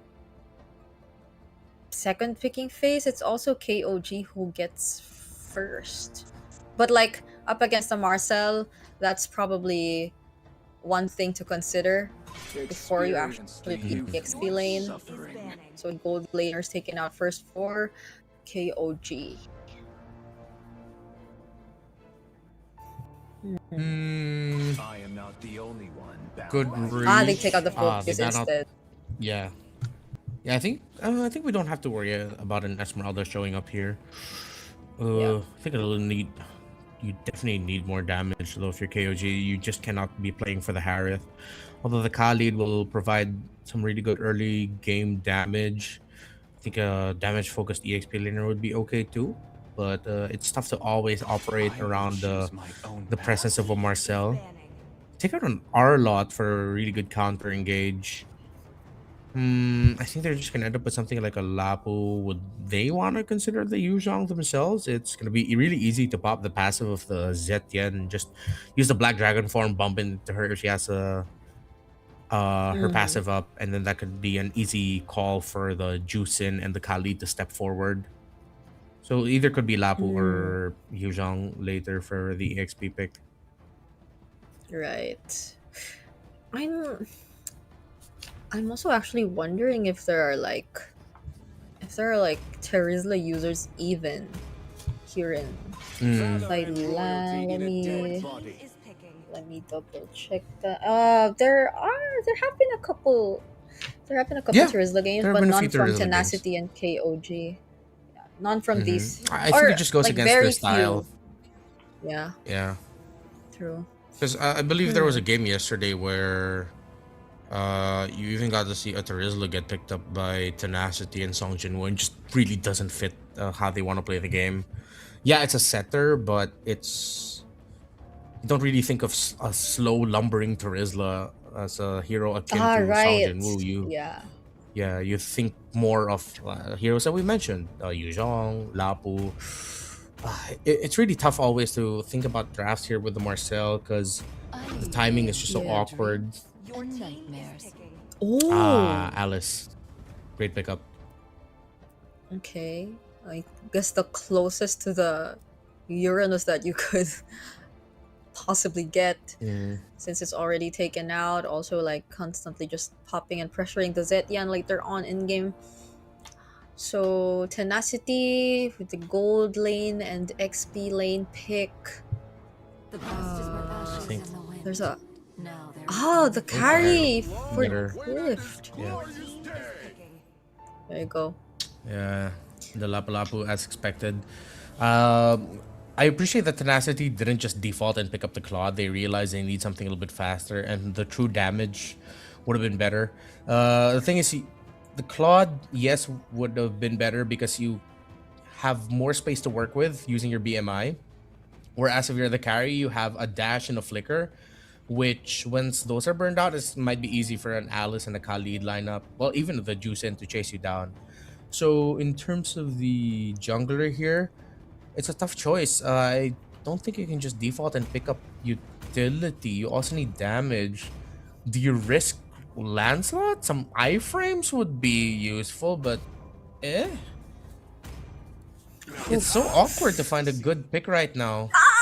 Okay. They go for the Akai instead, but it's one of those scenarios where I'm worried for the Panda. We finally get to cast an Akai game, but there's much Yeah. more to it than just that. So it's I think another Payan centric game Yep. that we're looking at because of clearly how it's from the name goes a utility jungle pickup for Kaizen this time around. I I even looking at 33rds, even looking at 33rd's XP lane pick, it's not the same as a usual Lapu, so it's really gonna be a Payan focused game. I feel that we're looking at, but Tenacity on the other hand, just look at how active their members could be individually, Yeah. and what plays they are capable of doing across the map, even in the early start, even in the early game. So that's definitely going to be something we are going to look out for as we jump into this game. Game number 4 and match point for KOG. Let's see if they're actually able to find it here. It's going to be up to Nile and Zed to really take control of this game early on, which is why you see them being aggressive. As expected with the Khalid and Juicin together, but they might need to be even more aggressive than as expected. 33rd also, expect him to get out of lane more.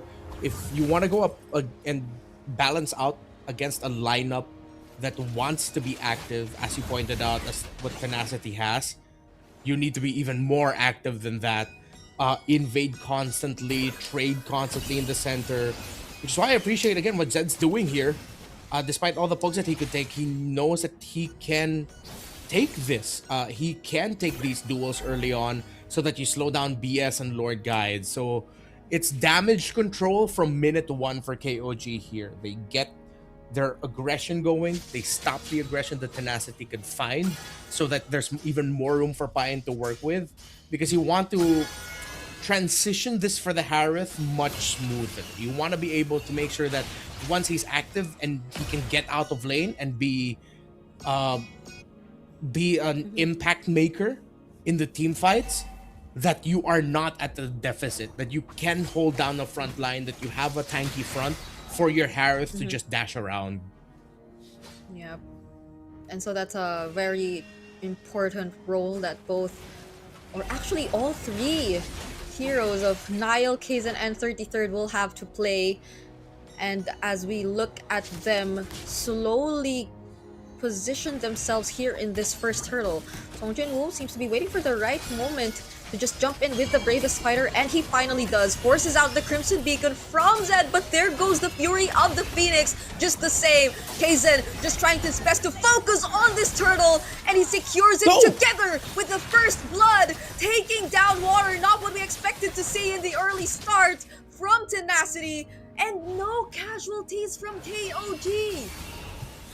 Yeah, even with Griff joining all the way from the gold lane, KOG still ended up getting out of that without any problem. It's a really solid tanky presence that they have, of course, with the quicksand guard heal from the Khalid, the extra little bit of shields the Akai can build for himself, the risk of getting crowd control by the Juicin.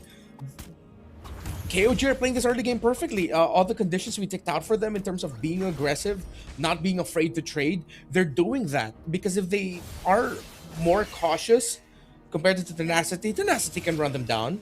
But if knowing the strengths of their lineups and respecting their own strengths, KOG are doing really well. Yeah, that all happened despite them seeing how Tenacity were already starting out their 4-man rotations right before that turtle of okay. Song Jin-woo again jumping in. Kaizen just literally dashed out of that. See, now it's KOG grouping up together and being the guys to just constantly pressure Tenacity, and now from way up top they're doing it on the opposite side of the map. Just how quick are these rotations that we're seeing from KOG right now? Yeah, they know that there's a window that they're trying to work through. If they give Tenacity any inch of room to work with, then there's a turnaround coming. 33rd rushes the Oracle, and that's a great pickup. That allows them to continue this aggression with the extra bit of sustain that he can build up for themselves. Instead of falling into the trap of maybe picking up a Cursed Helmet or a Dominus Eyes, he went straight for the Oracle. I appreciate that so much. Okay, now they'll have more reliable bodies in front for the upcoming team fights that will most likely involve Payan, since it will be down bottom. So they definitely have this turtle pit to themselves. Look at just what 33rd is doing! He's all alone in the purple buff, making sure that Song Jinwoo and Water do not gain access to this next objective. Great delay, Kaizen. Whoa, whoa. Okay. Diaz actually gets to run away from that. They split up and don't actually lose anyone in the process. 3 ultimates Wow. committed. This is, I think, that was a little bit too excited there by KOG. But I think also they decided to commit all those ultimates. Whoa, whoa. Okay, Water still has that extra dash back. They were also at the risk of just getting sandwiched and dove on by Tenacity. Oh, they spot out Kaizen! Oh. Okay, Kaizen got sandwiched there, but they did not really get to take him out. It's Tanky, Akai with a 1 assist, and he will just go back to his usual routine of farming. So no major losses from KOG just yet, but Tenacity I feel are still somewhat doing a great job at not allowing this deficit to grow any further. They even were the first ones to take away a turret, but that also doesn't take away the fact that it's KOG who's been pretty much in control of majority of the map, and they're the ones able to scout what Tenacity's been doing all this time. Yeah. Just continued aggression. They play through their Khalid and Juicin. Zed and Nile have set up a perfect start for KOG in this game. The Tenacity just trying to scramble and find an angle, trying to find that balance of whether they help Water secure his buffs and farm, or do we help Griff get a little bit more. Those little moments, I think, yeah, BS and Lord guys need to take that as much as they can. They haven't really been able to play this game as much as they would have liked to with their combo. But with this aggression, that's a good start, and the Fury of the Phoenix landed perfectly onto Zed! BS didn't want to let go of that Juicin, and now Nile might be able to take down Song Jinwoo. The golden hour buys a bit of time, and Song Jinwoo gets out as the extra bit of shield from the passive of that Marcel allowed him to get out sooner. And that is a good save. BS has now brought Tenacity back in this game alongside Lord guys on that Zetian. Yep. That also could have been something much more if only 33rd was also caught in that golden hour, but just because he wasn't, there was a response from KOG to prevent the aggression from Tenacity, but now they secure this turtle for themselves and they slowly walk towards the mid, but KOG have been doing their best to avoid every single attempt from Tenacity, but at least they've regained the gold lead. Nile trying to get back into the lane, Payan as well. They don't want to allow this carry to push. It seems like that little mishap by KOG in the bottom side of the map when 3 of them were behind tower and 3 of them committed ultimates, allowing Water to push the opposite side and break the tower up top, has now costed KOG their lead. And some surprise aggression as well from BS on that Marcel. It finally clicked for him. This is what the Marcel is built for. He has the Zetian to supplement him as well. And if they can keep this aggression up, then it stops KOG from being able to play the game that they played. But Kaizen finds the heavy spin onto Lord guys. Payan breaks down the tower, drops down the Zaman Force, and Nile drops the Zetian. Meanwhile, Water is making work of the minion waves up top to allow that lane to push. Yet again, KOG still trying to find a bit more map control. Just as they break their first tower down bot, Tenacity will be able to break their second tower up top. Oh, the trades, Water on this Suyo has been making so much happen for Tenacity here, but I must say that was a really surprising attempt from KOG. Just the same, Kaizen going in with a heavy spin, and it was Nile providing that follow-up because Payan barely made it, but it was Lord guys who seemed to be the priority this time for KOG, and at least they're still gradually able to take out those small pickups every now and then, in contrast to what we were expecting of them to just really rely on their team fighting and playing around Payan. So it seems that they're still, to a certain extent, a bit more of flexibility that you could still expect for KOG, or it's probably also mainly just the calls that they're doing with this lineup, but you still have to be really careful. Tenacity still are in hold of the lead, and they have the better map control so far considering the amount of turrets already taken out. Yeah, Kaizen is one level below the Suyo. But so far, KOG have a little bit more advantage through the minion wave pushing down mid. But that top lane push is the headache that they're trying to shake, the thorn on their side. They can't just exactly deal with just yet. Now spots out BS and Song Jinwoo. It's a long dance for Lord number 1. As whoever gets this Lord might be able to get the definitive lead of the game that will extend for maybe 4 to 5 minutes, which in MLBB times is eternity. Water goes back up top, but the river is active. Akai and Alice know that the Suyo is there, but Water's gonna be able to get away, and the Lord is still being danced for by the two teams. They know the Akai is up top though. This looks good for Tenacity. Ooh! Grift is actually trying to blitz this.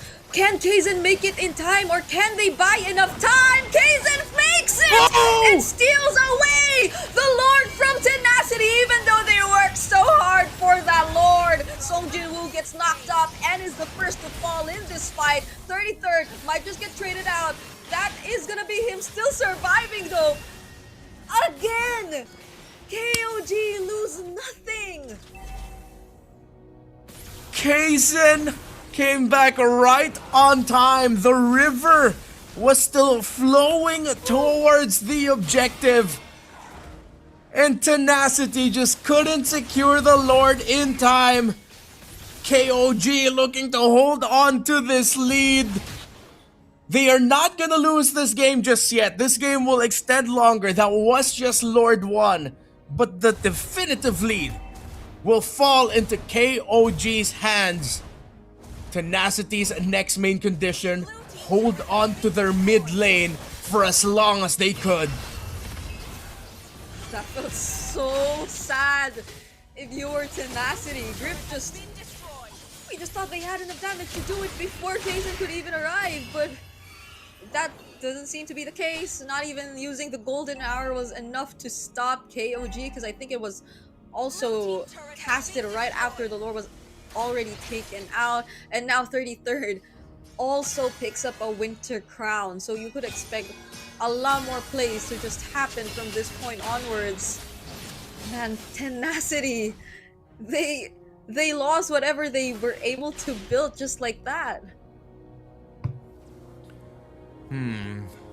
Still, in terms of the gold, it's very close. There's already a Trinity locked in for the carry, but the Payan Harith is already up to the Holy Crystal and its core items as well.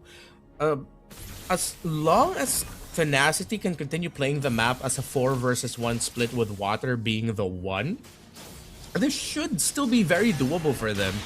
And we've seen throughout the series that errors and advantages, it seems like, go hand in hand. The more at advantage you are, the higher the likelihood that you ended up committing an error that ends up you losing that advantage. We saw it happen for KOG earlier, until, of course, Kaizen was able to swoop in quite literally on the Sakai to steal that Lord away. I think that's one of my, if not the biggest highlight I got to see today, because it's an Akai. For sure. One. And it was a heavy spin that was casted in from the right mid bush all the way to the Lord mid. So he just heavy spin his way to stealing that objective. That Tenacity worked so hard for. Okay, so now it's another Lord. So clearly, as mentioned, it was not a definitive or a game-ending Lord steal whatsoever, but it's still was enough for KOG to finally take this Uh-oh. map control for themselves. Uh-oh. Water cannot Bang! run away from this. There was a turret awaiting him, even if he was able to escape that salmon force, and so they lose the most important member before this upcoming Lord fight. Man-marked, a miracle is what Tenacity needs to somehow get this Lord, but KOG will not let go of the lead that they found themselves. 2 Lords for KOG, and a push of all pushes and a defense of all defenses is what we're gonna see next. Yep. No holy shields left. We're already approaching the 15-minute mark, and it took less than 5 seconds for the Lord to spawn right after they were able to take it for themselves. And they finally get to expose all base, or almost all base turrets as well, with Payan taking down that tier 2 down bot. This is gonna be very tricky for Tenacity. The timings for the Golden Hour and the Fury of the Phoenix have to be played really, really well, especially if KOG go in for the dive. If it's not gonna be those two together, at least just a Platinum Snap from the Marcel would be alright. The time with the Fury of the Phoenix. I think instead of an offensive tool, Golden Hour might be more suited as a defensive tool for them now. Okay. Oh! That could have been something. But I guess it was just to buy time for the Lord. Oh, they should have bounced on that. But maybe they're overthinking the presence of that Alice, which they are giving a lot of respect towards. So conceal forward.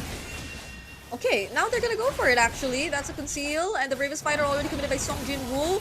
Not anything a KOG cannot fight against though! That's the Raging Sandstorm, as well as the Fury of the Phoenix as a response. Oh! But look at the Throne of Ruin from 33rd! That's a defensive Golden R, and you needed it just at the right moment, because KOG was going for the chase, and they find Water, pin him to the wall, alongside a base turret for KOG. In most scenarios, I wish I was Water getting pinned to the wall, but not in this scenario, not when it's tournament life. This is tournament life. They're fighting for, they're holding on to, in hopes of extending it to a game number 5 and potentially still fighting back against KOG. Yes! But it's Payan on a killing spree. Picks up a double kill, and Song Jin-woo jumps right in just to be taken down by Nile. Now it's a wave in mid that KOG might just utilize. KOG, they suffered their first series loss yesterday. They're now quite literally knocking at a series finish here, but the wave clear of Tenacity, of Water and Grip, can they hold? Kaizen goes in, pushes them back, and it's KOG staying in this tournament. MSL Thailand's top seed during the regular season eliminate Tenacity 3-1. They hold on. It wasn't the cleanest. It wasn't perfection.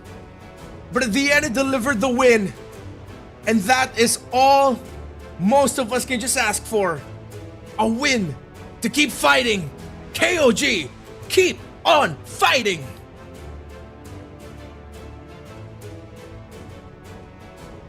You could see how badly they wanted this, and how sad it is for Tenacity just the same. A really good showing from both of these teams, but only one can keep on going and keep on fighting, and that is gonna be KOG. Respect and props to both, but oh my, we gotta take a look at that. That was an Akai to seal the deal, Renmar. An Akai you were initially worried about in the draft. And then he just came in with a lot of heroics. It was a risk to take that rush And Kaizen literally swept in. Pretty sure that was a deleted scene from Kung Fu Panda. I don't know which one, but you could slot that into any of the movies and it would have worked out. And it led to them getting that and leading to them getting an interview. Later. We will I be. thought it was gonna be now. Yeah, we will be. We will be hearing from them later. And I know we're excited for that because why? Yeah. That's what we're gonna hear Kaizen, we're gonna hear Coach Justin, we're gonna hear from Payan. And I highlighted these three because of course they're Filipinos, but for all the international audience out there as well, KOG, if you've been paying attention, is again the top seed. So there's just so much respect for this team. A lot of the teams we're seeing here in MSL Thailand are just looking up to them after that really clean record. And so far, they've just dropped a total of 3 games in their run so far here in MSL Thailand, because they dropped 2 in the regular season and yesterday they dropped 1. So 4. I think that's 4. They already dropped 4 so far. Oh yeah, you're right. Yeah, 4. Yeah, it's just 4 so far. So imagine that for your debut season, and they're just so versatile. I admire how versatile they were. The drafting, the surprises they got to present to us, and that last minute Akai pick again. These are one of those teams that are really exciting to watch, and now ขอบคุณ let's มาก hear เลย from นะคะ them. สำหรับความสนุกตลอดมาเดี๋ยวตอนนี้ให้น้องๆนะคะไปพักก่อนนะคะ เชิญพักผ่อนก่อนนะคะ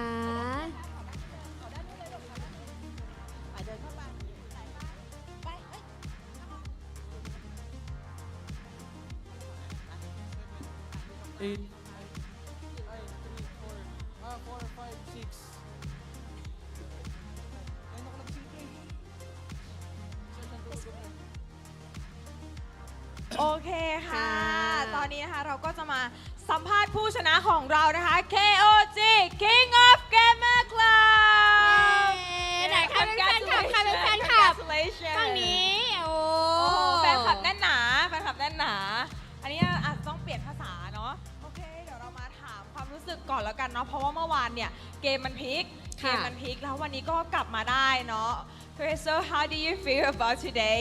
Because yesterday you almost you lost yesterday, and how do you feel about beating them today? For me, I think we feel relieved because we still have a chance to get the championship. Yes. And feel so much happy right now. Happy right now. So you move on already about yesterday? Yeah. Me also. You also? How do you feel today? I feel relieved and super duper happy. Okay. ค่ะก็รู้สึกดีใจเนาะเพราะว่าเมื่อวานเนี่ยก็เมื่อวานก็เรียกว่าอะไรพ่ายแพ้ไป แต่เขา เนาะ ก็ยังมีความมั่นอกมั่นใจ ใช่ ว่าเขาจะต้องเป็นแชมป์แน่นอน ใช่บอกว่าวันนี้ก็รู้สึกโล่งใจ เพราะว่ารู้สึกว่าเฮ้ยยังสามารถที่จะเป็นแชมป์ได้อยู่ ถึงแม้ว่าวันนี้จะอยู่สายล่างก็ไม่เป็นไรเนาะ ค่ะ How did you make a comeback and win again today after yesterday? I just need sleep. Sorry? I just need sleep. Sleep? Yeah, sleep. A lot of sleep? Because last night I'm having hard time to sleep. So I think it's for me. I cannot guide my teammates to clean the game. But now I have full sleep. So yeah, just need sleep. ก็คือสำหรับเคเซนที่กลับมาได้ในวันนี้เพราะว่านอนเต็มอิ่มแล้ว นอนเต็มอิ่มทำให้มีแรงก็เลยกลับมาได้ในวันนี้แล้วก็ชนะได้ What about you, Payen? I think just need some massage because my back and our body hurt easy. Easy? Yeah. Oh, you need a little bit massage? Yeah, because my back and my body hurt easy. Yeah. สำหรับผ้าเย็นนะคะก็คือที่กลับมาได้วันนี้เพราะว่าได้รับการนวด เพราะว่าปวดหลังเล่นเกมเยอะ ถ้างั้นต้องเป็นเก้าอี้ดีๆนะคะจากอันนี้เลยจะได้ไม่ปวดหลังเนาะพอ What about how you feel that tomorrow you're gonna have to do one more to go to another team like you think you're gonna beat them or not tomorrow? Which team? Any of them. Any of them? Now your confidence is back. Yeah, we're not scared. We just need sleep. Okay, need a sleep and massage. Yeah, Any team? Yeah, You any think team. you can beat them? Yeah, can. Confident. Do you want to say something about other team? What other team? Any team? Seven team? Yeah. Uh, Yeah. just come to the venue then watch tomorrow.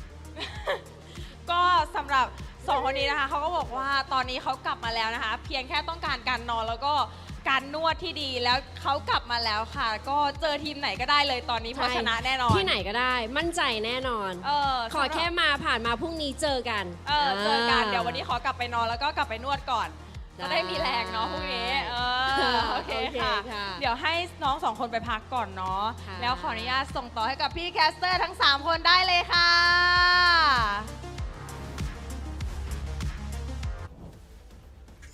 Thank you so much to our hosts, and we got to hear from both Kaizen and Payan. How lucky are we to hear from these two players exactly for the winner's interview? And so does this mean that Kaizen did not have enough sleep yesterday?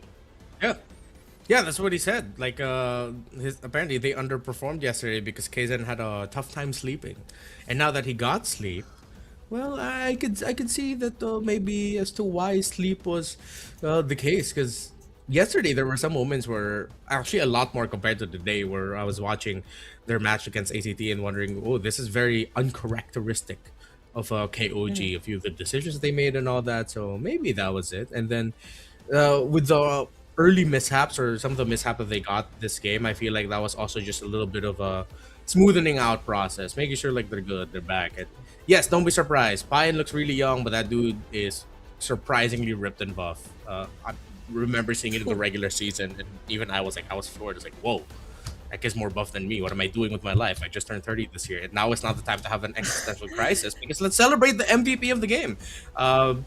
0 deaths, and yeah, it was easy for him. I like how he sold his items there in the end to make sure that he would also get an Oracle so that he also gets a little bit more shield for himself. That was great.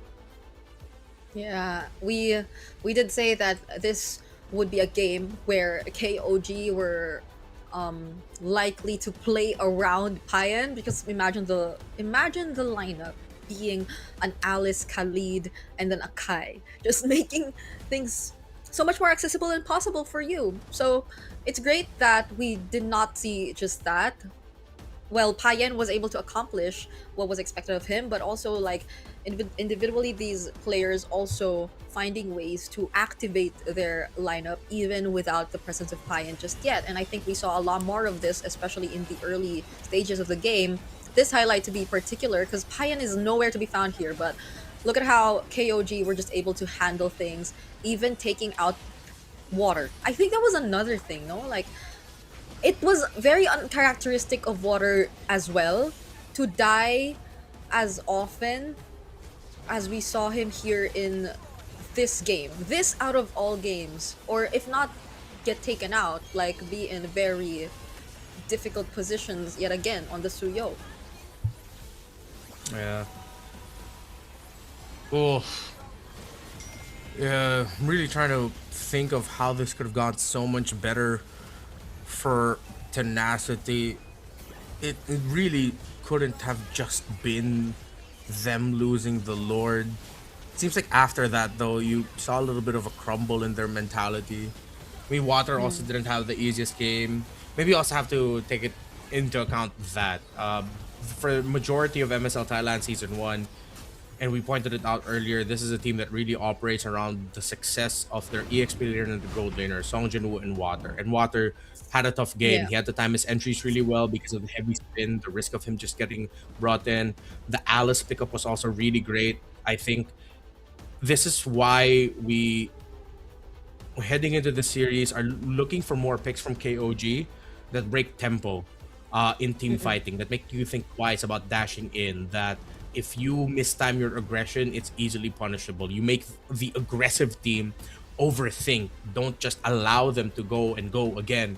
And they started that from minute one with how Nile and Zed handled the early game, how they handled clearing minion wave very quick, winning the trades against BS and Lord guys, going into the jungle, getting vision, delaying water, rinse and repeat. 33rd, you get out of lane, you threaten the Throne of Ruin when Tenacity dives, rinse and repeat. Heroics by Kaizen, something that has been a usual thing for majority of the season for KOG. Again, rinse and repeat. They brought back what made them great in the regular season, refined it, and not just that, redefined it. Yeah. KOG here in this series showed us a much better form of what really put them in the top spot, and the way that they were just able to constantly shift their focus and show how they're a team that you just couldn't easily predict to know in terms of what the main play style is going to be, is something that, despite them probably showing a bit more of themselves compared to the other teams since they had to go through the lower bracket, teams that will go up against them, be it Bacon Time or be it ACT, I'll have to take note of that. And they will be free to take a break today as well, because I believe their lower bracket finals will be happening tomorrow. But that's, I guess, the only catch. It's the only catch of, again, being in the lower bracket in this format. You will, if ever you win tomorrow's lower bracket finals, have to play 2 long series in a row in the last day. Yeah, you have a best of 5, and if I'm not mistaken, they also operate with a best of 7 in the grand finals. Yeah, so it's a grueling crawl, really. It harkens back to the earlier days of how we did things before it was a separate BO7 day for the grand finals. Still, ACT Esports Club and the Bacon Time have a lot of info, but before they look forward to the finals, they have to look at each other first. With how ACT has performed so far in this playoffs, I think Bacon Time really need to respect their opponents here. Bacon Time have sort of exuded this air of being like the bad boys while still also being really well loved by the fan base in MSL Thailand. I think they need to balance it out just a little bit. They gotta respect what ACT can do, and we're gonna see that a little later. Yeah, I can't wait. I honestly can't wait, because like after the Florine Benedetta games, like I can't help but think about how ACT is planning to respond to all this. Like, do they consider it as something they're willing to fight against, or do they really think of it as something that they just rather take out? There are a lot of questions I feel like even the audience are just looking forward to see happen for our next series of the day. And don't you worry, guys, because we will be moments away from that. But of course, there will be a bit of a break before we head into that. We got to set up some things and of course take a moment for us to drink water after what we saw happen to Water and the gang. So this is Frida and Renmar joining you for the second day of the playoffs, and we'll be back after a short break to deliver the second series of the day.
Richman Shop โน1เรื่องเติมเกมเหนือกว่าทุกการเติมผู้สนับสนุนหลักอย่างเป็นทางการลีก MSL Thailand เติมได้นับร้อยเกมพร้อมบัตรเติมเกมและบัตรกำนันอีกมากมายเติมถูกเติมไวผ่อนได้มีเงินคืนจ่ายสะดวกไม่ว่าจะโอนหรือผ่อนชำระและใหม่ล่าสุดรองรับการแบ่งจ่ายผ่าน SPayLater ดูแลทั้งก่อนและหลังการขายทุกช่องทางบริการ 24 ชั่วโมงร้านเติมเกมที่สตรีมเมอร์ส่วนใหญ่ไว้วางใจนึกจะเติมเกมต้อง Richman Shop เท่านั้นแล้วมาเติมกันเยอะๆนะ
Richman Shop โนหนึ่งเรื่องเติมเกมเหนือกว่าทุกการเติมผู้สนับสนุนหลักอย่างเป็นทางการ League MSL Thailand เติมได้นับร้อยเกมพร้อมบัตรเติมเกมและบัตรกำนันอีกมากมายเติมถูกเติมไวผ่อนได้มีเงินคืนจ่ายสะดวกไม่ว่าจะโอนหรือผ่อนชำระและใหม่ล่าสุดรองรับการแบ่งจ่ายผ่าน SPayLater ดูแลทั้งก่อนและหลังการขายทุกช่องทางบริการ 24 ชั่วโมงร้านเติมเกมที่สตรีมเมอร์ส่วนใหญ่ไว้วางใจนึกจะเติมเกมต้อง Richman Shop เท่านั้นแล้วมาเติมกันเยอะๆนะ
Richman Shop โนหนึ่งเรื่องเติมเกมเหนือกว่าทุกการเติมผู้สนับสนุนหลักอย่างเป็นทางการ League MSL Thailand เติมได้นับร้อยเกมพร้อมบัตรเติมเกมและบัตรกำนันอีกมากมาย เติมถูกเติมไวผ่อนได้มีเงินคืนจ่ายสะดวกไม่ว่าจะโอนหรือผ่อนชำระและใหม่ล่าสุดรองรับการแบ่งจ่ายผ่าน SPay Later ดูแลทั้งก่อนและหลังการขายทุกช่องทางบริการ 24 ชั่วโมงร้านเติมเกมที่สตรีมเมอร์ส่วนใหญ่ไว้วางใจนึกจะเติมเกมต้อง Richman Shop เท่านั้นแล้วมาเติมกันเยอะๆนะ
Richman Shop โน1เรื่องเติมเกมเหนือกว่าทุกการเติมผู้สนับสนุนหลักอย่างเป็นทางการ League MSL Thailand เติมได้นับร้อยเกมพร้อมบัตรเติมเกมและบัตรกำนันอีกมากมายเติมถูกเติมไวผ่อนได้มีเงินคืนจ่ายสะดวกไม่ว่าจะโอนหรือผ่อนชำระและใหม่ล่าสุดรองรับการแบ่งจ่ายผ่าน SPayLater ดูแลทั้งก่อนและหลังการขายทุกช่องทางบริการ 24 ชั่วโมงร้านเติมเกมที่สตรีมเมอร์ส่วนใหญ่ไว้วางใจนึกจะเติมเกมต้อง Richman Shop เท่านั้นแล้วมาเติมกันเยอะๆนะ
Richman Shop โนหนึ่งเรื่องเติมเกมเหนือกว่าทุกการเติมผู้สนับสนุนหลักอย่างเป็นทางการ League MSL Thailand เติมได้นับร้อยเกมพร้อมบัตรเติมเกมและบัตรกำนันอีกมากมายเติมถูกเติมไวผ่อนได้มีเงินคืนจ่ายสะดวกไม่ว่าจะโอนหรือผ่อนชำระและใหม่ล่าสุดรองรับการแบ่งจ่ายผ่าน SPayLater ดูแลทั้งก่อนและหลังการขายทุกช่องทางบริการ 24 ชั่วโมงร้านเติมเกมที่สตรีมเมอร์ส่วนใหญ่ไว้วางใจนึกจะเติมเกมต้อง Richman Shop เท่านั้นแล้วมาเติมกันเยอะๆนะ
Richman Shop โนหนึ่งเรื่องเติมเกมเหนือกว่าทุกการเติมผู้สนับสนุนหลักอย่างเป็นทางการ League MSL Thailand เติมได้นับร้อยเกมพร้อมบัตรเติมเกมและบัตรกำนันอีกมากมายเติมถูกเติมไวผ่อนได้มีเงินคืนจ่ายสะดวกไม่ว่าจะโอนหรือผ่อนชำระและใหม่ล่าสุดรองรับการแบ่งจ่ายผ่าน SPay Later ดูแลทั้งก่อนและหลังการขายทุกช่องทางบริการ 24 ชั่วโมงร้านเติมเกมที่สตรีมเมอร์ส่วนใหญ่ไว้วางใจนึกจะเติมเกมต้อง Richman Shop เท่านั้นแล้วมาเติมกันเยอะๆนะ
Richman Shop โนหนึ่งเรื่องเติมเกมเหนือกว่าทุกการเติมผู้สนับสนุนหลักอย่างเป็นทางการ League MSL Thailand เติมได้นับร้อยเกมพร้อมบัตรเติมเกมและบัตรกำนันอีกมากมายเติมถูกเติมไวผ่อนได้มีเงินคืนจ่ายสะดวกไม่ว่าจะโอนหรือผ่อนชำระและใหม่ล่าสุดรองรับการแบ่งจ่ายผ่าน SPayLater ดูแลทั้งก่อนและหลังการขายทุกช่องทางบริการ 24 ชั่วโมงร้านเติมเกมที่สตรีมเมอร์ส่วนใหญ่ไว้วางใจนึกจะเติมเกมต้อง Richman Shop เท่านั้นแล้วมาเติมกันเยอะๆนะ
Richman Shop โนหนึ่งเรื่องเติมเกมเหนือกว่าทุกการเติมผู้สนับสนุนหลักอย่างเป็นทางการ League MSL Thailand เติมได้นับร้อยเกมพร้อมบัตรเติมเกมและบัตรกำนันอีกมากมายเติมถูกเติมไวผ่อนได้มีเงินคืนจ่ายสะดวกไม่ว่าจะโอนหรือผ่อนชำระและใหม่ล่าสุดรองรับการแบ่งจ่ายผ่าน SPay Later ดูแลทั้งก่อนและหลังการขายทุกช่องทางบริการ 24 ชั่วโมงร้านเติมเกมที่สตรีมเมอร์ส่วนใหญ่ไว้วางใจนึกจะเติมเกมต้อง Richman Shop เท่านั้นแล้วมาเติมกันเยอะๆนะ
Richman Shop โน1เรื่องเติมเกมเหนือกว่าทุกการเติมผู้สนับสนุนหลักอย่างเป็นทางการ League MSL Thailand เติมได้นับร้อยเกมพร้อมบัตรเติมเกมและบัตรกำนันอีกมากมายเติมถูกเติมไวผ่อนได้มีเงินคืนจ่ายสะดวกไม่ว่าจะโอนหรือผ่อนชำระและใหม่ล่าสุดรองรับการแบ่งจ่ายผ่าน SPayLater ดูแลทั้งก่อนและหลังการขายทุกช่องทางบริการ 24 ชั่วโมงร้านเติมเกมที่สตรีมเมอร์ส่วนใหญ่ไว้วางใจนึกจะเติมเกมต้อง Richman Shop เท่านั้นแล้วมาเติมกันเยอะๆนะ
Richman Shop โนหนึ่งเรื่องเติมเกมเหนือกว่าทุกการเติมผู้สนับสนุนหลักอย่างเป็นทางการ League MSL Thailand เติมได้นับร้อยเกมพร้อมบัตรเติมเกมและบัตรกำนันอีกมากมายเติมถูกเติมไวผ่อนได้มีเงินคืนจ่ายสะดวกไม่ว่าจะโอนหรือผ่อนชำระและใหม่ล่าสุดรองรับการแบ่งจ่ายผ่าน SPay Later ดูแลทั้งก่อนและหลังการขายทุกช่องทางบริการ 24 ชั่วโมงร้านเติมเกมที่สตรีมเมอร์ส่วนใหญ่ไว้วางใจนึกจะเติมเกมต้อง Richman Shop เท่านั้นแล้วมาเติมกันเยอะๆนะ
การแข่งขัน MSL Thailand Season 1 Powered by Moonton Official Telecommunication Partner True 5G Official Gaming Phone by Infinix Official Sponsor by Richman Shop Official Gaming Chair Partner DX Racer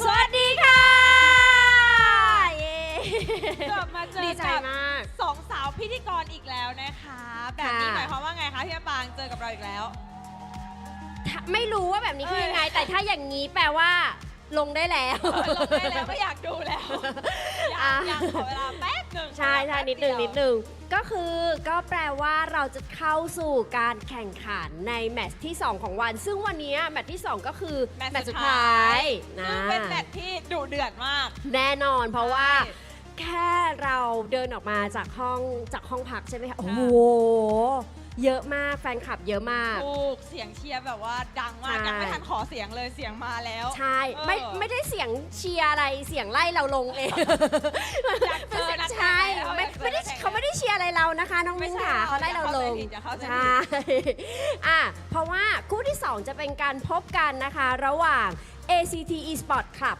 ค่ะ และ เบคอนไทม์ค่ะโอเค อันนี้ก็ไม่ใช่เสียงเชียร์แต่อย่างใด พูดชื่อทีมพูดชื่อทีม โอเค อันนี้ก็คือถ้าทีมชนะในรอบนี้นะคะ ก็คือ ค่ะ เข้ารอบแกรนด์ไฟนอลเลย ใช่ก็คือจะไปแข่งขันการหาผู้ชนะในวันพรุ่งนี้ ส่วนทีมที่แพ้ก็คือลงมาอยู่สายล่าง แข่งอีก1 รอบ ใช่ ไปแข่งกับทีม KLG KLG ใช่ค่ะ ก็ได้ลุ้นอีกได้ลุ้นอีก ใช่ นะคะ ได้ลุ้นกัน คือห้ามพลาดเลยนะคะพรุ่งนี้เพราะว่าสายล่างแล้วก็จะรู้แล้วว่าใครจะได้เป็นแชมป์นะพรุ่งนี้ ใช่ใช่ ค่ะ ใช่ค่ะ แล้วก็ฝากกันเอาไว้ด้วยนะคะสำหรับกิจกรรมบริเวณด้านหน้าพรุ่งนี้วันสุดท้ายแล้วนะคะ ใครที่บ้านอยู่ใกล้ๆนะคะ หรือว่าบางคนแอบเห็นว่าเขาตั้งใจที่จะมางานในวันสุดท้ายโดยตรงเลย ใช่ อ่า เพราะว่า มาเป็นคู่ชิง ครั้งแรกซีซั่นแรก ใช่ แชมป์ซีซั่นแรกมันต้องยิ่งใหญ่อยู่แล้ว อลังการการสร้างแน่นอนนะคะ และสำหรับใครนะคะที่สนใจเนาะอยากมาดูความมันนะคะ แบบดุเดือดแบบสดๆหน้างานนะคะ สามารถมาได้เลยนะคะ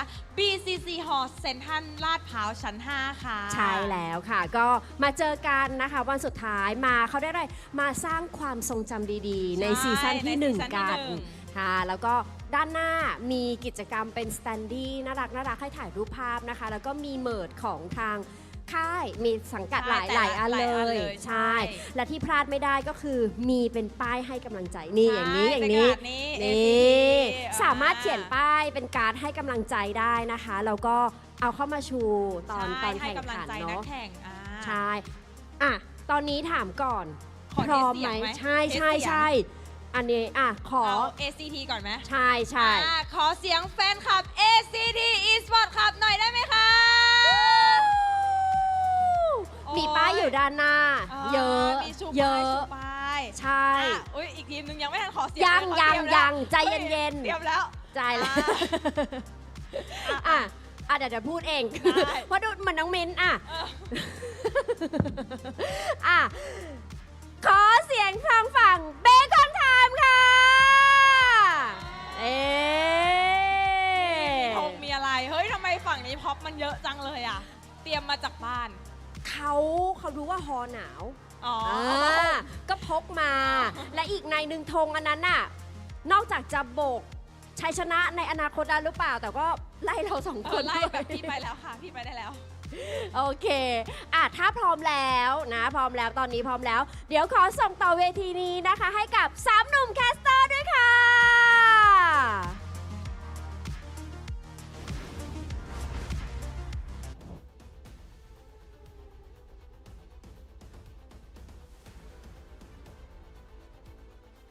All right, welcoming you back to the English broadcast. It's still me, Brigida, joined by Renmar to bring you the action for our last series here in the second day of our playoffs in MSL Thailand Season 1. I think this is a much-awaited series, and you could already see it through the audience we have at the venue. How are you feeling about this series, Renmar? Well, I am excited. I'm expecting this to be really top tier. I mean, I never wanna expect perfection from majority of matchups, but I feel like we're gonna get close to it on this one. ACT have been on an absolute tear so far, while Bacon Time, they were definitive with their sweep over Tenacity despite it being challenging for different reasons, so very pumped for this one. Yep, these are two teams who I believe during the beginning, or when we were at least starting out here in MSL Thailand Season 1, had really strong reputations, I'd say, org-wise and player roster-wise, and they've been able to really introduce themselves as strong teams in the first week of the regular season leading up to, I think, a couple more matches after that. But there have been some on and off moments for these two. Obviously, they don't have as perfect of a record as we've seen King of Gamers actually secure in the regular season, but it is during this time of the league, it is during the playoffs we've seen them really deliver their best performances, which is why I really understand why you were saying something along the lines of us getting close to what we were really looking for in terms of gameplay, or the Thailand gameplay from these two teams. Yeah, I want to start off first with ACT because I think that their season, there was one game that really stood out to me, and I'm not just saying it because that was like one of the first few games I casted, and I don't operate all of my thoughts and opinions on one team through one cast. Definitely not at all. But it was their series against Burham United. They got swept by them in May 3, and then watching that, they looked like they were a young team that was just beat out by veteran knowledge. So when they met up again for the first round matchup, for the first match of the series, and to see their growth from how they faced off against BRU to how they defeated them here in the playoffs for the opening match really made me already start to shudder for KOG, because it was perfect drafting, perfect execution, outplay them at the center of the map, and that's what you want to do when you go up against KOG. Then when they went up against them, beat them too. So when they advanced and they took down KOG, as shocking as it was, Flukeo especially stepping up was such a very happy surprise for me. Meanwhile, on the side of Bacon Time, again, they were sort of like the bad boys of the season, with their aura, with their TPs, all of that. They got humbled early on, especially after their face-off against King of Gamers Club in week 3. It was definitively answered that KOG is the best team because it was undefeated versus undefeated. But Bacon Time, how they beat Tenacity yesterday, it was a somewhat dominating game number 1 and 3, but game number 2 was where they were really tested, and I felt like a lot of the problems that they had in the regular season, for them to solve that and then show that by beating Tenacity the way they did, was important to their growth and their story for this playoffs. Yep, there's been huge development in a very short amount of time, because again, compared to like the usual format that we're used to seeing, we've had like 5 weeks of action here in the regular season for MSL Thailand, and now we have like 3 days straight of playoffs, and it's a more familiar format for those who've been watching the older leagues, wherein the lower bracket finals and grand finals are actually in a single day. So, you know, it's a very long journey, and we actually got to quickly run through what really happened during the past day through that playoffs bracket update that we also flashed on our screens earlier. And yes, we are now down to our upper bracket finals, which I think is really significant for both of these teams, because yes, Bacon Time, I guess you could say it's a bit more expected. It's just that they had this really sudden improvement here in the playoffs. But ACT really worked their way to make it here, because again, they introduced themselves as a strong team, but they've had their moments, and now they're suddenly getting it together, made it through the play-ins, even taking down top 1 in the regular season just to make it here in the upper bracket finals. So definitely they've been through quite a lot more than Bacon Time, who have been sitting in the upper seed, but I'm worried for ACT in such a way that this mid duo we're looking at for Bacon Time is just really terrifying, in a sense that they're so unpredictable. It's like there's just so much you could just expect from these two, or at the same time not expect from these two, because they just are always ready to keep these surprises going. Yeah, of course, ACT being the top one team from the open qualifiers, it's going to be a huge statement win, even more so than their victory against KOG yesterday. If they can be the first team to make it to the grand finals of MSL Thailand Season 1. Again, making it to the grand finals secures you at least an appearance for M Series Cup Mekong Season 7, which, if I'm not mistaken, should also be a wild card qualification tournament. While top one, if you become champion of the whole tournament, means you go to the wild cards of MSC. And that's, if I'm not mistaken, that's going to be a nice trip to Paris for you. So for ACT and Bacon Time here, earlier they showed, a graphic between the two gold laners, Flukeo and Guns. And because of the performances they had in day number 1, that will be the matchup to watch out for.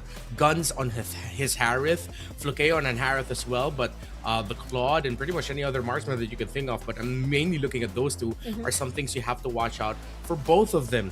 But you can't get to the gold lane matchup unless you take care of the center, unless you take care of your roam, mid, and jungle. So Sylvie, Carnes, and Seros have to take a page from the teams that have beat Bacon Time this season.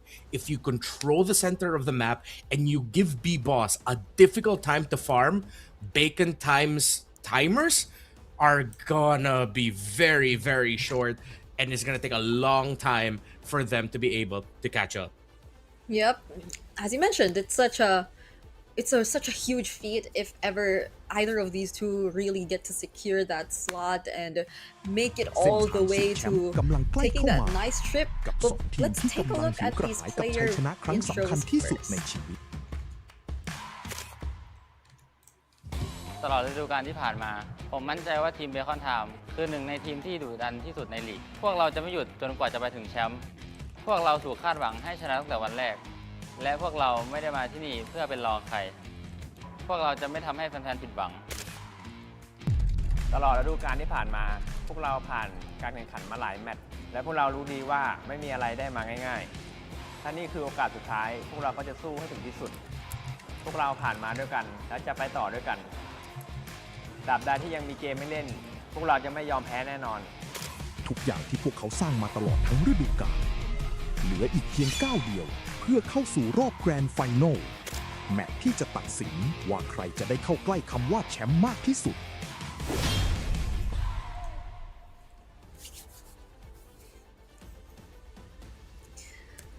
Could definitely feel the hype right there, and I think it's about time we check the head-to-head, but I guess we will be going back to what you previously mentioned about a bit of a highlight in terms of these two gold laners, because both Guns and of course Supermanis, these are two players you definitely really have to pay attention to, and the stats also tell you how, despite what has been the record for ACT, I know they finished in 5th for the regular season, all of the games we saw from them during the playoffs, I think somehow pulled up these statistics to bring them close enough to Bacon Time. Yeah, Bacon Time, one of the things that we mentioned earlier, of course, was them improving on some of the things that led to their losses during the regular season. And one of that is the recovery. If ever B-Boss doesn't have a good time in the jungle and Spider Miles and Exort aren't the ones dictating the tempo. So it seems like Spider Miles and Exort have sharpened that up a little bit so that if ever they're not the ones taking the first step with their rotations, at least they're keeping it somewhat close. Flukeo, because of his performances yesterday against KOG and throughout the regular season, honestly has just been the consistently better player. In the earlier portions of the season, there were a lot of questionable plays made by Guns. I was pressing C translation in a lot of the comments that I could see, manually trying to translate, and there were a lot of people not me translating it, but putting it in the search engine and then translating it into English, and a lot of people really focused on Guns as the guy that needs to step up if Bacon Time even wanted to make it to the playoffs at that time. But then consistently he's really grown up, he's really improved, and he can carry for the team when needed. That is if he's on the Harith. his best performances this season have been on that hero. Everything else has been kind of here or there. While Flukeo has a much wider pool. He can play that Freya really well. The carries up there. His Claude performances he has a few great ones also. The Harith definitely going to be in contention for those two. Yeah. Which is interesting because maybe it just feels that way, but stats say that they have like both a hero pool of 6. So maybe it's just that there were more rare instances that guns actually used heroes outside the Harith, Claude, or Carry. And it was like Flukeo occasionally getting his hands more often on the picks which you wouldn't normally get your hands on, like the Freya, I feel. Which I think is also one thing we will be looking at because this is a different series from the last series. I think there's a lot more element of surprise that we could definitely expect when we are looking at the drafts. And it's great that we're seeing it right now for the first time today. It's gonna be a Broken Walls map as well. Of course, I expect a team like ACT to make the most out of this more because of how aggressive they want to be. That's always something that you can expect from teams that in tournaments come in through open qualifiers. They like to build off of that momentum and that aggression. And ACT are not shy of that, especially with Sylvie and Seros, with how they play. It's in their blood, quite literally. They're twins. So, hopefully they are. Hopefully they are twins. They are twins, right? Yeah. Yes, They're not just like cousins who look so much alike that maybe one of their parents need to explain something, but no, definitely twins. Okay, so of course, Bacon Time doesn't even want to pick up the Marcel. They take it away as an option for ACT. They take away the Khalid as well, a favorite pick of Sylvie. So you take away 2 heroes again that feed into that aggression, while ACT are taking out carries.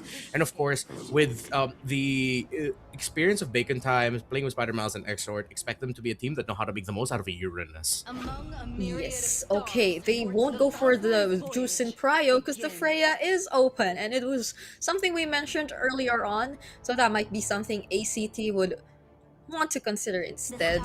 I'm honestly torn between wanting Exort to get a hold of a more familiar hero than one that's more surprising, like if I was going up against Exort, I don't know which I would prefer. If it's like a really normal power pick or something along the lines of a Gord, Faramis, or Kadita, because he's had games playing those kinds of mid laners here.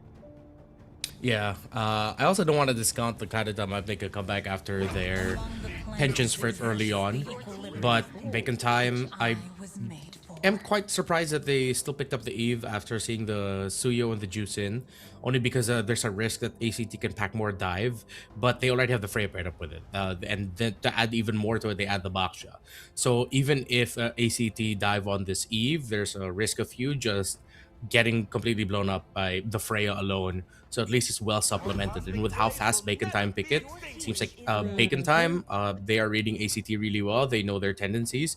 Even forgoing their gold laner pick. We're not fully sure if this Freya will go to the gold lane. There's still a chance Kang might show up with it suddenly in the EXP lane. They keep a flex option available. But with the Claude being the gold lane, there is a very good chance that this will go to the gold lane instead, only because you can just beat out the Claude as a Freya really easily.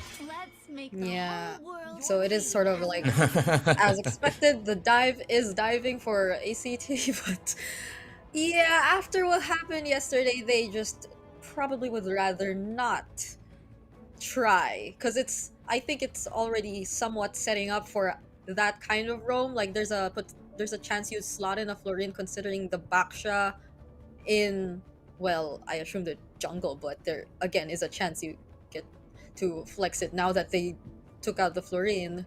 So now we could probably revert to the more common roamers like the Khalid and to pair up with the Eve, definitely the Khalid would be one, but Spider-Miles, I can't tell anymore because he's had chip games. Yeah. I think Spider-Miles ending up with a really wide pool of heroes is going to be the bane of a lot of teams' existence here in the playoffs. At least for 2 more, because it's ACT and then whoever, either KOG or ACT, again, depending, we don't know how these results will end up. I think they can ease up on the roam bans and the EXP bans. I think they just try to manipulate the draft in such a way that maybe the gold is a little bit more obvious. But no, they're really just worried about the chip. See, this Spider Miles and Bacon Time are inside of ACT's heads right now. Yeah, this changes so much in the normal way of drafting. It's like, Yeah. no, you gotta consider like Spider Miles. So it's literally them just forcing him to be on a more normal kind of roam for this game, and also Bacon Time taking out a bunch of XP lane picks for okay, Cairo, but then Cho. Look at the amount of dive. Yeah. They can still slot in Hilda, and Hilda would slot in with the draft for Bacon Time really well. Just one quick use of your power of wildness, it'll make even the Claude think twice. Or I mean, if you hold on to it, you think twice about entering as a Claude. So if they're just gonna go Hilda, they can afford it. They have the Frey in the Baksha anyway, and then maybe an EXP laner for Kang Kang. You could either go for something as crazy as the Benedetta, or something as Ooh. stable and just going for raw burst again, such as the Lapu Lapu. Either of those extra crowd control would be great of options. But oh my god, he brought back the Estes. I really wish considered this. I was thinking about it when I saw the floor and ban. I was like, I wonder how crazy Spider Miles is enough to bring back an Estes. Oh man. And they put a Frey in XP. Oh my. Bacon time! Bacon time! Okay. This is why Bacon Time and drafting against Bacon Time is such a headache. Yep. What? And it's not like they're just experimenting. You know, Spider Miles is just that kind of roamer that he can either be pure utility or pure tank like the Grok or whatnot, but he makes it Yes. work. So okay, at least they somehow pick up an XP later, which could really answer well to that Estes.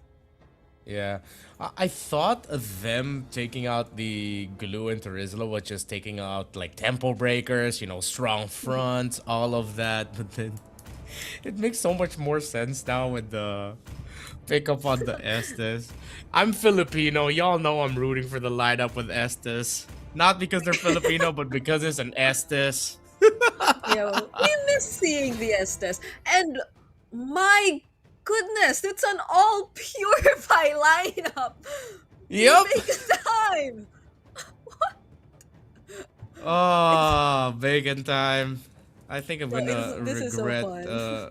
predicting against them. Let's see. This Cho, who is he gonna pick off? Obviously, the target that doesn't have a Purify at that time. I think you're gonna have to use the CC as a means to force Purifies out, but then you waste a lot of great utility on the curtain call.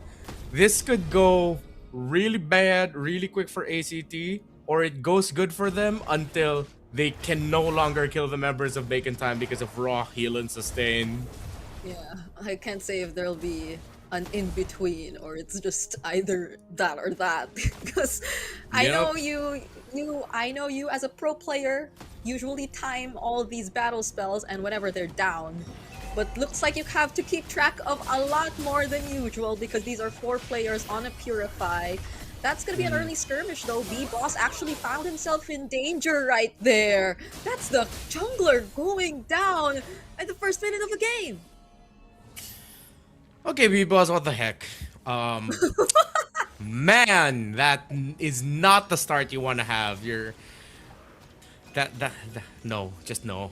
That's the analysis. Why? That's why I was even? waiting for your reaction because of the way he just jumped in. The way he just jumped in without even knowing where Sylvie would come from. Yeah, it's... You already had Sylvie show up in the mid just for a little bit. He locked in onto Carnes, which was okay, but then you already use your shield unity to bump into someone. You can... You obviously didn't look at the state of the EXP lane, whether your Freya was the one shoving the CC back into the tower, or if it was dead even, because if it's dead even, there's a chance CC could jump in. So Pivas really just looked like he didn't take any conditions, and that's hurting their early rotations even more. Yeah. I would have been okay with that if the roamer was a Khalid or something. Because the Estes and Eve could not really provide as much help. You know, even if you use the shield unity onto a target in the early game, even if it was Seros, okay, now it's gonna be Karns going in with the Crimson Beacon. That's a knockoff from Sylvie, but the Valkyrie Descent coming in from Kankao might just turn things around, but Lukeo says no. Seros finds the kill. It's actually gonna be Lukeo at that, but there was a huge chunk of damage coming in from Seros right there. I don't know if Bacon Time's just excited to be playing with an SS, but the SS isn't level 4 yet. Do all of this when the SS is level 4. Early on, just focus on getting items on the Freya. If you didn't lose, if you didn't get picked off early on, and Spider Mouse didn't suffer that death, definitely you could have fought. But at some point, they're just gonna have to let go of certain moments of aggression here. Here's the predictions, by the way, from our friends at the Thai broadcast. Bird 5-star is the only one who went Bacon Time, as Wawa and Dr. Marks all see this going towards ACT. Yeah, so you are the same as the other two. It's just me and Bird 5-star who thinks Bacon Time will be winning this. But the thing is, all of us except Bird 5-star think it's gonna go to game 5. Yeah. See, and this game 1, I feel like is very telling that there's a high chance we do that. Yeah. Well, so far it seems like it's going towards the route that the other potential that we posed, which was it goes well for ACT until it doesn't. So far, it's going well for ACT, and we still cannot fully confirm it will hit that portion where until it doesn't. Because so far, they're doing everything really well. They're taking control of the river, of course, as expected with the Cho. With the early kills that they served up onto the jungler and opposing roamer, you get to control the river for majority of the game. I think Turtle 3 would be a turnaround. Okay. That's if they actually find their entries. Because at this point, it's just going to be B-Boss. And B-Boss, with the entries, has to be more careful. He cannot afford to do the same thing he did earlier on, especially with little to no help from Bacon Time. That's the way of the dragon used by Sylvie here. B-Boss still gets his purple buff though, so I think they're gonna be okay right before this next objective. Yeah, so close to the turtle, you use your kick. What? It's Sylvie on, but that's just pure confidence, knowing that even without it, they can completely bully B-Boss little by little. So now it's gonna be a level 4. Or, excuse me, yeah, Spider Miles is already max level, so at least he has the ultimate. B-Boss is only just a level behind Seros, which isn't that bad. Glowing Wand already for Exort, and Kangkang should have his first item locked in already. I think we'll see once we get to the player cam of Kangkang. It's either going to be the Golden Staff or the War Axe, but I hope it's the Golden Staff. Yeah, there's a Oh, sorry, he's EXP, so it's War Axe. Yeah, there are a lot of purifies still up for Bacon Time. So let's see if Sylvie decides to commit the Way of the Dragon once again. Oh, it's gonna be on B-Boss once more with response from Kangkang, but Seros coming in from the sides. Doesn't look too good for Bacon Time here. B-Boss, though, still gets the objective, and it seems like Kangkang's doing such a great job at being an XP lane Freya in this clash. Yep, and Guns gets the tower in mid. ACT spent a long dance for that turtle, so they lose their tower real quick. So what I thought would be a Turtle 3 turnaround for Bacon Time, it's Turtle 2 plus a tower in mid very early on. They take out the CC in the EXP lane out of the tower, excuse me. Kangkang is now free, and now it has hit the point where it's until it doesn't. Oh, it's a different, we're seeing different groupings now. I don't know if this is common this early on, because I'm used to seeing this a bit more later, but B-Boss being the guy away from the rest of the team, and Guns together with Kangkang joining hands just to take that turret down bottom. So that Bacon Time have switched it up a lot so far, but Sylvie Still has the Way of the Dragon. Not gonna use it this time on B-Boss though. He learned his lesson. Ooh, I wonder if ACT are ready to handle multiple team fights against a lineup centered around an Estes and an Eve together. You have 2 points of offense. It's not just purely a Clint carry. It's a lot of the river control definitely is going to be towards ACT, but it's the team fights that could be different. So I'd like to see ACT play the map a little bit more, but Bacon Time are doing what they can to take care of that as well. They go top side. They want to force the push there.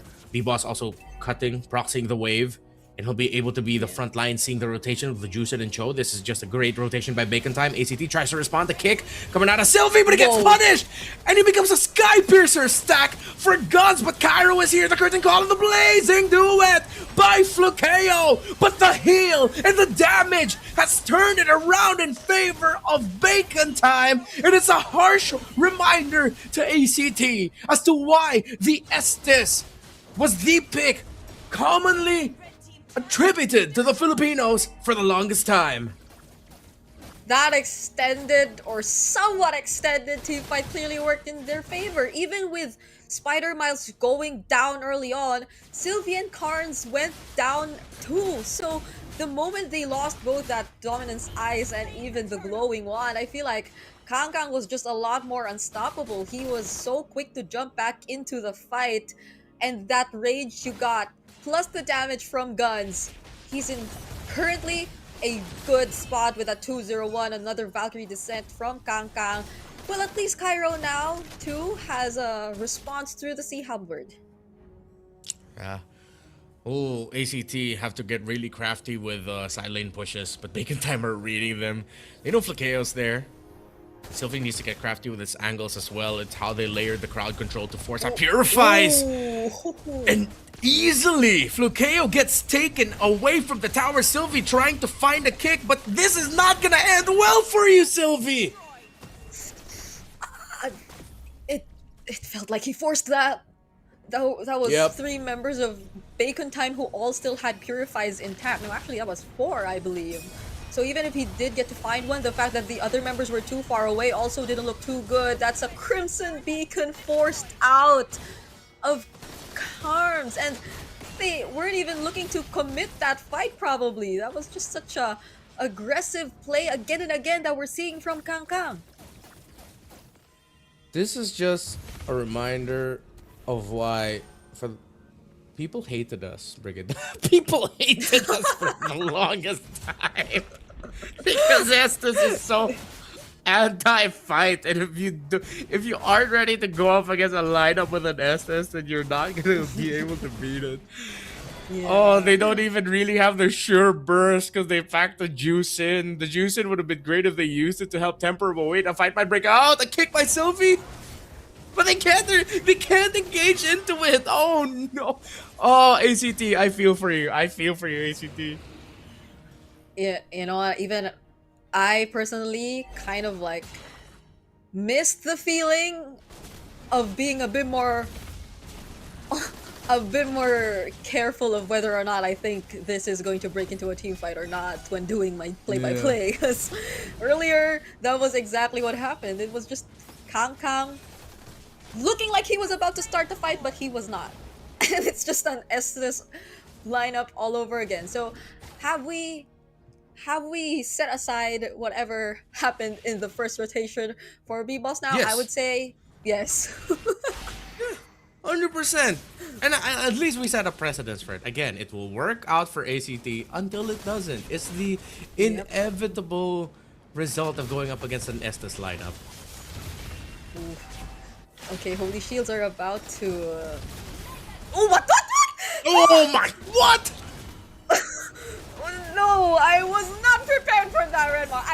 I swear I was not prepared for that. Guns is unstoppable right now. That's the real world manipulation, the blessing of the Moon Goddess, everything being laid out for Bacon Time and this potential one-way push. Sylvie couldn't even find the right angle. Not even the Blazing Duet could deal with everything all at once. Bacon Time, they're just forcing their way through ACT and their base with another minion wave approaching, and this is the way they end the game. I have no words. They just forced their way through.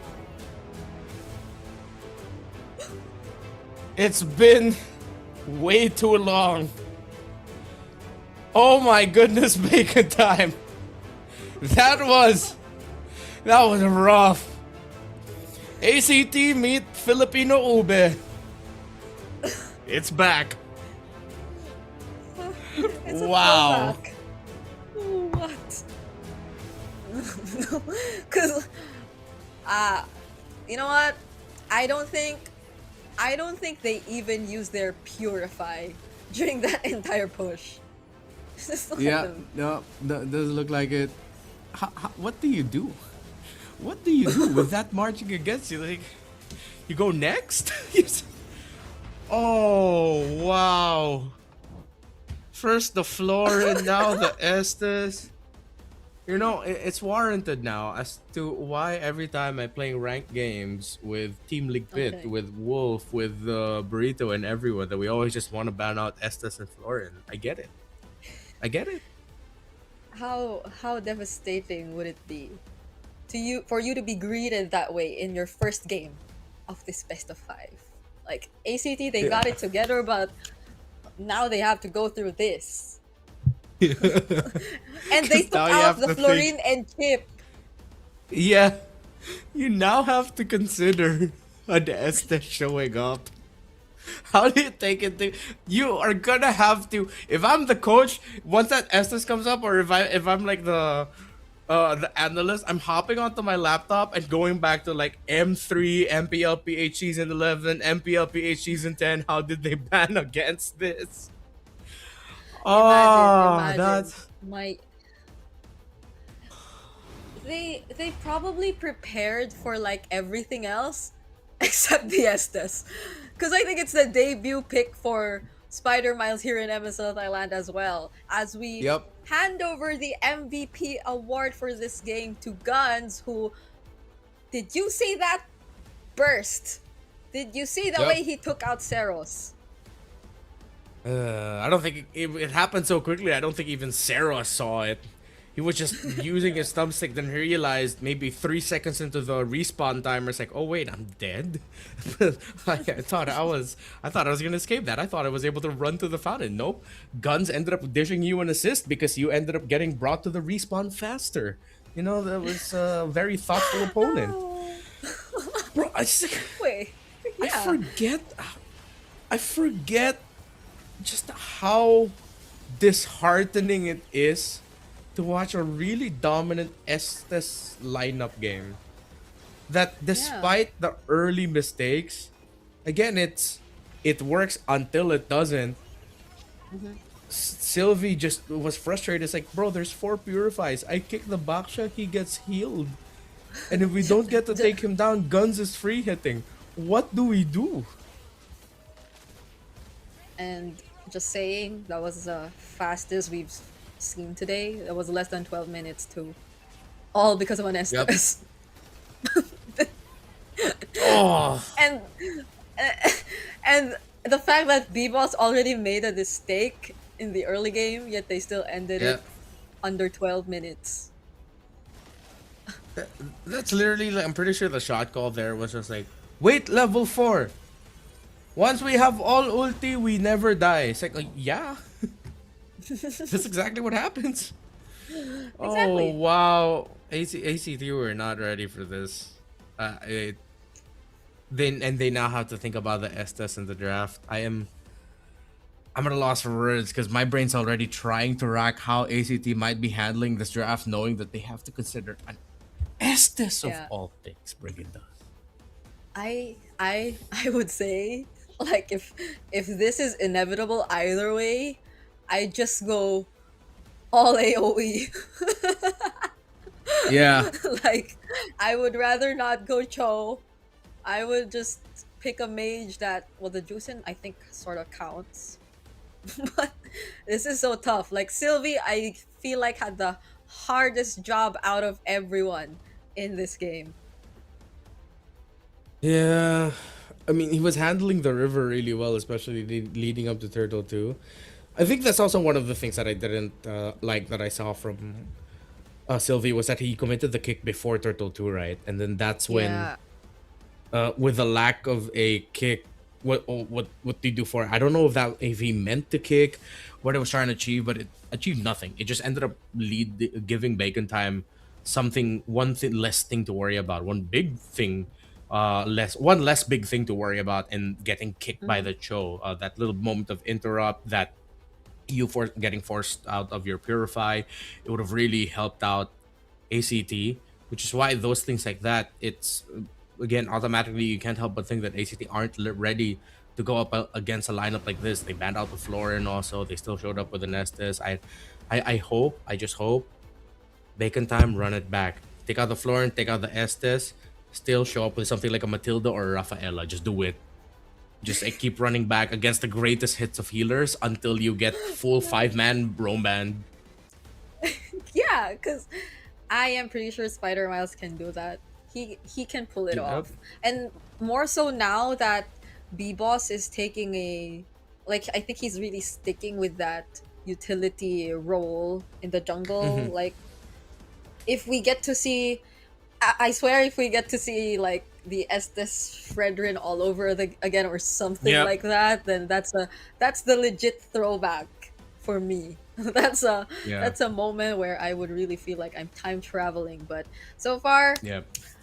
yep. ACT, I wonder how they are going to adjust everything, because I feel like they've already prepared their game plan accordingly because they're going up against Bacon Time, but now they have to readjust. It's Yeah. whew. Honestly, let's just run it back to the M4 meta. It's like, okay, let's trade between two junglers only, Fredden and Akai. What's a Suyo? I don't know what that is. just let's just play around that idea. Even if at one point, okay, let's do it now. I think at one point it might even get crazy where we might see Spider Miles on a Diggy. Let's just go for it. Why the heck not? There's pick off crowd control, like that's what it's all about. Just give Spider Miles a Digger or something. Pair it up with a Bruno or Rafaela and a Bruno. But I want a Diggy. Just get B-Boss to keep playing the really solid tanks. Either he's gonna go Fredrin, if it's another tanky, if there's a tankier front on the other side, hell, I wouldn't mind even seeing an X-Morgan there. Let's just get that crazy. I don't mind. I don't wanna see no more Chos, no more Khalid's, Hildas. Just bring it back to heal. It's either we go. No, because M6 barely had did we have a lot of Diggy Brunos in M6? No, Or was it just I don't think. No, it was just Bruno, right? It was just Bruno, right? Yeah, it was just So- Bruno. Yeah, so it's either we go all the way back to the healer eras, and what a statement would that be? It's like we were already pretty much having a much clearer picture of what the Thailand meta looked like, but Bacon Time suddenly arrives and says they have a meta of their own, and decides to reintroduce everything and say that they're the only team who's capable of flexing it this much. And it's Yeah. it's something that always catches the Thai teams by surprise. And I hope Bacon Time completely try leaning into that, because the more you lean towards that idea, the more you have to pick up heroes that want to pick off. If they don't want to do it through purifies, you're gonna have to do it through suppress. You're gonna have to get Sylvia on something like a Kaja. Bacon Time look like they're gonna be hellbent on taking out the Khalid and the Marcel. That's a good start. I think a lot of the drafts moving forward for Bacon Time need to revolve around getting those heroes removed. If they can pick it up for themselves, sure.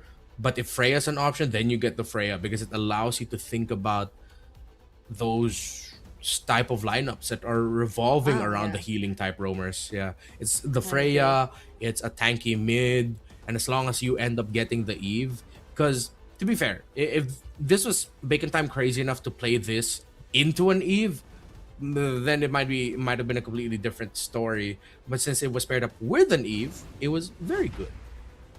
Yeah.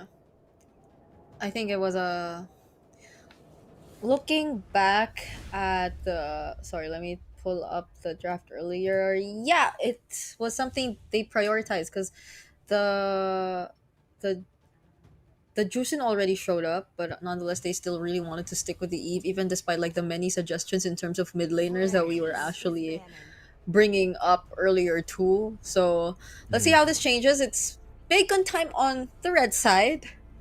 But I think the bans are still gonna be pretty similar. If they go Phoveus Marcel here, then it's almost the same. Yeah. I think they can just lean into that. Especially for the Phoveus. There we go. Khalid, Phoveus. Now, I don't know if they're crazy enough to run back the SS or like healer types again, but I think it would be safe to just commit a Marcel ban here. Yeah. Because it's the AoE that'll be a problem. Unless it's again the Florine, which you don't really, have to group up together that just to it to work. No Baksha now though for bacon time. That's gonna open. Oh, the Harley and Harith is open actually, just because of this change in draft. Yeah, now they have to think about that trade. I think with the type of team that you're up against in ACT, I'd rather just give the Suyo ban the Harley. Let's see with the Marcel also an option. Oh wow, whoa! What are they thinking? Are they cooking some? What are they cooking up this time? I don't know. I think bacon time even got into my head. What are they cooking? Why? You remember that Jennifer Lawrence memes? Like, what do you mean? What do you mean? We are not sure anymore. Like if I only had a choice to just like watch this, but okay, at least for the Juicin, it's sort of still like okay, something we sort of expect still.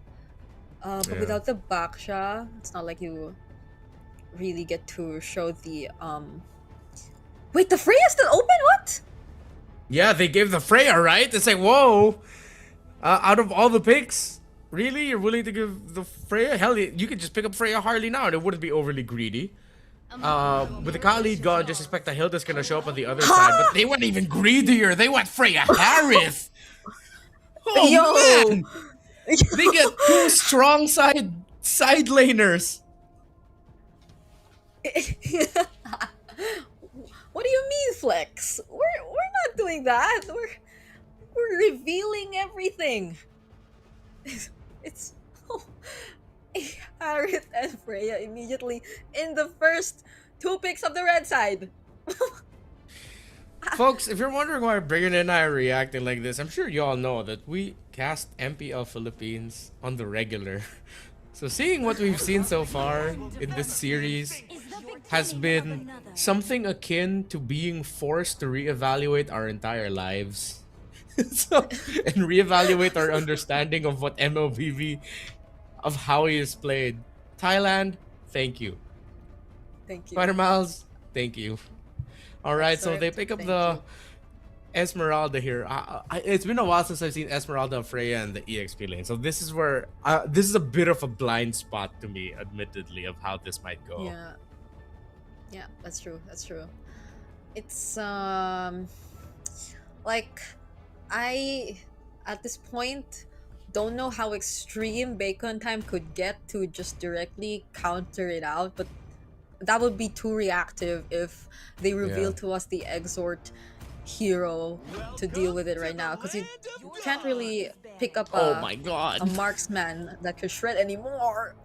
see okay, it's not, it might just be Fredrin Akai.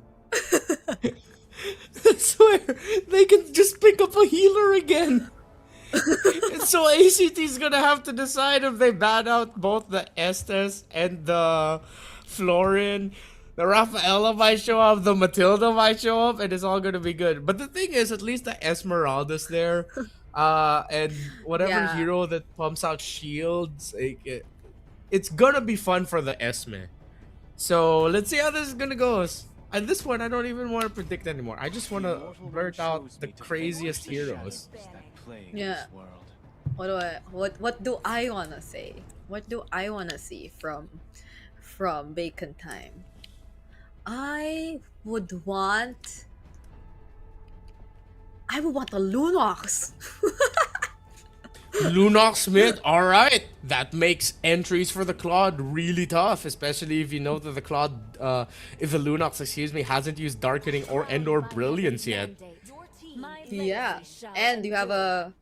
Well, I think the Freya is capable of somehow dealing with it too. I mean, the Esmeralda, but it's like just more reliable burst damage, I guess, and less Yeah. shields for the I- Lunox. I want to see Bacon Time just pick up their mid laner at 4 and then just Spider Miles. If ever it looks good, just Surprise pick up us. the Diggy, man. Just go Diggy. Oh! Wait, 'cause At at this this point, like point, my there's predictions not are much just wish sneaky, though. lists. Yeah. Yeah, exactly. That's why you save the Diggy for last. Because if ever you get 2 really strong crowd control heroes, then you can just go ahead and pick up the Digbert. Whoa! Even taking out the Harley and the Suyo. How about we just fight it out with utility? Yeah. Let's all just go utility. But like, Yeah.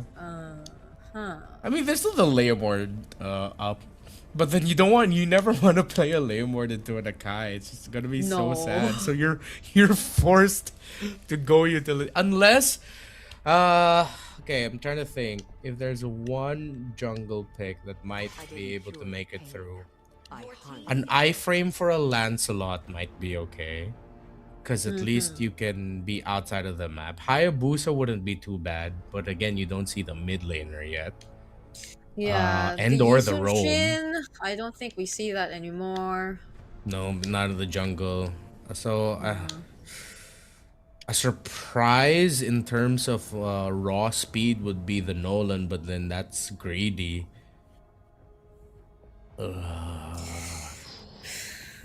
It's tough. Okay. Just please save Spider-Man for last. Yeah. Okay. Yeah, see, if the pick of the Lilia too. Oh, man. Oh, come on, Bacon Time. Just surprise us again. One more time. Please. Please. Imagine the early game of a Lilia Diggy. Right? You see, I like how you're falling into this like pit of madness with me. Join me. Don't get baited into picking up a crowd control roamer. Yeah. Or you can. They might just go all purify anyway. Yeah. Plus the Diggy. Or maybe you don't need to. You have a Diggy. But like all other Spider Miles heroes are open, so it doesn't matter. Yeah. And it doesn't even need to be a crazy Spider Miles pick. It just with how it looks like with the first 3 picks. They still end up getting YSS. Oh, and they get the Grok. Okay, I'm okay with the Grok. I like the Grok. I appreciate it. But trading against the Lilia might be sort of tough. It's gonna be a Grok taking a lot of damage and then Juicing carrying, like literally.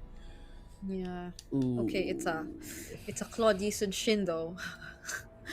And you see the early potential from Bacon Time even without the roamer just yet. So Yeah. unless it's an Honestly, it might be tough to no. go. It must be tough to go to go like a healer type of roamer because Freya isn't a wall, and if you go something like a Matilda, Rafa, Estes, that might put pressure on the Akai. Of course. They Why get did the we down Florian. him? Yeah, let's just. This is it. This is it. Bacon Time have broken the code in Thailand. They just ran it back with healers. I cannot recall the last time I heard that phrase. Yeah, Yep, it's Bacon Time International.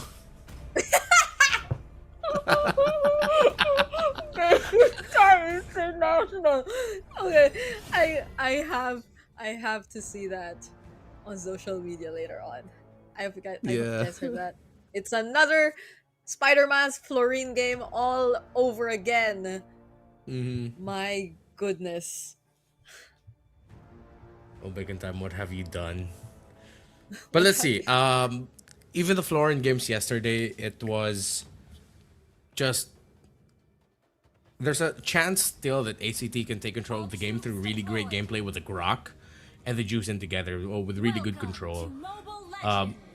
But it will always, especially with healing type roams, the Florence, the Estes of the world, it will always hit that point of how the hell is the opposing team still alive? How did we take none of them down when we've used all our best abilities? The thing is, it's good now that ACT have two sources of continuous damage. Through the Yi Shin, through the Claude. They're not too burst focused that all of their bursts can just get blown out. But I'd want to see a tweak timing by Flukeo with how he uses his Blazing Duet. If he can use it, maybe after you get to see the floor use the ultimate, then that's gonna be better because you get through what the floor and help the team regain, and then you just continuously poke. Yeah, and a big difference from what we saw earlier too is that they're all on flicker. So if Sylvie, unlike the Cho game, actually finds a really good tech charge, then I think that'll be an okay timing as well. But only if, again, you have to consider the ultimate plus the black shoes for Exort. So maybe also just being overall picky with your targets for whatever team fights can happen, or just maybe waiting for the counter set even, because who could go for the engage when you look at Vacant Time's lineup? It's just mostly B-Boss and Kang Kang going in at the same time. Yeah, they also have to put their Harith in an awkward spot where initiations could even be started by the Zaman Force. Now looking at the EXP lane, you see here the idea behind the Esmeralda with the little shields that the Frey can build for herself. That's something that the Esmeralda can steal away. The boss will not get caught. He ends up on the other side of the wall, but the Mountain Shocker boat stunt has been used. Okay. Oh, even down bottom, so much is actually happening there. I think that was a flicker used by Guns. Who gets to win the 1v1? It's gonna be Guns taking out Flukeo. And now we look back here at the turtle pit. That's gonna be the Valkyrie Descent coming in from Kangkang. Vivo securing the turtle for Bacon Time. And that's all they need. They're gonna go back. What an outplay by Guns. Flukeo thought he had it, but he didn't respect the damage reduction you could get, the little bit of shields that you can get as a Harith. And he ended up paying the price. A solo kill in the gold lane for Guns on the Harith. A victory in the turtle for Bacon Time. ACT, it is not that bad. At least Bacon Time couldn't invade. It's a lineup you really do not think of too much as a heavy invade lineup during the early portions of the game, so that they don't have to worry about Zeros not getting farm. It's just that it's going to be the slow ROIs that you get with just getting the turtle over and over again if ACT can't stop Bacon Time from getting these early major objectives. Yep, especially now, because Spider Miles hit level 4. Imagine that fight actually taking place without the ultimate, but they were just really able to spread out the members of ACT well enough. The way that Kang Kang just jumped in, and even Exort being able to throw out all those glooms and not using the black shoes up until the very last minute, where it seemed as if he was still trying to go for the chase. So Bacon Time clearly have shown us that they do have the upper hand in this game so far. But there is a chance, there still is a chance, so we get to see ACT go for those setups. We are never gonna take it away from them, even despite what happened in the lane for Flukeo. Yeah, which is why the heavy spin is going to be important for Bacon Time. After an initiation with a tech charge, a well-timed heavy spin by BB Boss could stop the rest of ACT from making the most out of that. And it's not like that they're packed with burst. If they get the initiation, they have to time it also with the stun from the Mountain Shocker, damage, or maybe even a follow-up set from the Esmeralda, damage and Blazing Duet from the Claude. So there's a lot of things to consider even after a good tech charge. How do you follow up with it? And taking note of this heavy spin that could ruin the follow-up. Oh, Guns! Guns is so brave, using the Salmon Force! But could Flukeo actually outplay him this time? It's not gonna happen. Spider Miles actually popped the bloom to save and help him there, because they didn't really need to be careful about using it. They got the turtle either way. Yeah. And now topside, Bacon Time look to proxy a wave as Cairo now under pressure.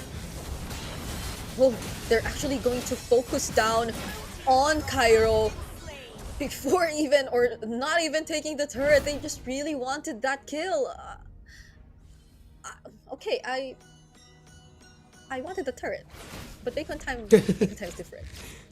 Yeah. No, I mean, Cairo was able to clear out the minion wave. Now they'll be able to get the turret because now they have a minion wave to work with. Oh no, Kang plays it safe. Yeah, okay. So they have the information that it could be risky and there could be members of ACT rotating topside, so they take the safer route. I think for ACT they have to really. I'm already thinking about the draft for game number 3. They just have to take this Freya away from Kang. Yeah. But the thing is, even if you take away the Freya, you can still slot in a Benedetta in this lineup, and weirdly enough, it still works. Yeah.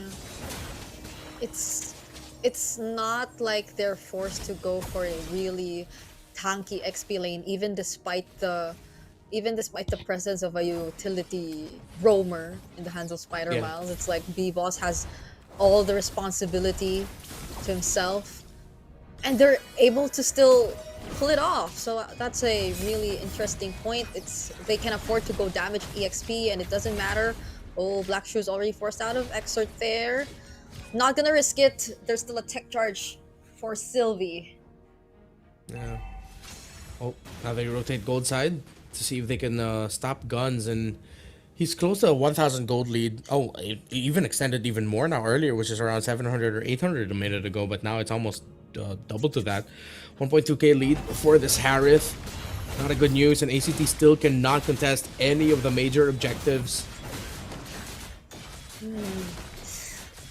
I mean, okay, so clearly there will be a plan to somewhat rotate, but it's just that they're really not able to find any trades across the map just yet. The type of jungler that ACT currently has is not the type to also just go for the solo invades. Not at this point where Bacon Time is much ahead and is capable of just spreading themselves out, because they have like global ults to manage certain scenarios either way too. So Seros is, even despite that slight EXP advantage, not able to convert much of this Season Shin potential. Yeah. Look, wow, as early as 8 minutes in, they're already giving the Harith a purple buff. Very old school stuff here. B-Boss knows that he doesn't need it. If I'm not mistaken, he might have got it. No, Zeros has his own purple buff. So they're literally just, they don't care about the purple buff not going to that guy. They just give it straight up to the Harith. Yeah, it's B-Boss really taking just that utility jungler roamer frontline robot Kangkang 1v2 under the turret, might just find the outplay, and he does. Saros goes down, Cairo forced to flicker out because he gets brought under the turret. Still gonna survive. B-Boss here doesn't have the heavy spin anymore, but they still got the kill on Saros. ACT need to take the Freya, man. Why did they pick up the Juicing instead of that? Okay, they get to defend this mid lane turret. Bacon Time are not able to take it down just yet. But that's all of their efforts of making sure Saros is just well farmed and not delayed, going to some sort of a waste because of that pickoff we got to see up there. It was a 1v2, but against the Freya of Kangkang, they've been using this in EXP 2 games in a row. They still have no answers, even with the Esmeralda. Yeah, they thought it would be the Esme, but in the long run, considering that the Freya builds damage, it will not be good. Still, this could be a turnaround moment for ACT. Let's see if they find an angle to finally take a major objective. Okay, Zeros and Karns might just come in from the sides. That's a Mountain Shocker already used. The ship doesn't land on anyone. That's a flicker from Sylvie, finding 3, but they still go for the team fight. They just re-engage. Heavy spin from B-Boss, trying to focus on the objective. He finally secures it yet again. And Cairo is starting to become a problem. He's able to out-sustain so many players from Bacon Time and force them to run back. Karns too with the knock-up, and Zeros taking out B-Boss. The Lord goes to Bacon Time, but ACT have finally gotten a big win for themselves. They got some kills on the board. We'll get some towers. They will not be able to break down the tower in mid unless Seros has a different plan here, but Guns on the Harith that wasn't respected yesterday is disrespecting ACT in their faces, but he needs to get away from this as Cairo will come in the chase alongside Sylvie. The rampart goes up and he gets punished. Flakeo with a blazing duet forces Kangkang to go in, but this is bad for Bacon Time as ACT are back in this. Okay, the Esmeralda now might just be an answer, but not necessarily towards Kangkang, maybe more so on Guns. Once we got to see Cairo really close in and not let Guns out of sight, not even the Bloom ultimate from Spider Miles was able to help him in that scenario, because it might have even helped Cairo get to finish his job faster rather than it helped the Guns escape. So Guns, I get it, you were talking about him just now, like they were not really able to respect this guy, the Harith that he has in his hands, but during that exact same moment, I think he got a bit too aggressive, just going for the chase, when in fact he could have probably survived that by just walking back, because you already see multiple members of ACT ready to take you on at that moment. Yeah, he got way too greedy trying to get that kill. And now it's a different story this time. It's Bacon Time, who have seemingly been shouldered and bodied out of their own time zone, out of their own comforts, as ACT now control the river and have priority in the center of the map. They break the mid tower first. ACT just needed to hold on and they needed to get farm. Bacon Time, again, they aren't a high invade lineup, so they can delay somewhat, but they cannot stop the farm that ACT will eventually get. Okay. This is something that sort of reminds me of what happened yesterday. Those Florine games, which took a while. The first two games for Bacon Time yesterday took a while. There were 20 plus minutes and of back and forth, and again, just utilizing the sustain to prolong things a bit more, and I guess that's also what they're aiming to go for at this point.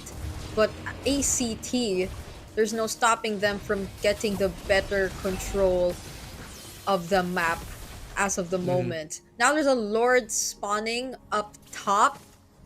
Bacon Time, they gotta be careful with the way they approach this.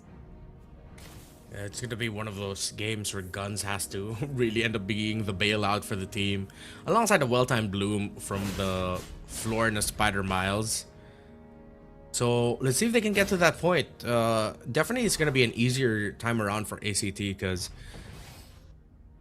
they already have the resources to take down the Freya long enough. And one of the important parts of the lineup of Bacon Time is the Freya survives.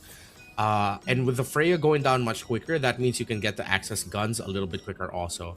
And Guns can only target on one. As long as Seros is watching their positioning, the Guns won't be able to take down the YSS and the Claude one after the other or together. That's how difficult it is with these basic attack type heroes going up against the Harith. And now with Flakeo even building up the Winter Crown, we could be seeing ACT taking this game number 2 maybe after Lord 2, Lord 3. Yeah. The way things are going, I mean, just look at where Seros and Flakeo decided to really focus on, even stealing away that purple buff that Bacon Time have been handing over to Gun. So this is such a huge win for them. Oh, heavy spin already committed. Tech charge as a response to Bloom already dished out. Kangkang is yet to join this fight, but Cairo's already here, zoning out Exort, making sure Bacon Time have no other choice but to run away. Yeah, very awkward initiation there by Bacon Time, honestly. I myself was surprised why they decided to commit that. Once that heavy spin came out, you just knew that he was gonna get taken out by Guns. Oh my god, the damage! Oh, I don't think that was how you wanted to use your winner crown, but it was still a 1-for-1 trade. Kangkang also had to go down in that sequence, and without B-Boss, how does Bacon Time actually approach this? They're still going to try and get into the Lord Pit. There is no ultimate for Sylvie right here, but they do find it just in time to get that knock-up. Exort will go down. Zeros is getting really brought down low by the Lord. They're trying to get the Lord and the Zeros. He's gonna be able to dodge the damage, but Zeros gets there. B-Boss was there, but he didn't use the retribution. Bacon time. An unfortunate result of that. Zeros held on and still secured the Lord. We saw one Akai actually make it to steal away the objective, but in this case, it did not happen. B-Boss wasn't even able to press his retribution. And even though it seemed like such a dangerous situation for Zeros, they still got to finish the job. Now it is gonna be Bacon time once again on the defense. It's starting to feel a bit more trickier for them this time around. Even though there hasn't been any massive wins in terms of teamfights for ACT, the fact that they're just able to constantly answer back and not allow Bacon time to really make full use of that heavy spin, it's starting to be a huge problem because it's the only way they're able to set things up for their team. Yeah, I went back to the replay and I think it was a decision. B-Boss decided whether it's heavy spin or retribution, and he pressed heavy spin instead of the retribution when he was definitely in the range already of being able to secure that Lord for Bacon time. Unfortunate, but ACT, despite everything that they face in game number 1, have taken recontrol of themselves, of Bacon time, and now have built up to a 5,000 gold lead that will continue to climb here.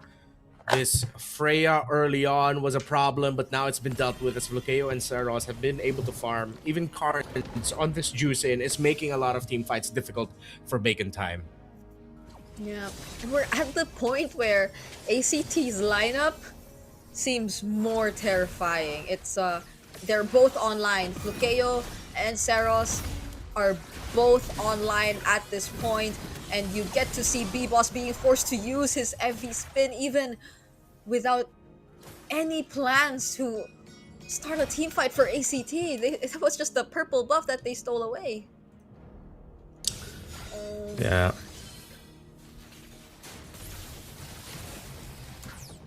Okay. Now we are going to take a look at how Bacon time will actually try and go recover from this situation. Especially because ACT have full control over their map right now. An unfortunate pickoff on gun. Spider Miles forced to flicker out as well just to survive that engage that we got to see from ACT. But very untimely. You lost guns yet again at this point of the game. 18 minutes in. Definitely not where you want to be. Kangkang goes in, but ACT will just take these turrets for themselves. Bacon time, the comeback for this is going to be really tough, honestly. When you already have the 2 carries of the opposing team carried up, they have their items. Cairo can do this and just dance in front. It's tough even for Exor to deal consistent damage onto Karns. The risk of getting hit by the tech charge. Earlier, there was a question of, can you layer the tech charge entry really well? With there not being any other really solid frontliner, and with the Florin working very differently from an Estes, it puts so much pressure onto Guns to blast everyone down before B-Boss can get taken out, or if ACT have misused their resources, won't have enough to get away from Guns and his Zaman Force and his Harith combos. Still, it looks like we are going to see ACT take this game number 2. All according to plan, at least for ACT. As Bacon time, just even the single wave down bottom, it seems like they're taking too much time and they have to use up so much resources just to get that job done. They will get to or have to focus on this incoming Lord for now, but it depends if Sylvie actually wants to go for the setup as well. Mountain Shocker already committed. They find a way to clear out the Lord, and that's the heavy spin already forced out of B-Boss as he just tries to get back to the base to regain the HP that he's lost. Minions already inside. They can't go for the tower just yet. Bacon time are trying their best to clear out these minions, and they successfully work their way through this defense. Exor 2 barely surviving, but they still keep themselves in the game. I think ACT were a little bit too overcautious there. I know they're respecting the Harith, but none of the members of Bacon Time have Purify, mind you. And they already got the heavy spin out. I was just waiting for Sylvie to get really crafty with getting a good tech charge, at least push Bacon Time back and just allow Seros and Flukeo to lock into the tower. I think they over-hesitated there. Still, they have the lead, but remember, it's 20 minutes in, this 9k gold lead. It's just you getting potions or having gold to be able to buy and sell. Bacon Time have majority, if not all of the items that they need. Imagine if because of that one play wherein they hesitated, imagine if they actually, or Bacon Time actually turns this around. Well, the way that it's looking so far is not really suggesting that that will be the case. Yeah. But now they're slowly able to get themselves out of the map a bit more. And I guess the really tricky part is just really how B-Boss will decide to time and use that heavy spin, because it's as if there's just so many layers to the way that they use it. So far, it's been either for securing objectives, for pushing away opponents, setting up those kills. But now that it's ACT being all aggressive, I feel like the option's been mostly limited to using it defensively. But Bacon Time, could they be switching it up this time? Could the plan be different as they try and decide to burst on this Lord? That's the knock-up on B-Boss. There goes another attempt from Cairo to just surprise them from the backlines, and he does! Falling Star wanted the knock-up from the tech charge once again. Exort is the first to fall. B-Boss is trying to escape to the best of his capability, but they will probably lose guns in the process, and it's gonna be 2 members down. Mistimed, misplayed by Bacon Time and ACT. They are now definitely going to win this game number 2. It's going to take an insane amount of wave clear, maybe a little bit of luck. But time has run out for Bacon Time. No heavy spin that they could utilize, and B-Boss is down as well. ACT with his 10k gold lead tie the series 1-1. It's an awkward spot for Bacon Time. They can win majority of the early objectives, but if they're not putting pressure on the Yi Sun Shin, if they're not putting enough pressure on that Claude as a team, then there is a good chance ACT can just rock it out until the late game, get the farm that they need, get the items that they need, and win it through.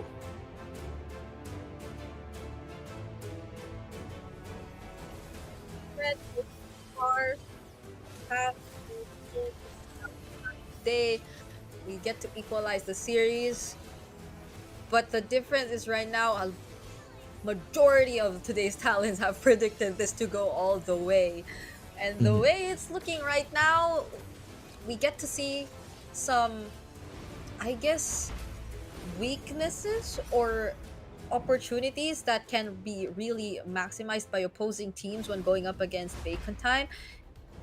It's how they just really, I think, doubled down on Bacon Time's main condition whenever there is going to be a team fight. B-Boss did not have that much of a... I feel like his attention got split so much in terms of what he had to do for the team as the Akai, as the utility jungler. And that's apart from how they were just able to address the entire Kang Freya issue on its own. Yeah, it's a really tough situation for Bacon Time. Clearly, if this was an Estes, maybe it could have gone a little bit better because that heal extends the team fights a little bit longer. But still, I don't think it would have changed the result that greatly. It's just, again, a very awkward spot. So now we have to take into consideration the power of the lineup of Bacon Time in terms of if it can invade and stop the opposing jungler from getting farmed. Carnes, despite our question, at least able to get to the point where he ended up becoming the MVP here. It was really tough for Bacon Time to operate around the Juicin. At one point, it felt like he was just doing an insane amount of damage, and that is with more utility-focused items more than anything. So if they're gonna prioritize the Juicin, you know what? I'm gonna look at it a little bit more closer and see the bigger picture. I think we got lost in the sauce a little bit, and same goes for Bacon Time. They got lost in their own sauce, not realizing that this is good as a solid unit, but if they cannot do much to delay ACT from getting to the point where that they need to get to the point in terms of their items, in terms of their farm, then it's just gonna end up falling on their heads eventually, which is what happened in that game. Yeah, you know what? You're actually, I I actually agree with how, cause I think like Bacon Time and the way we describe them to be very unpredictable, it was a bit contradicting to see them play a lineup that, yes, kind of worked for them, but it was a bit too obvious, like in terms of what you were going to expect for them and how they would start out the team fights that would happen in the game. It was a bit more predictable for ACT in a sense. And it's not to say that we demand them to go for like a high invade type of composition or a roamer that will just constantly go for the invades, because that'll change so much of their identity as a team, and it's not like we're asking them to do that. But I guess similar to what we saw in game number 1, even though it was an Estes, you know what they really were trying to go for the most part. It's not always like a singular template whenever they go for the place in game. This time around, it wasn't the type of Bacon Time that keeps you on your toes and makes you feel hesitant to just constantly go in for the plays, because you more or less know what is going to happen. And once they shut down B-Boss, then things were a lot more easier for them. Yeah, it was a little bit too singular in being or putting the pressure on B-Boss to be the main frontline hold. Again, they are still packing with a Freya. But the thing is, it's just a different dynamic. Again, with a different roamer, a different jungler, changes things a little bit. Going back in the draft from game number 1, it was an Eve also. As good as the Lily is, the real world manipulation was missed here, but then with all of the dive, it would have struggled. The Bakshi just has a lot more tankiness compared to the Akai. With at the same time, you're reducing the healing that the opposing team can get. So I think Bacon Time also just drafted a lineup and didn't really evolve or change their playstyle that much from game number 1, while ACT were answering what they went up against in game number 1, which ironically enough just does better against the lineup that Bacon Time used now for game number 2. Yeah, just look at B-Boss and the amount of damage that he had to take as the sandbag of this game. Pretty much expected, but like there are just moments where you just really spread it out a bit more, and so you make room for more plays across the game. But we still have, I think, a best of 3, because we've just basically reset the entire series since we went to a 1-1. So we will be witnessing the 3rd game in this series after we jump into a short break. So we hope you guys don't go away, because we will be right back. We'll see you in a bit.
อาการออก แต่ผมมั่นใจว่าวันนี้ 3-1 ครับ 3-1 3-1 ชัวร์ เข้าแกนไฟนอลเลย เขาแกนไฟนอลชัวร์ค เอ รับ อ คิดว่าเกมนี้จะจบยังไง 3-1 เลยไม่มีแบบไม่มีไปเล่นสายล่างนะ โอ้ไม่มี จะลงไปทำไมครับ คือ เราสายบนยาวๆครับ บรรยากาศในงานตอนนี้เป็นยังไงคะ อุ้ยจริงๆ คนก็เยอะนะใคร เยอะเพราะว่าหมูหวานมาหรือเปล่า ก็ผมว่าไม่เกี่ยวหรอกครับ แต่วันนี้คนเยอะจริงๆครับ แล้วก็ ใช่ บรรยากาศ คนเยอะ ดี มากเลย มากๆครับ บรรยากาศดีมาก ใช่ใช่ ๆมีอะไรอยากบอกทีมเบคอนไหมคะ ทั้งทีมเลย ก็สู้ๆนะครับผมก็รอไปเชียร์ที่ M8 อยู่นะครับ โอ้ยเขาไม่เอาแค่แชมป์ซีซั่น1 นะ เขาจะไปถึง M8 เลย มันเล็กไปสำหรับเบคอนอย่างเราครับ โอ้ย ได้ยินพี่พูดแล้วน้องๆ แบบเริ่มฮึกเหิมแล้ว เริ่มมีเสียงแล้วตอนนี้ในห้อง พอพูด M8 ปุ๊บเฮ้ยมาเลย มันมีกำลังใจแล้ว มันเริ่มมีแรงฮึดแล้ว เอ้ย พร้อมแล้ว เอ้ย ก่อนจะไปนะคะ ขอเสียงแฟนคลับเบคอนไทม์หน่อยได้ไหมคะโอ้ยโอ้โหมาแล้ว พร้อมแล้ว ไม่ธรรมดาเลย ถ้ายังไงนะคะ เดี๋ยวให้พี่หมูหวานนะคะ ไปเชียร์น้องๆเบคอนไทม์ต่อก่อนนะคะ ตอนนี้ก็ส่งให้พี่แคสเตอร์ทั้ง 3 คนได้เลยค่ะ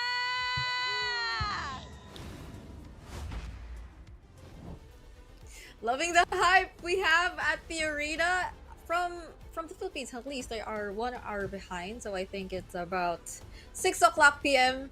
currently in Thailand. So shout outs to everyone in the arena. Hopefully they've been able to grab dinner during that quick break we also had earlier, because we never know. We never know what to expect here in this series, especially now that we're at a 1-1. Yeah. Hopefully we get to see a recovery from the side of Bacon Time this time, because ACT clearly recovered from whatever they went through in game number 1. In game number 2 now, it's let's see if Bacon Time can balance the sauce a little bit.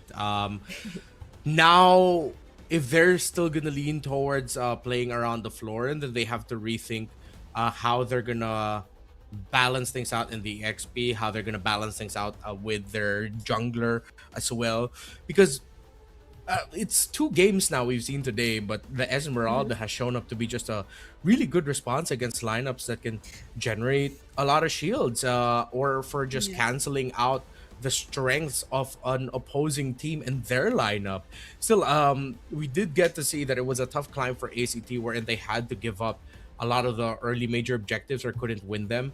But again, it got to the point where they just got their farm. They know that their power spike is until Claude gets Eternity, until even the YSS is comfortable in the farm. Once it gets to that point, as this game goes on, then it gets way too tough for Bacon Time, because they're all on the Harith basket. Even the Freya basket at that point won't be online anymore. It just gets taken down way too quick, because even though you have high damage, you can regen just from sheer brute force, you don't have someone else with you that can share those responsibilities. Akai falls down way too quick. Yeah, it's been very tricky for both sides, but it's interesting in a sense that they're able to pull off their unique strategies. Each game we saw it happen. Like for game number 1, that Estes lineup, and in game number 2, although we did not really encourage the Yi Sun Shin as an option for the jungle, they were also still able to make it happen. But of course, it was also hand in hand with them again punishing a lot of what we saw as, I think, the lapses that Bacon Time had in terms of their lineup. It still reminds me of what we saw earlier today between King of Gamers and Tenacity, when they were just constantly able to punish each other's XP laners and the picks that they decided to go for in the EXP lane. This time it's seemingly more evident, yes, in the EXP, but also in the jungle, just because of how specific these two were. Because I don't really want to like take into account the Spider Miles pick anymore, because it's been a signature for Bacon Time. They've always stuck with that kind of play style, so it's more on like how they complement it with especially the kind of jungler that they go for. Yeah, good complementary pieces for one another would be a great.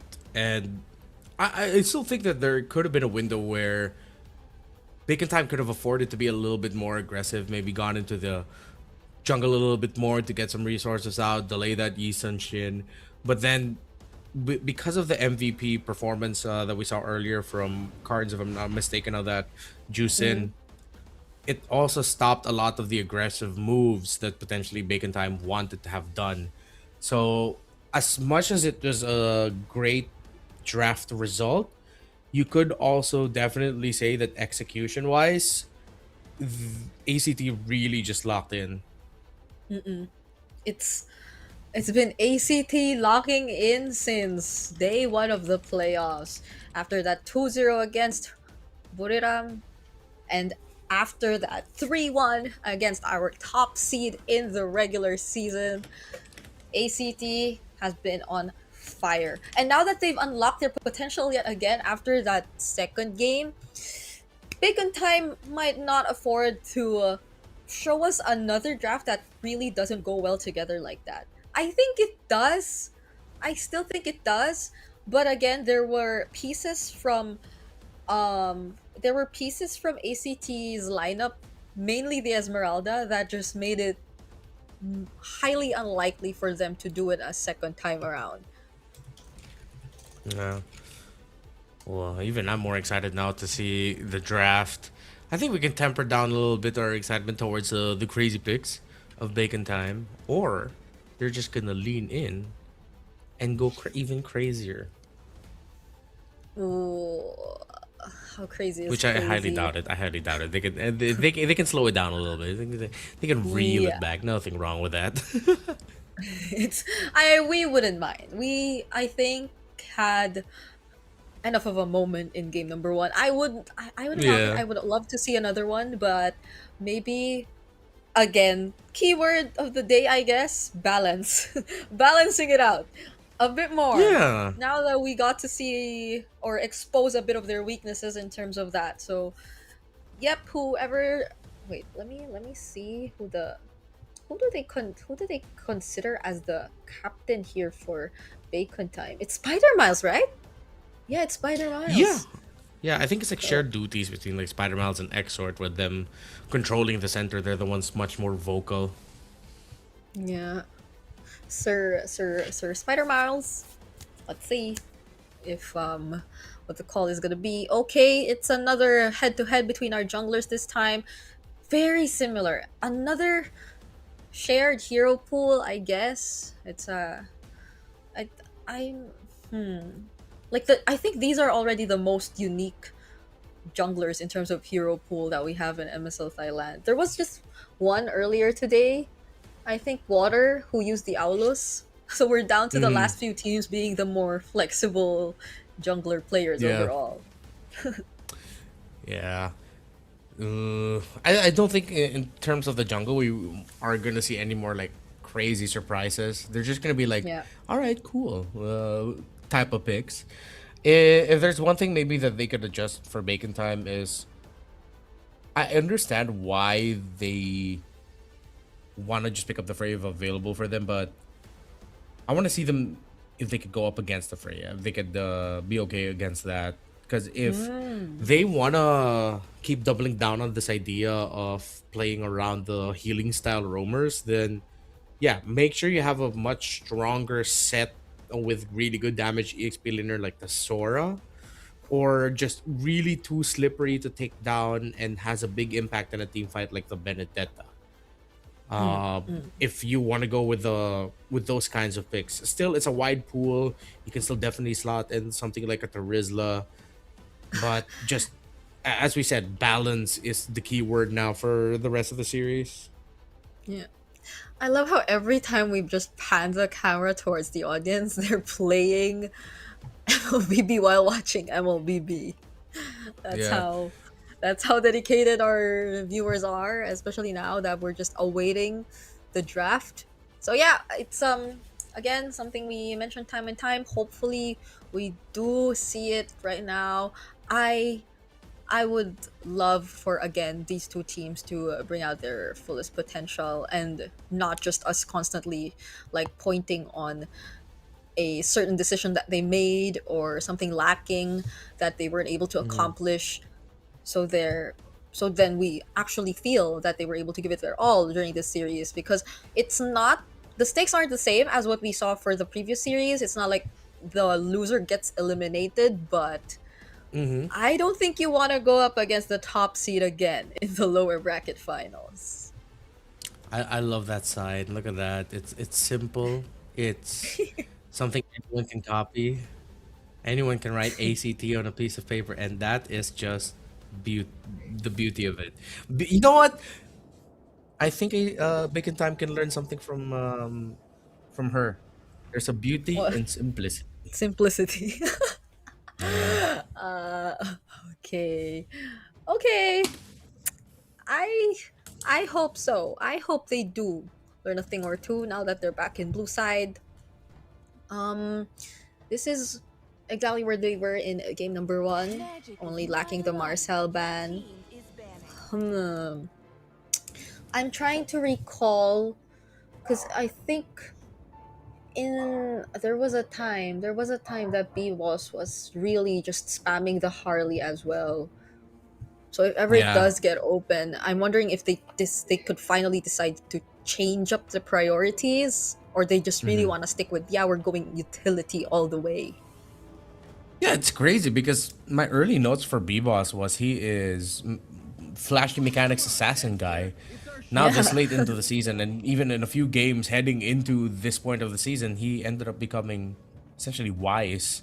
So now I'm just like, oh, did Bacon Time just like completely like I wouldn't say brainwash, but like transform B-Boss. It's like, hey B-Boss, you're such a king in assassins. All right, show us how you can Akai. If you can do it on a Suyo, you can do it on an Akai. And then B-Boss is just like, I got no way to say no to that. I guess I'm forced to play Akai now. I am so not over Bacon Time International if that were to be the case. And now it's open. It's open, okay? So this is where we find the answer. Is it really B-Boss sticking with the plan of just using utility all throughout, or do they they have room here for they take the juice in. Harley? Oh, the They juice. take juice in. I think just steal it away from Karns, worthy enough to steal away. That's true. That too. Mm. Oh, there are just so many things to consider. But since the Harley's open, then that means Oh, none of the never above. How about mind. that? I thought they'd be willing to give it, but I guess they're just gonna try to adjust. And ACT knew they were ready for it. They rush picked that juice in the Baksha. And now there's no Baksha that you can play with. If he wants to go Fredrin, he has to go Fredrin now. If he wants to go damage, I think better the Harley at this point. But then you get Yeah. invaded a lot, so you have to consider the Leomord. It's tough. I think Bacon just needs to lean in towards one very specific idea and live and die by it. Yeah. And you can't even deny the Esmeralda because you know there's a backshot on the other side too. It's like Mhm. everything just being so tough for There we Bacon go. Time. Okay, they changed the script. Yeah. Get the Suyo and the glue. Glue very flexible still. Can show up in the EXP lane, put the Frey in the gold. Lots of avenues Bacon Time can work with.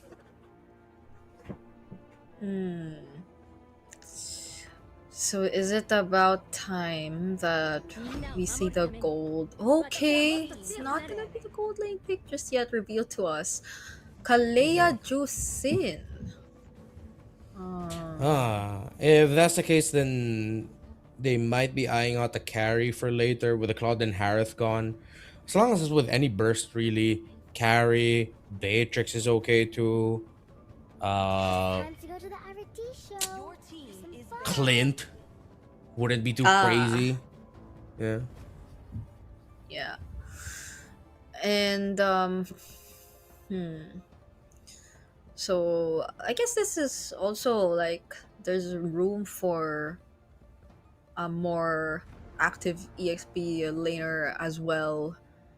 Yep. It's something you really have to be careful about, since again you don't know where the glue is going just yet, but either way you could just secure yourself the upper hand, because I think that's gonna help a lot if it's after or they're after like a fast rotating lineup overall. Considering the way they built it, oh, Bacon Time senses the carry. Now it Yeah. gets denied as well. Yeah, makes a lot of sense really to just take it out. It's one of the last best options here. Help, ACT, if you have it in you, just show up the Beatrix. I've already seen one of my favorite picks. Show me another one, please. What else actually are Yeah. marksmen out there? If it's not, well, the Bruno is gonna take time. Yeah, and the Bruno's more like matchup specific. Yep. They take out the Zetian. Granger would still be okay for ACT if they want the burst type. They don't have a Sky Piercer holder. If they can't decide between is it gonna go into the Juicin or is it gonna go into the Granger, so the Granger's still gonna be okay for them if ever. ACT. Okay, if they're capable, they were capable enough of playing the Yisunshin in the jungle, I wonder. But yeah, I guess a Sky Piercer hero that has more range rather than that, because it's more on the juice in the Kalea that they have as of the moment. Last ban for Bacon Time, though, it's the Moskov, so majority of the suggestions you brought up are actually still up for grabs. But if they because I might rather go gold and see where the glue goes. Yeah, I think they took out the Moskov because Bacon Time realized that if ever ACT went Moskov, then they really don't have a lineup that takes care of the map really well. With a Claude gone, they already show their jungler, so they can't play something like the Fanny to help take care of the map. They're not playing through a Hayabusa. So they needed to take away the best option in terms of macro. As Bacon Time, they might have just folded and have already shown to ACT that they're going to be thinking more about the team fights. They will live and die by that. Oh, the Obsidia. Picked 3 times so far this season, but doesn't have a win just yet. Ooh, well, they need the burst to take this down. Honestly, if it's time for them to bring it back, you can bring back the Kadita or just play it safe and pick something like the Farsa. They just need that long range burst. Right. Yeah, actually. And you don't want to really get close enough. So okay, let's see what the mid lane option is gonna be for Exort, and where the glue is actually gonna go for Bacon Time, because it still can be flexed either in the Roam or EXP. So that's not good. Oh, solid. Very solid lineup here for Bacon Time. They don't have a traditional marksman, but this is one of those lineups you can take control of the game fast before the Obsidian can get farm. So they need an EXP laner that can dive. Honestly, if you want to temper this, you go either Yuzhong or Lapu Lapu. Sora, I don't know. I don't know why I'm kind of iffy on the Sora. I would rather see the Yuzhong or Lapu in this scenario. Although the Sora has risen up early, especially early on, it was the answer to the Gourd with the static nature of it. Very easy set and you get to interrupt, but I think a longer, more engaged team fight would be good. More uptime perhaps. Okay. They're still gonna go for the more common response, the way to deal with the Gourd. I guess I think it's mostly just really what the role of the Sora is gonna be anyway.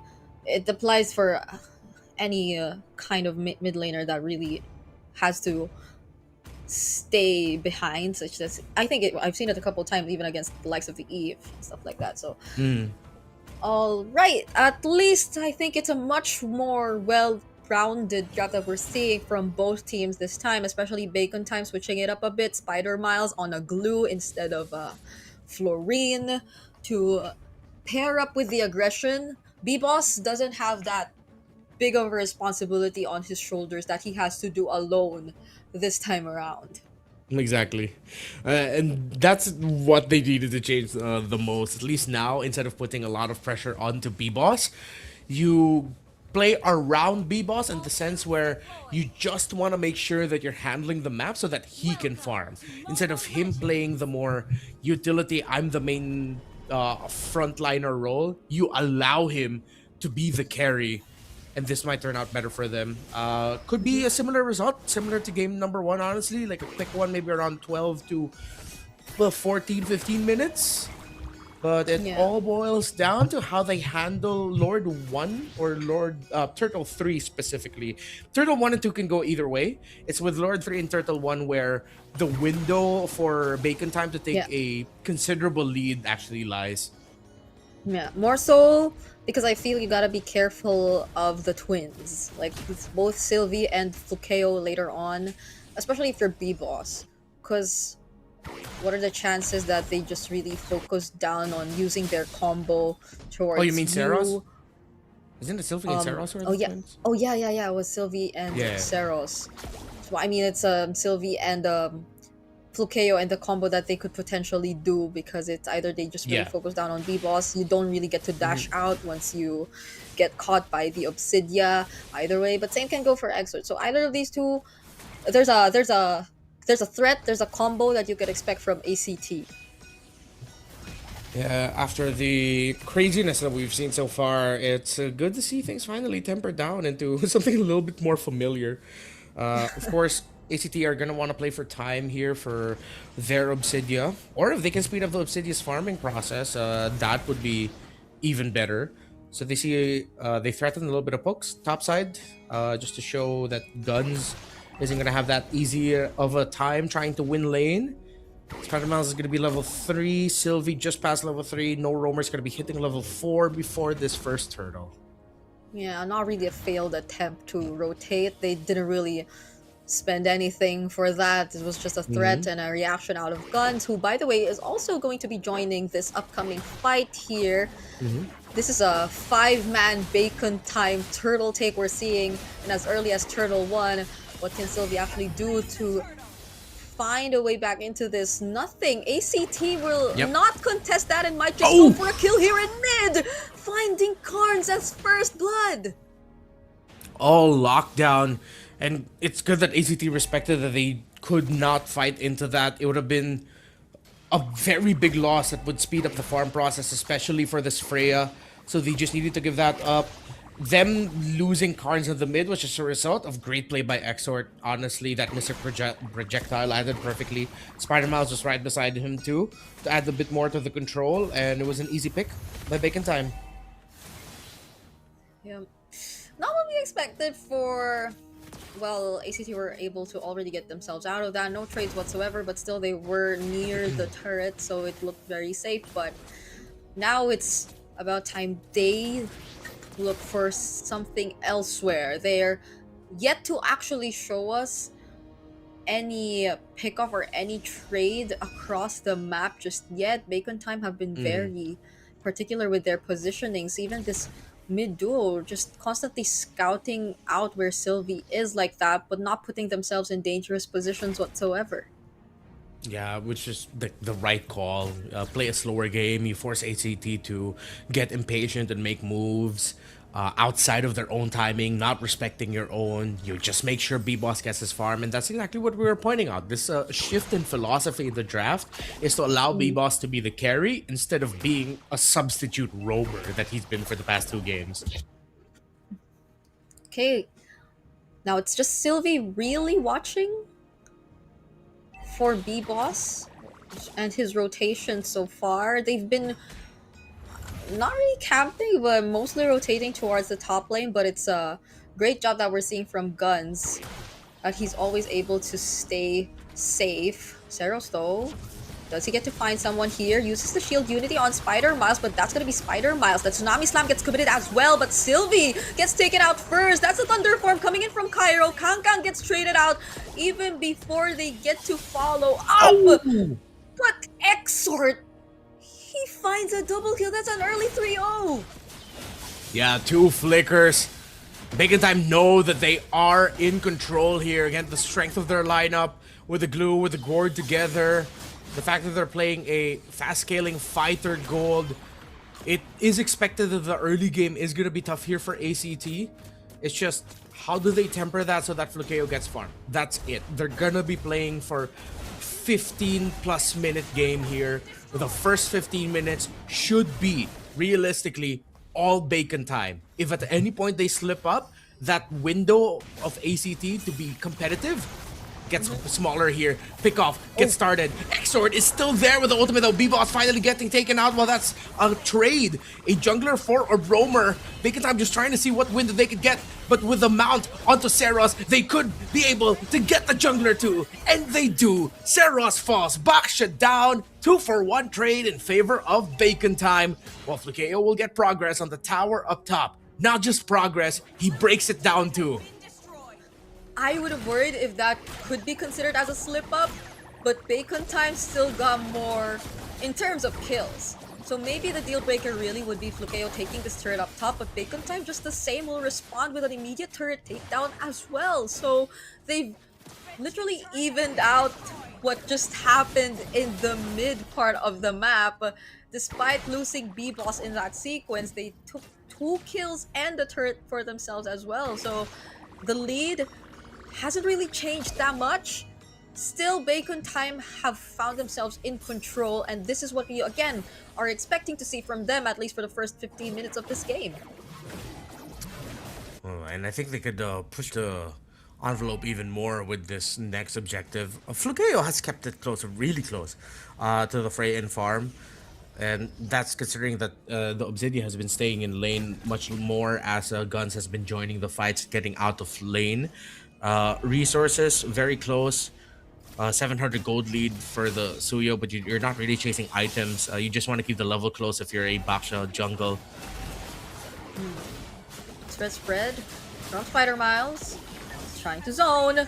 Bacon Time need not do much. They just had Spider Miles guard them in that turtle pit, and that's all that mattered. ACT yet again find themselves behind. But let's see what the plan is gonna be. That's gonna be multiple members of Bacon Time rotating towards mid, but ACT are just gonna defend. Yeah.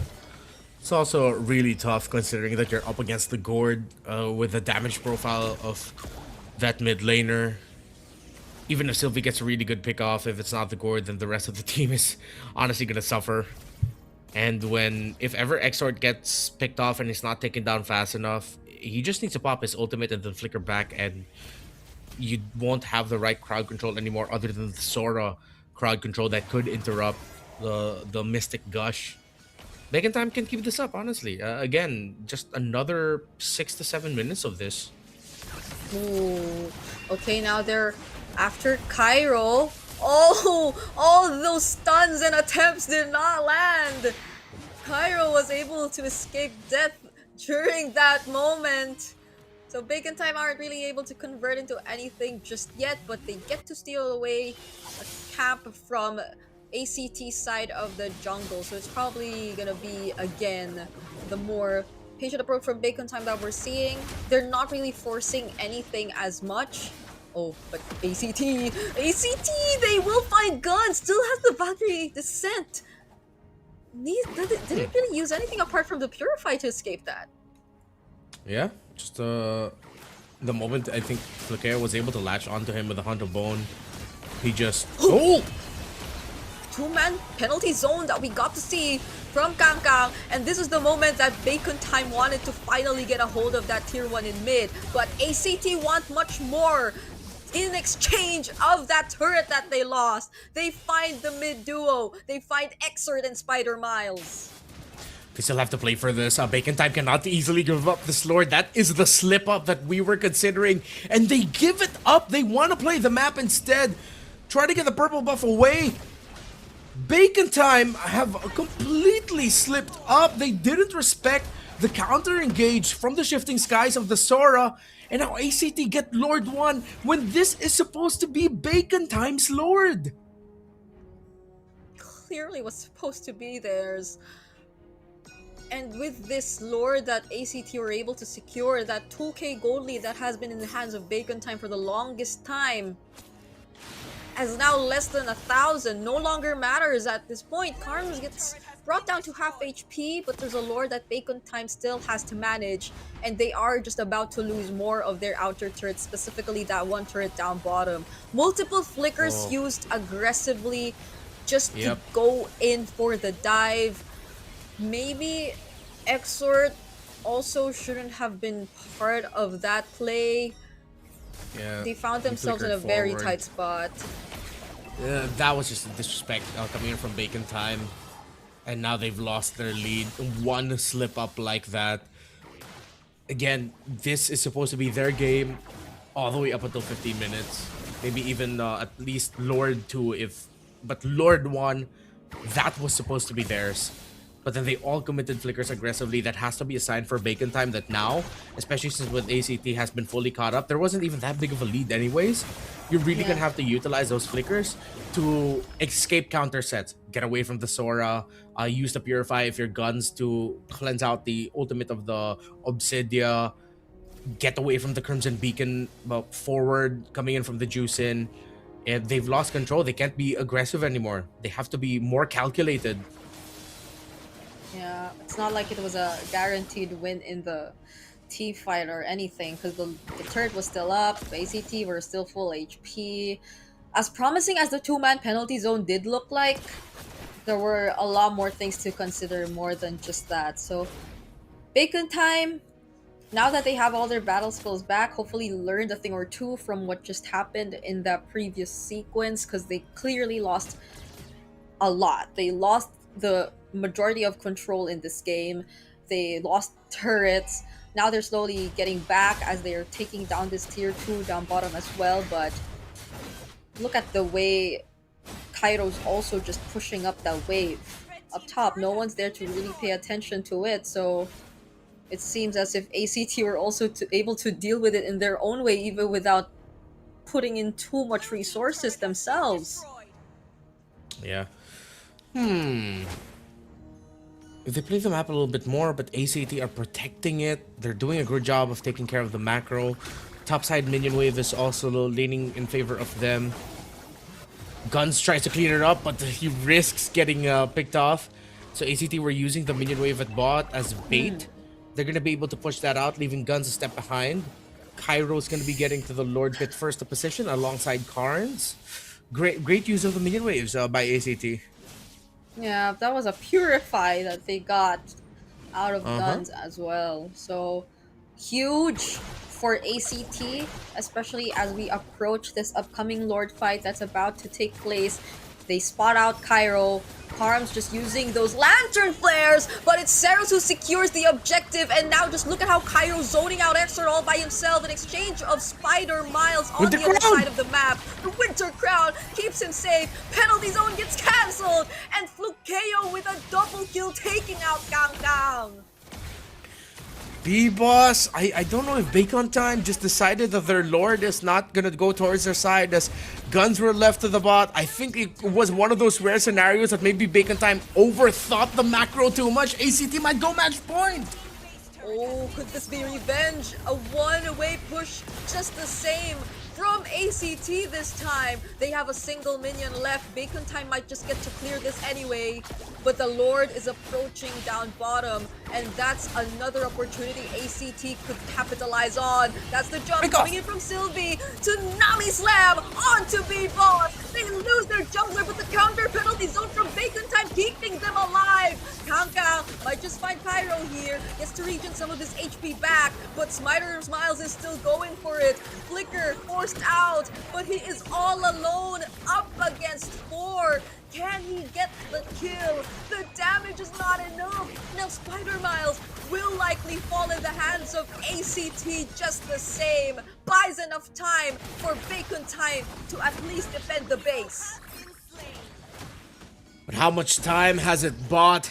ACT still has 4 members. They don't have Flukeo. The minion waves are only in the top side and in the bot. So yes, it buys a lot of time, as we're probably going to be waiting for Lord 3 to see the final result of this game. And this is just devastating for Bacon Time with the lead that they had, the game that they were playing, that it was their own greed, their own... I would like to think it was a little bit of pride committing flickers that aggressively, not man-marking the Sora first, ACT making it look easy, honestly, with that counter set, and then from then on to control the map really well. They made Bacon Time overthink about taking care of the minion wave push down bot, when them, ACT, seeing the Freya down bottom was their sign to just go ahead and full send the Lord. B-Boss looked lost and didn't know if he wanted to go and try and contest, or if they wanted to somehow manage the Mindle minion wave, because it would have risked them losing their tower. But at that point, the Lord was more important. ACT got into Bacon Time's heads, and maybe, just maybe, Bacon Time got in their own heads. Yeah, it was a huge win for them though, that they really found Flukeo, because if Flukeo just stayed alive in that moment, then things could have also been a bit more different, considering that he's the highest gold player here in this entire game. He's just so reliable in terms of damage. Once he latches onto you with a Hunt of Bone, whoever he finds might just not be safe. This is going to be a concealed play from Bacon Time. They'll get immediately revealed by Karms, but that's enough time! Zeros already takes the Lord for themselves. The penalty zone already committed from Bacon Time as well, but that's gonna be 2 members taken down. B-Ball's nowhere to be found. Immortality popped and Guns finds Zeros. They're somehow still holding on, but Flukeo decides to jump back in. He is looking for a target, but by the time he does, Guns already accomplished so much to keep his team in this game. Okay, there's still a Lord push to deal with. Flukeo and Sylvie have checked the wrong bushes. Guns is gonna be able to get back in base. Still, the Obsidian is gonna be a problem. Has the ultimate back, but Exort and B-Boss will be back in 10. Enough time. Spider Miles and Kang just need to hold on for dear life. They might not be able to force this. Zeros and Karns are not back. This is enough time for Bacon Time to extend the series yet again, even though we are already past the 15-minute mark and it's already Flukeo's time to shine. They somehow still found a way into this game. Guns! ACT probably did not expect that kind of play coming in from Guns. Guns was just so independent. He locked onto the right targets and there was no one there to deal with him. Yeah. Well, Bacon Time still don't have enough control of the map to make for a really good play and contention at the Lord. This could just be them delaying the inevitable. Still, maybe signs of life from the last fight, as Guns was able to get a big result, but they still couldn't get the Obsidian down. So it has to start with the minion waves first, ironically enough, but there's barely any room to work with. With a Tsunami Slam used onto Spider Miles, they feel confident enough to actually take down the Roamer, but Spider Miles is still gonna get away with this. Has the Immortality, has the Flicker, didn't really have to use anything, so he's gonna be okay. Bacon Time is gonna be okay. I wonder if they will be confident enough to find another play or conceal attempt this time around as we're approaching the next and evolved Lord of this game. Yeah, I don't see any other chance here from ACT for a Bacon Time other than them miraculously winning a fight. ACT getting wiped out and at least one minion wave looking good for them, but look at the spread of where ACT are positioning themselves. They know they don't have to worry about the Obsidia getting found out, so it's a free orange buff for them. I think they're going to go for a full buff on the Obsidia. Let's see. Nope, they're still going to give the purple buff to the Baxia. They're also still threatening the orange buff. This next Lord, wouldn't be surprised if it ends up becoming another really quick rush and easy take for ACT.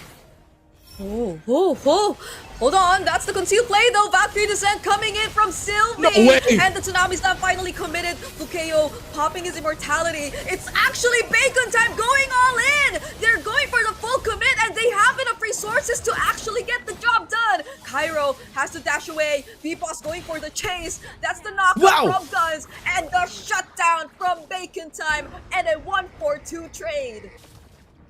They found the miracle! They found the members of ACT all clumped up together. They get a concealed play in, they get Flukeo down, they force cards out early. Bacon time, what a play! You can't help but appreciate it, but Seros is back to contest this. Sylvie's conceal of his own, but Bacon time have the numbers advantage, but the fray isn't here. Okay. There are waves in mid as well. Bacon time have to take care of that. Sylvie and Carms have enough information. Can they delay this a bit more? Seros finally able to make it! They're gonna focus on the heroes! B-Boss had to escape from that. The Lord is still up. They haven't been able to reset it just yet. But can Seros contest? There's the stun coming from Spider Miles. Seros, dude, gets the Lord! A Winter Crown pickup from Pyro, but how is this gonna help? Because Flukeo's just going in for the free hits. Guns has his eyes on Cards, but there goes Flukeo with the shutdown and a double! A triple for Flukeo at that! Making it a maniac! It's just Exort all alone for this upcoming defense! That is it! Seros gets the stun on Exort. They know they want to try and get it for Flukeo, but he gets shut down! Still though, the Lord and the numbers and the minions are with ACT match point for the team that went #1 in the open qualifiers. They look poised to be the first team to make it to the first ever season Grand Finals of MSL. Such a highlight play we got to see from Exort right there before we put an end to this game, but it was not enough. He still got to find the kill on Flukeo, but they had what was necessary to put an end to this game. Now match point for ACT as we take a quick look at the highlights for that 21-minute game, the longest we've had in the series so far. And admittedly, there were slip-ups, but there were also really good recoveries that we got to see from Bacon Time, because we had so much expectations in terms of how the way things would go for Bacon Time. It should have been theirs, but it didn't. And then when it shouldn't have been theirs, they found a way to get back in it with that 1-4-2 trade that we got to saw towards the end. But AZT, I think there were no answers to Flukeo specifically in that moment, or for a majority of the game. The fights were breaking out, but it wasn't really Flukeo that was prioritized. Yeah, he really locked in here. I'm trying to go back to that last Lord fight. I know it got extended because they decided to turn and lock on the heroes, but that retry battle still looks somewhat good for B-Boss. I'm just really heading back to the replay here of how they missed it. Yeah. Did B-Boss not press retry? No way. Or was it early? Wait, I'm looking at it right now. Yeah, okay, wait, no, this is the one from very early on in the fight. Yeah. MVP of the game, though, as we try to scour through, it's Seros. Yeah. He did press it, but it was a bit too early. It was a bit too early.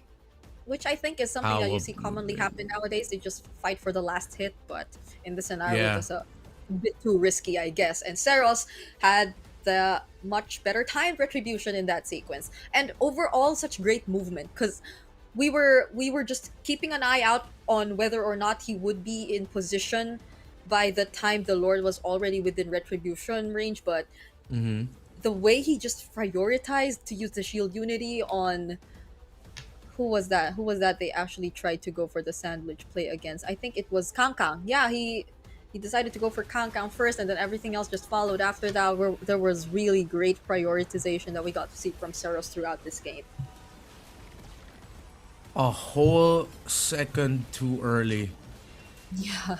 When B-Boss used the retribution on the Lord, there was still 1,486 health left. Seros was airborne, so he couldn't use his retribution. So he was airborne for a second, and still was the one who got the retry on the Lord.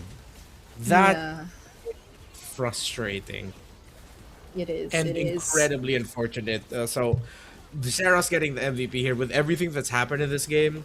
Yeah, he deserves to get the MVP. 94% team fight participation, a lot of the rotations and sequences pulled by ACT revolved around the presence of this Baksha.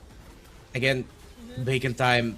That's such an Yeah, you unfortunate see it. moment.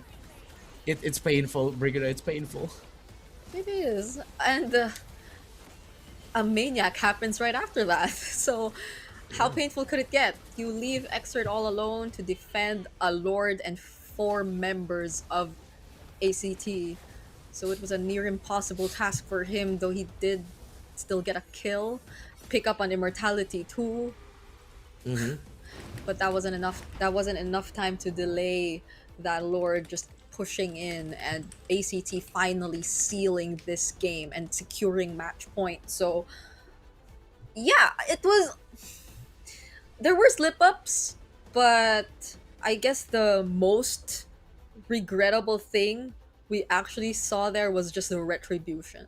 Like, apart from all the slip-ups, it was really mainly just that. And so I think it's something you don't really get to easily recover from. Hopefully there will be enough reset for Bacon Time after what happened, because it's been a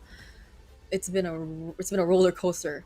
It's been a game wherein they had control of it even when they weren't supposed to. They lost control of it even when they were supposed to not lose control over it and stuff like that. And then that retribution happened. Yeah, I think ACT are gonna look to just end it already in game number 4. Whatever their draft is gonna be, it's one of those. Obviously, they're looking to win this before like 15 minutes. They're not gonna allow Bacon Time to get to the late game, get any farm, to get comfortable. They're really just gonna eye out ending this series right away. Be the first team to make to the grand finals. At least secure their slot for MCCM Season 7, the Mekong Championship. Have a shot of being one of the first Thai team to make it to Paris for the wildcards of MSC. They're gonna be relentless here, and they're gonna try to end it here. Yeah. We were predicting, like a majority of us were predicting game 5, but that I think is ultimately going to depend on Bacon Time, because the previous games, I think there were very clear lapses from their end. And so we have a quick interview once again. So in the meantime, let's check out what's going on at the arena. เข้าสู่ในช่วงของการพักเบรกนั่นเองนะคะเกมที่ชมเมื่อสักครู่นี้สุดยอดมากลุ้นแล้วลุ้นอีกพลิกแล้วพลิกอีกลุ้นแบบขั้นสุดแล้วก็ตอนนี้ค่ะพักเบรกกันแล้วนะคะตอนนี้เป็นแมตช์พอยต์ของทาง แต่ก่อนอื่นเลยนะคะมาบ้างอยากจะแนะนำให้ทุกท่านนะคะได้รู้จักกับบูธกิจกรรมนะคะของทาง Infinix นั่นเองซึ่งของเรานะคะเป็นผู้ใหญ่ใจดีนะคะผู้น่ารักมากๆเลยนอกจากที่จะมีอุปกรณ์นะคะเกมมิ่งโฟนดีๆตรงนี้มาให้ทุกท่านแล้วก็นักแข่งแล้วนะคะเรายังมีโปรโมชั่นสุดพิเศษด้วยแต่ก่อนอื่นเดี๋ยวมาปางพาทุกท่านนะคะเดินขึ้นมาทางด้านนี้กันก่อนเลยค่ะนี่อันนี้นะคะอันนี้มาบางลองเล่นแล้วสวยงามมากแล้วก็ตัวเทสของเขานะคะก็มีมากมายหลากหลายสีเลยแต่ที่เด็ดที่สุดนะคะที่มาปางชอบมากที่สุดอยากจะให้ทุกคนมาดูนี่อันนี้ไม่ใช่สีชมพูแล้วตอนแรกแอบเห็นว่ามีสีชมพูด้วยแต่ว่าตอนนี้เขาเปลี่ยนสีแล้วนะคะทุกท่านก็สามารถที่จะมาทดลองประสิทธิภาพกันได้นะคะเพราะว่าจอเนี่ยจะเป็นแบบ144 เฮิร์ตซ์ด้วยนะคะใครที่ชอบความลื่นไหลนะคะความสมูทก็สามารถที่จะซื้อเจ้าตัว Infinix ตัวนี้นะคะ GT 50 Pro นั่นเองนะคะเร็วแรงแล้วเขาก็บอกว่าด้านหลังเนี่ยจะเป็นเหมือนคูลิ่งด้วยเป็นเจ้าตัวระบายความร้อนนะคะเพราะว่าบางทีเวลาเล่นไปมันก็จะเกิดความร้อนนะคะนี่ก็จะมีความแบบว่ามีความร้อนเกิดขึ้นนะคะตัวนี้ก็จะเป็นนี่ค่ะคูลิ่งนะคะสวยงามแล้วก็ถูกใจเกมมิ่งทุกท่านอย่างแน่นอนนะคะ โอเค แล้วก็ตอนนี้เขายังมีโปรโมชั่นนะคะสำหรับโปรโมชั่นเนี่ย ก็นี่เลยจะแถมเป็นตัว Max Charge นะคะ แล้วก็มีเคสให้ด้วยนะคะ มูลค่ากว่า 1,599 บาทเลยนะคะ เป็นโปรโมชั่นพิเศษนะคะ เฉพาะภายในงานนี้เท่านั้นด้วยนะคะเดี๋ยวพาไปดู นี่ เป็นตัว Max Charge นะคะ แบบนี้เลย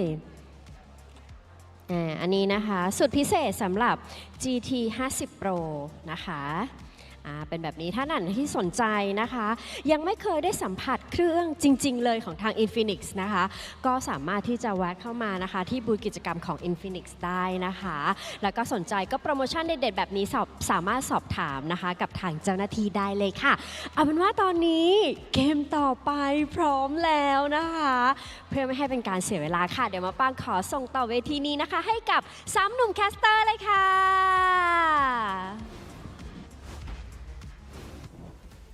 And we're back to potentially witness, not potentially, we will definitely witness the next upcoming game here in the series, which is again match point already. And it depends on whether or not Bacon Time are able to find a way back in this series after what's been happening to them for the past 2 games. ACT though, after figuring out whatever they had to figure out yesterday, they've been on a streak, they've been on a roll. Yeah, really, it really feels like we're just seeing the birth of what it could mean to be a professional MLBB team in Thailand. It feels like their story is the best. I wouldn't even say that they're underdogs, but in a way, compared to like the Giants and KOG and Bacon Time, if they go all the way, if they end up getting the grand finals first, and maybe even if they end up becoming the first champions, remember this is a team that went through open qualifiers. They weren't invited. They had to grit and grind for it to get to that point. Still, we can't get ahead of ourselves. We cannot take out the possibility that maybe Bacon Time will be able to force this game number 5, will be able to rediscover their sauce, temper their own aggression, not be too lost in their own leads, and just play the type of game that you need to play, stick to the fundamentals, your checklist of what you need to do first before you commit to play, and then they go for it. Still though, it's just tough, you know. Maybe it's because of the nature of how we see like underdog stories as Filipinos, but I just can't help but think that we may be seeing ACT just take it here in this game number 4.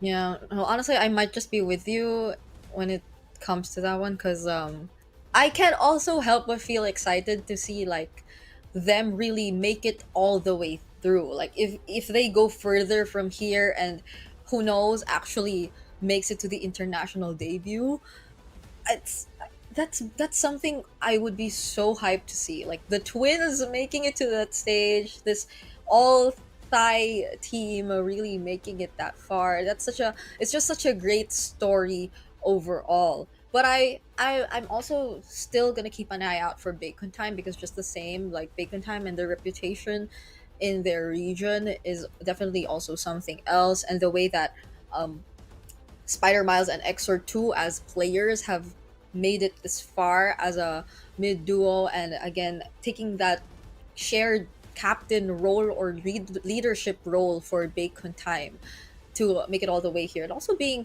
like a statement team themselves, because they're not the typical team when it comes to the playstyles. They really have their own flavor, which is something really familiar to us and reintroduced in a sense for Thailand and Bacon Time through them. But whatever happens, it's just that we're really hoping they're able to give it their all, because it's been a really beautiful series so far despite everything that we saw. That's why it pains us to see those kinds of mishaps, those kinds of mistimed presses on buttons like that retribution earlier on. Yeah, like think about it. If ever Bacon Time lose this one, it's gonna be the top 1 and top 2 teams of the regular season waiting, fighting it out to see who's gonna face the team that placed 5th. They are smack dab in the middle of the standings between a 3-way 6-point tie between Tenacity, Buriram, and United. Tenacity just Yeah. edged it out because their point differential is 1 over Buriram and ACT. Buriram just edged out over ACT because they got to sweep ACT on May 3. ACT have already gone through Buriram United. They've gone through KOG. They might just finish out Bacon Time here. And Yeah. they didn't even need to face off Tenacity. So the remaining teams in the playoffs, if ever, ACT have already beat everyone that was placed on top of them in the standings. That's right. Oh, that just makes the story a lot more meaningful Right? if ever ACT are actually able to make it through. So, okay, I I I am just really hoping we see the best from these two. It's gonna be expanding Rivers and ACT on the blue side yet again. Let me pull up the previous draft that we got to see from these two teams. Okay, they just switched up their sides. It's still the same. They never really want to let go of this Valir for some reason. Yeah. It was a really strong pick for Exort, and it makes trading in the center of the map difficult. ACT are locked in. They don't want to pick up the Baksha. They will just not give it to B-Boss. I think at this point, ACT don't mind if B-Boss end up with something like either like Harley or Suyo. It seems like they've looked at B-Boss and said, you know what, okay, end up with those assassins. We don't mind. Sarah seems to have his number in the jungle. Yeah, Sarah seems to be on point today, honestly, in terms of his jungling. So, let's see what will be the main changes apart from the Baksha ban, because it feels like the gold lane is gonna be a lot more open now too, if ever they are going to stick with the more common bans. So it's the Harith Claude might just be open for the trades if ever none of them take it out, because I feel like that was also something that forced out the Obsidia pickup, which I don't think it was really you could consider it to be something forced out because it worked out really well for them. There was a Maniac even. Or the Freya. Yeah, the Freya was actually dealt with, so even then ACT take it out. I think they're gonna be locking in either a Marcel and Juicin as their priority here. With the Fovius also gone. Honestly, it's whatever ACT decides here, it's for domination. They want to take control. They don't want this to be a long game. They want to come out of the gate fast, hard, and just shocking Bacon Time, not allowing them to get into position whatsoever. And if they really want to do that, only two heroes can help you do that. At the center of the map, that's the Marcel, that's the Juicin. Okay, so with the Freya already out, the last man could be Kalea. Okay, a lot of the more common roam picks taken out. Oh, that was the other one I had in mind, but I didn't think that they'd actually be crazy enough to go for it. They respect the Harith from guns, and they just put it in the hands of Lukeo. Again, another hero that he shined with yesterday. This is the most ego of all ego picks in this scenario, where you are one game away from just making it to the grand finals. And you know what? I respect it.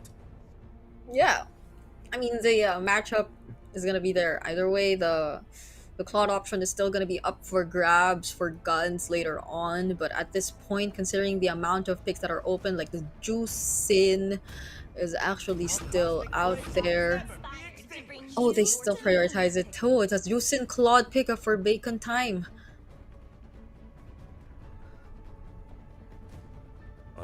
They're going to be playing the longer game here.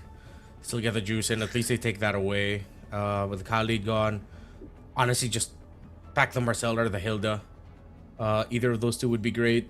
You get your jungler now also. If you're Seros, the Harley Suyo trade is still active.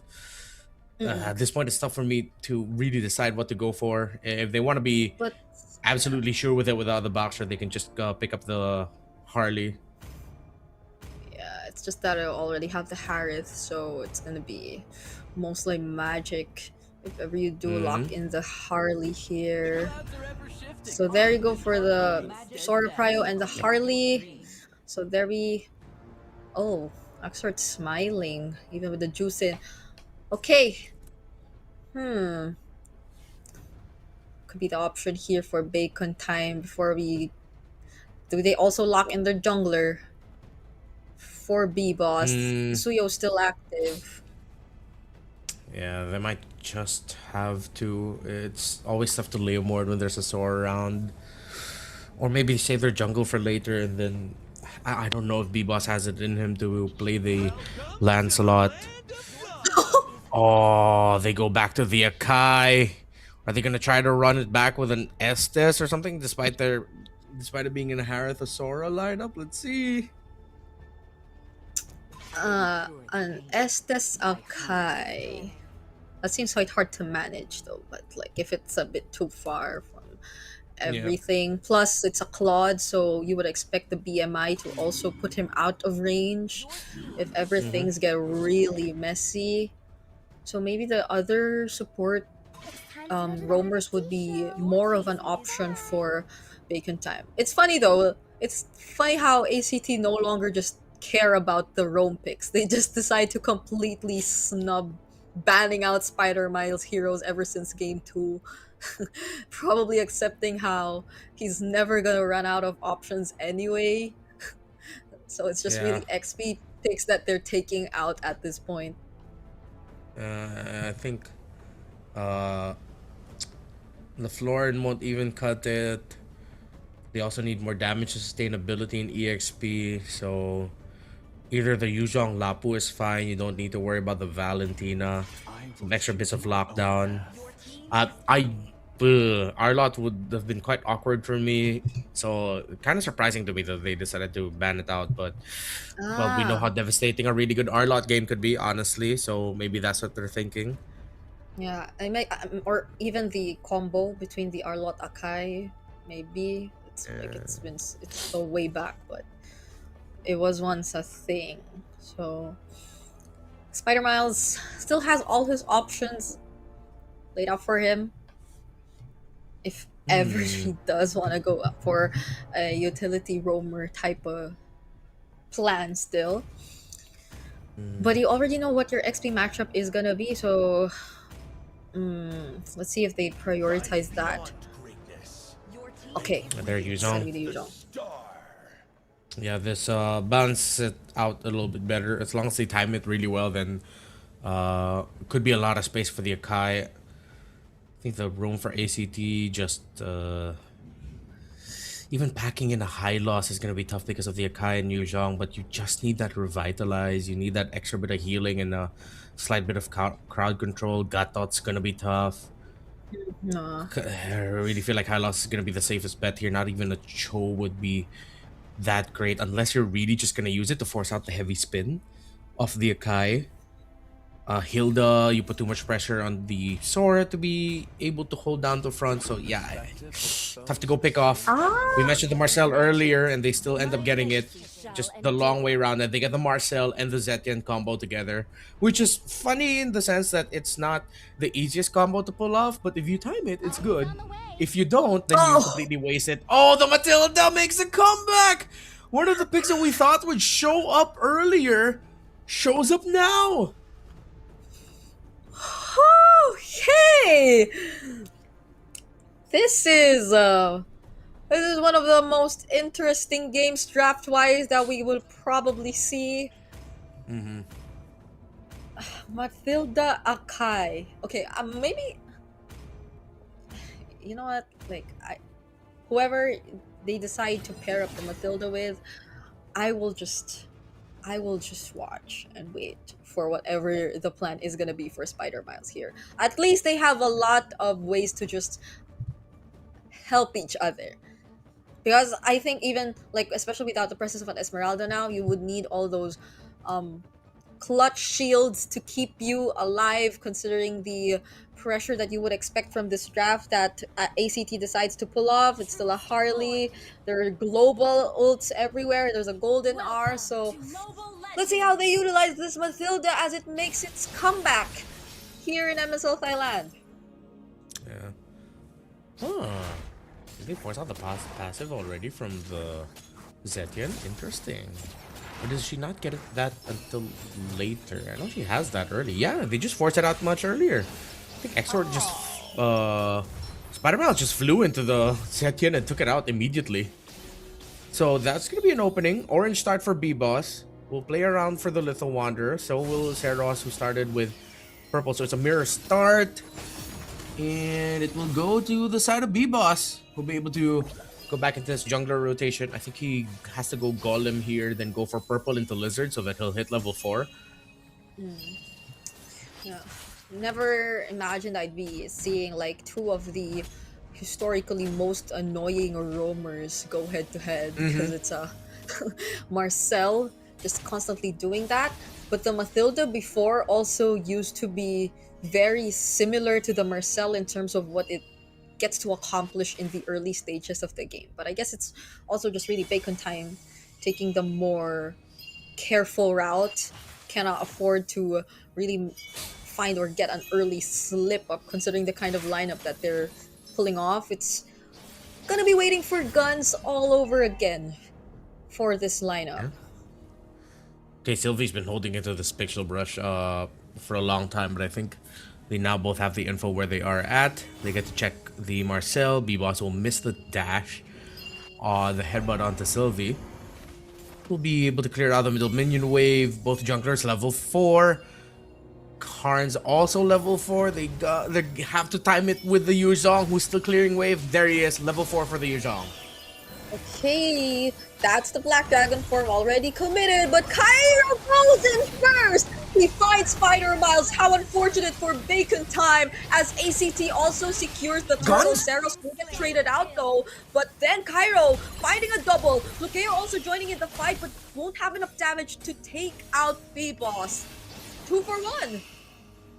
Yeah, first turtle goes to ACT. They got a kill here and there, but Seros ended up becoming a trade piece as he gets taken out. Early aggressive rotations from the two gold laners. So appreciate that Guns is matching the exit out of the gold lane that you know that Harith is going to do also. So they're both double laning.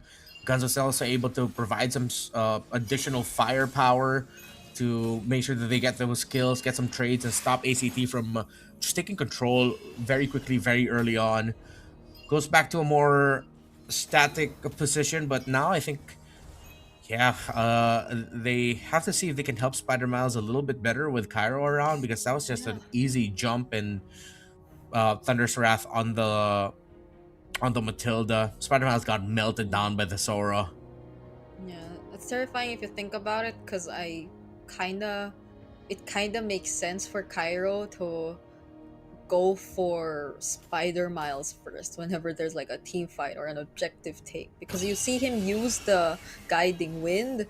The amount of ways for a Sora to just chase after you, it's just so dependable.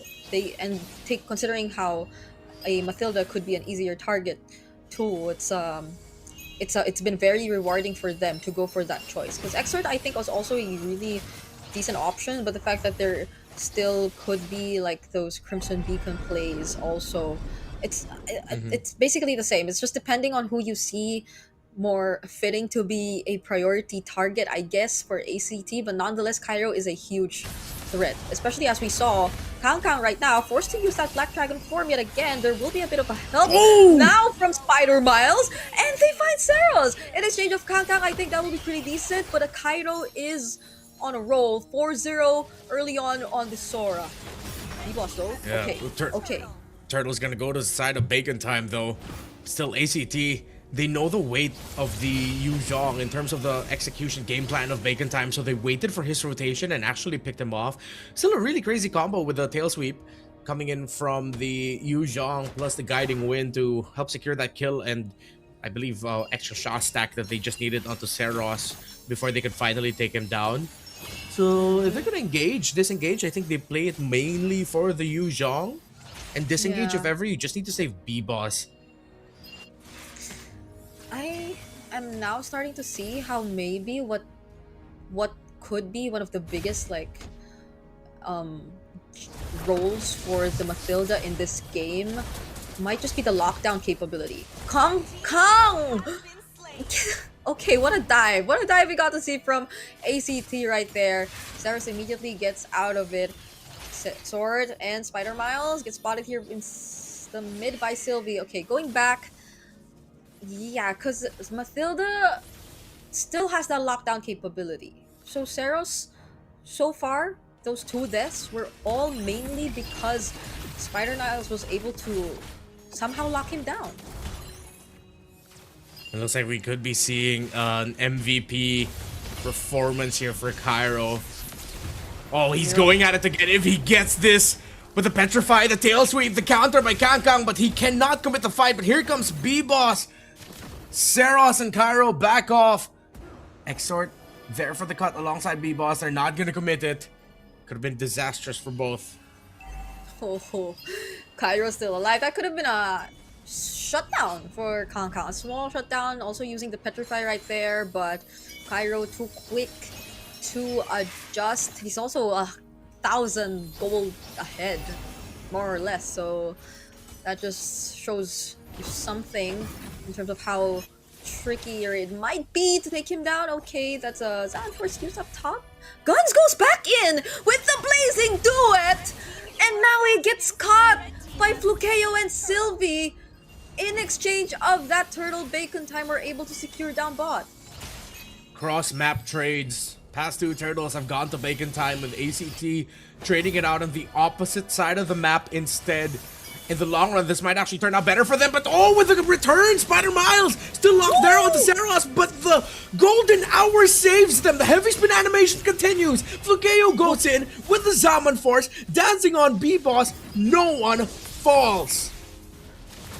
Saros walked around possibly one of the most dangerous routes, but still survives. Cairo 1v1 again with Kangkang. Are they gonna push through? Cairo might not want to fight Kangkang at this point, but going back, yeah, Saros, he did not go through a shortcut. He was literally walking around that turret, but still made it out alive thanks to the golden R. Now Kangkang will go down as Saros finds him with the deadly magic. There is... Oh, a lot of damage coming out from this Harith. Oh my. Still, bacon time are just... It feels like they're trying to put out fires across the map, and one big fire on the opposite side has been that Sora. Cairo took a fair bit of damage there, but he's stopping B-Boss. No flow towards the bot side minion wave. Looking at the items, Kangkang needs to go for that Radiant Armor because of the damage coming out already from the main magic damage sources of ACT. Which puts them in an awkward spot because of the heavy physical damage getting dished out by Cairo as the Sora. I appreciate though that Karns also rushed the Divine Glaive, knowing that instead of trying to slow things down and play for utility with the Zetian, you play for just getting your damage much quicker, much early on. Again, ACT are operating with that mindset of just pure aggression. Cairo finding Kangkang again. He keeps having to use his Black Dragon form to just try and stop. Saros survives, but not any longer. Heavy spin. Here comes the counter from Bacon Time. As that is a shutdown on the Sora.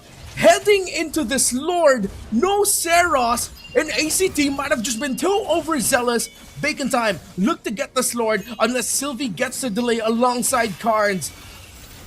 Oh, that was such a great attempt from Karns. He nearly saved him right there. Oh, but ACT are still going for the fight. Golden R freezes the Lord. Sylvie once again going in, and it's Flukeo who actually gets to secure the objective. What a play from ACT. How do you recover from that? How do you recover from that?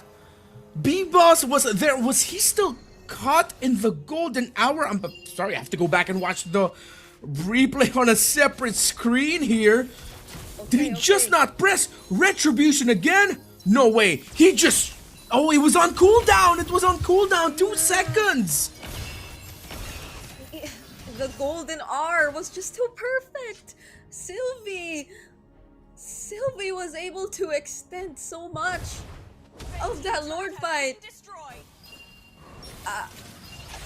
I am at a loss for words. That was a golden hour that really turned things around for ACT. Another golden hour committed here just to keep the Lord up for a bit longer. Immobilize 4 guns. That's a blazing 2 and already cancelled out. Oh my goodness, Saros was ready. Fortunately, the guiding wind and the heal will keep guns alive. But ACT, they're taking as much as they can. And they will keep this up because they know what is at stake. The first slot in the grand finals. Cairo, he's been taken down once, but he's been unstoppable for majority of the series. Kang has been effectively taking out a lot of major sequences because he's been too busy in lane trying to deal with the Sora. And without the Black Dragon form, the similar problems that Bacon Time had in game number 2 will arise. ACT are feeling it and it looks like it is inevitable, but here comes a fly-in! But the golden hour is perfect! Just slightly off timing, but it still hits X-Sword! ACT! Remember the names and remember the letters as they might be on their way to cementing themselves as grand finalists. There are still holy shields to work through, minion waves to work through, but that is a dagger in the game if I've ever seen one. With a flicker committed by Spider Miles, it was just a quick punish shown to us by ACT. A single golden hour enough to turn things around. Another deadly magic onto Kang. The holy shields actually going down just in time, so ACT could access these 2 base turrets. Everything is just favoring ACT so far, seconds away from this next Lord.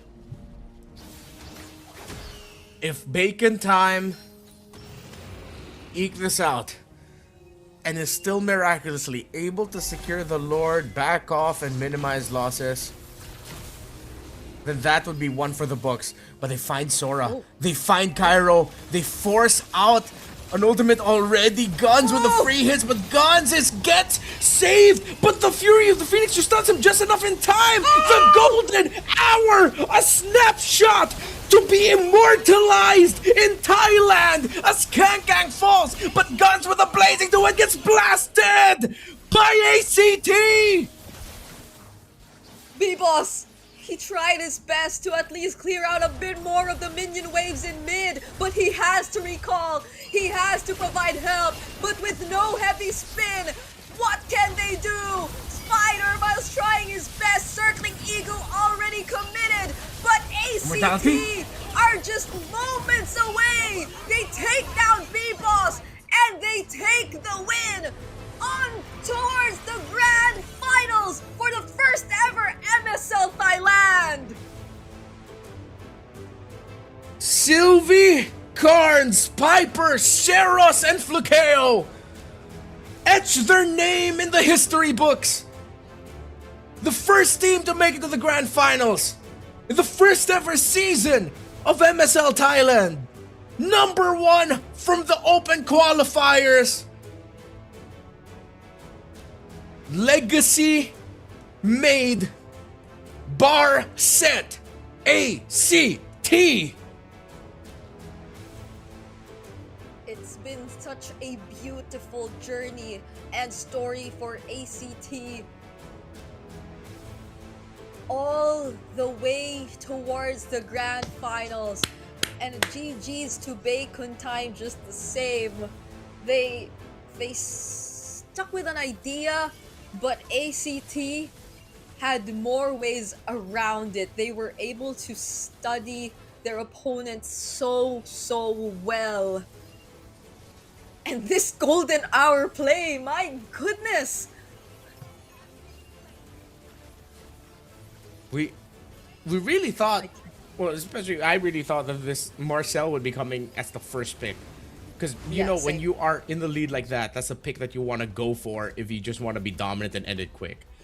But then they surprised, and suddenly it still made it to the end after some great pickups along the way. The ego pick and rushing the Harith, while also it being respect. Oh, I don't know. They rushed the Harith. They still got the sword. They got the Harley. 3 power picks right off the bat. Bacon time then was with their Yuzhong out of the picture again, single-handedly handled by the Sora, by Cairo. Intense. It wasn't just a great draft. It was also them really just playing it perfectly. Yep. I'm so excited to hear from our first grand finalist here in MSL Thailand, so let's quickly throw it over to the stage. เสียงแบบดัง กระหึ่ม มาก กระหึ่ม ฮอว่าใหญ่แล้วแต่เมื่อกี้เสียงคือแบบดังทั่วฮอเลย ใช่ ต้องบอกเลย ใช่ ว่าจริงๆเมื่อกี้เป็นเกมที่แบบสูสีมากเลยเนาะทั้ง3เกมเราเล่นกันกี่เกม4 เราเล่นกัน4 เกม เราเล่นกัน4อาจจะเบอร์ลุ้นเกินวันนี้มันลุ้นคือแบบว่ายื้อยุดฉุดยื้อจะฉุดกระชาก จ้ะพลิกไปพลิกมา ก็คือรู้สึกยังไงคะตอนนี้เราเป็นทีมที่เข้าไปรอแล้วในแกรนด์ไฟนอล ก็ปลดล็อกครับแล้วก็มีความสุขมากครับตอนนี้ ฟุกิโอล่ะ ก็ดีใจครับว่าไม่คิดว่าจะมาได้ไกลขนาดนี้ครับ โอ้ยเหนือความคาดหมายเนาะ แต่หลังๆ ACT ดับดีมากเลยเนาะพี่บาง ใช่ใช่ใช่ อันนี้อยากหน้า ใช่ใช่ ภูมิใจพลาวใน พี่ก็ชมตอนอยู่ที่โต๊ะข้างหลังก็ยังบอกเลยว่าโหใส่รองเท้ารอเลยอ่ะแล้วแบบว่าเห็นจังหวะสโนว์บอลสุดท้ายเมื่อกี้เอาและใส่รองเท้ารอแล้ว สุดยอดมากคิดว่าจุดไหนในเกมเมื่อกี้เนาะที่ทำให้ทีมเราเนี่ยชนะมาได้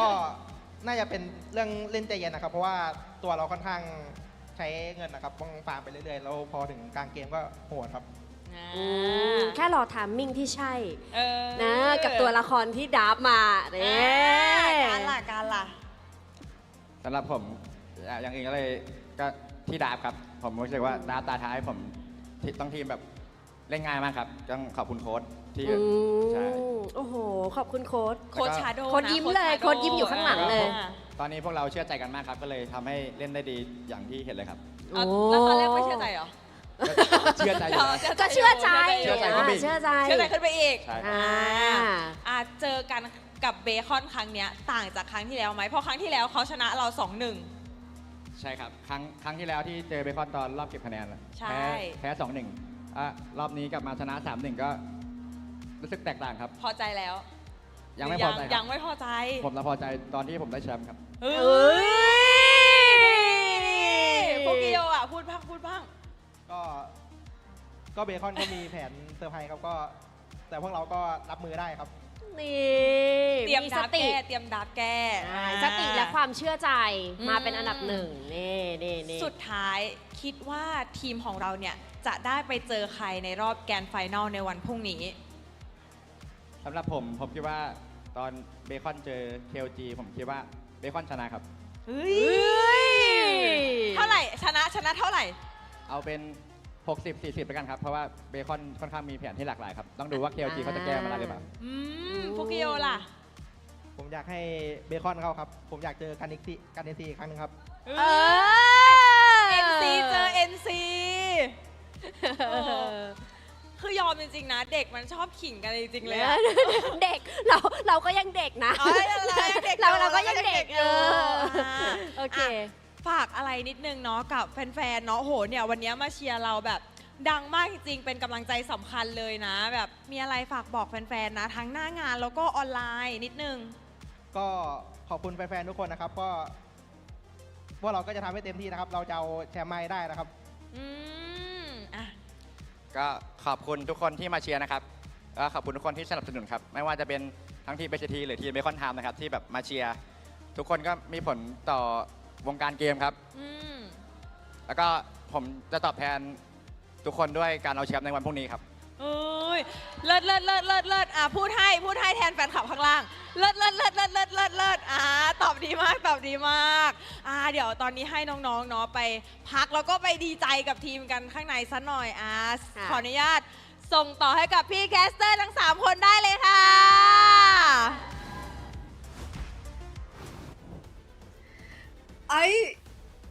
I know we've been saying so much about the stories of ACT and what they've been through, and now it's just so fulfilling to see them smile like that on stage during the winners interview.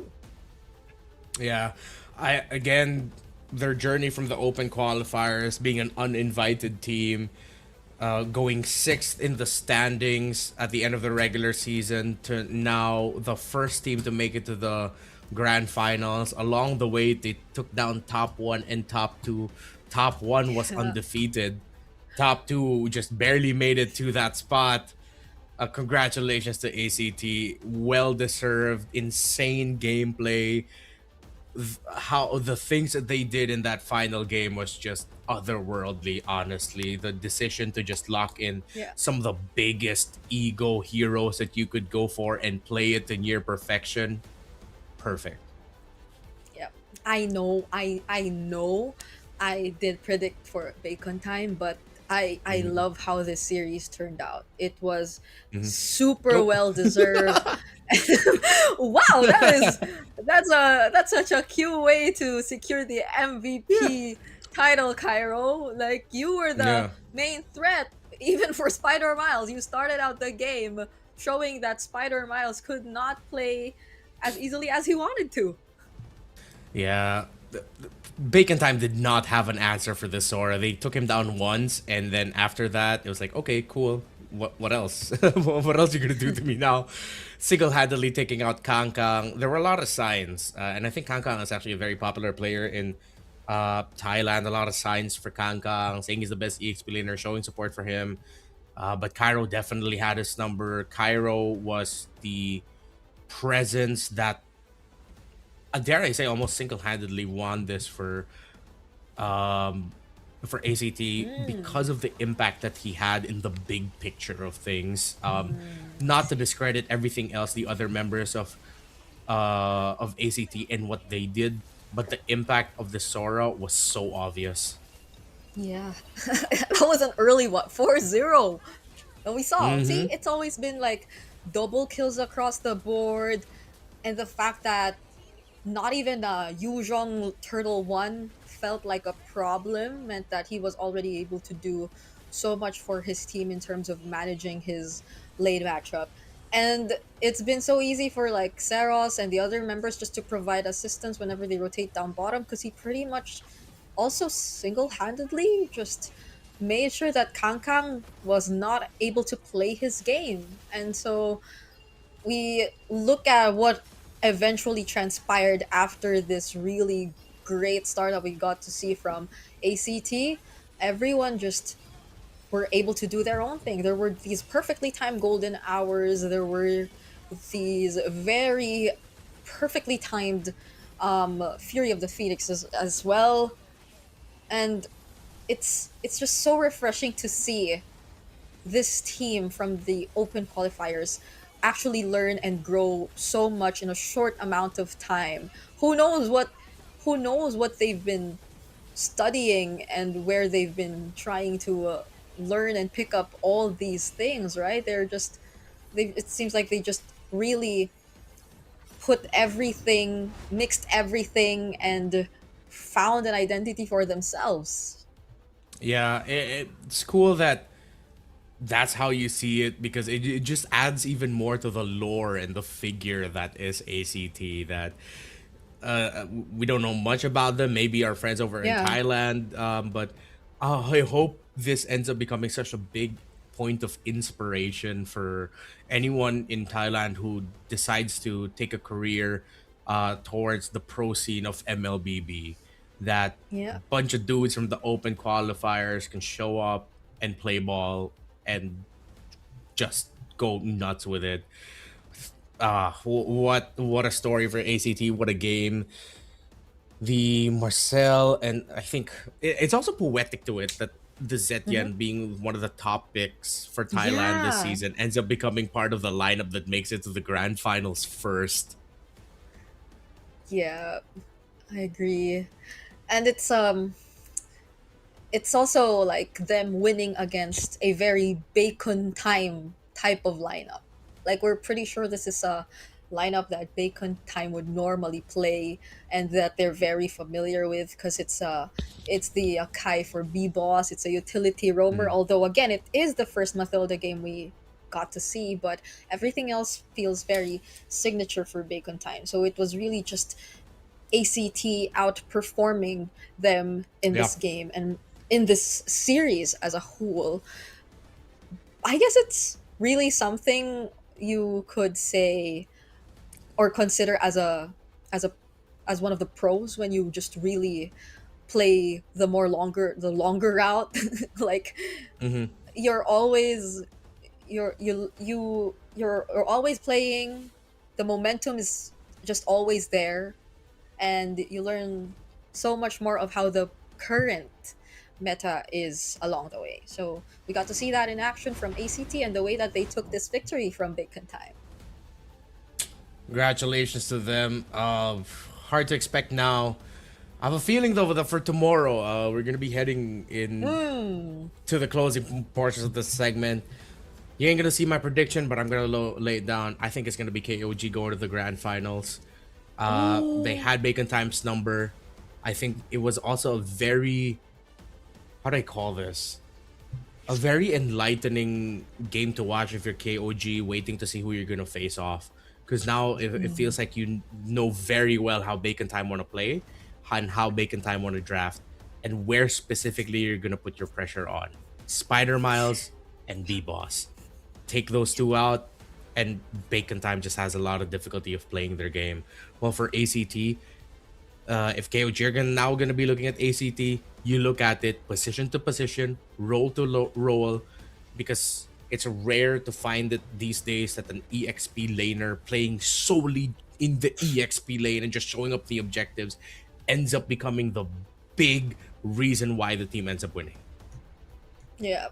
It's tough because you reveal so much, but it's something they will definitely utilize as we head into another interview on stage. เราเป็นฝ่ายนำแต่ว่าเรารักษาแบบว่าโกลิต่อไปไม่ได้มีช็อตผิดพลาดเล็กๆน้อยๆเราต้องยอมรับว่าเกมที่4เขาทำได้ดีกว่าจริงๆครับแต่ว่าหลักๆน่าจะเป็นเกมที่2กับเกมที่3มากกว่าที่เราเป็นฝ่ายนำแต่ว่าเรารักษาแบบว่าโกลิต่อไปไม่ได้มีช็อตผิดพลาดเล็กๆน้อยๆค่อนข้างเยอะครับเรื่องทามมิ่งค่อนข้างเยอะ แล้วเขาทำได้ดีกว่าในส่วนของการดับมาแก้เราด้วยไหม ก็ต้องยอมรับครับว่าเขาก็แก้หน้างานได้ดีแล้วก็เตรียมตัวละครมาดีมากครับก็เป็นเขาทำได้ดีกว่าในวันนี้ครับ แล้วโค้ชคิดในมุมมองของโค้ชเนี่ยคือการที่เราเจอกับ ACT รอบนี้ต่างจากรอบที่แล้วยังไงคะเพราะว่ารอบที่แล้วเนี่ยคือเราชนะเขามา 2-1 แต่รอบนี้เนี่ยคือเราไม่ชนะเขาแถมยังเป็น 3-1 อีกด้วยก็ก่อนอื่นเลยผมมองว่าวันนี้ ACT เตรียมกันบ้านมาได้ดีมากๆนะครับเขาก่อนหน้านี้ตอนที่เราเจอเขาในรอบเก็บแต้มเรามองว่าเขาเป็นทีมที่เล่นค่อนข้างกล้าได้กล้าเสียเล่นเสี่ยงเล่นกล้าบวกแต่ว่าวันนี้ก็เขาเล่นดึงได้ดีมากแม้แต่ว่าเขาจะเล่นตัวที่เป็นตัว engage แต่ว่าเขาก็ยังเล่นดึงได้ดีครับก็ยินดีกับ ACT ด้วยครับวันนี้ตอนนี้เราก็ต้องกลับไปเตรียมแผนมาเจอกับ KOG แทนแล้วใช่ไหมคะสำหรับในวันพรุ่งนี้เนาะสายล่างแล้วเราคิดว่าเราจะกลับมาได้ไหมในแกรนด์ไฟนอลก็ส่วนตัวผมพยายาม positive ตลอดนะครับก็พยายามเชียร์น้องๆเสมอก็เราก็ทำเต็มที่ครับเราจะพยายามทำให้เต็มที่ในทุกๆเกมครับได้เลยค่ะขอบคุณโค้ชโนเอลด้วยนะคะตอนนี้ก็ขออนุญาตค่ะส่งกลับไปให้พี่แคสเตอร์ทั้ง3คนนะคะ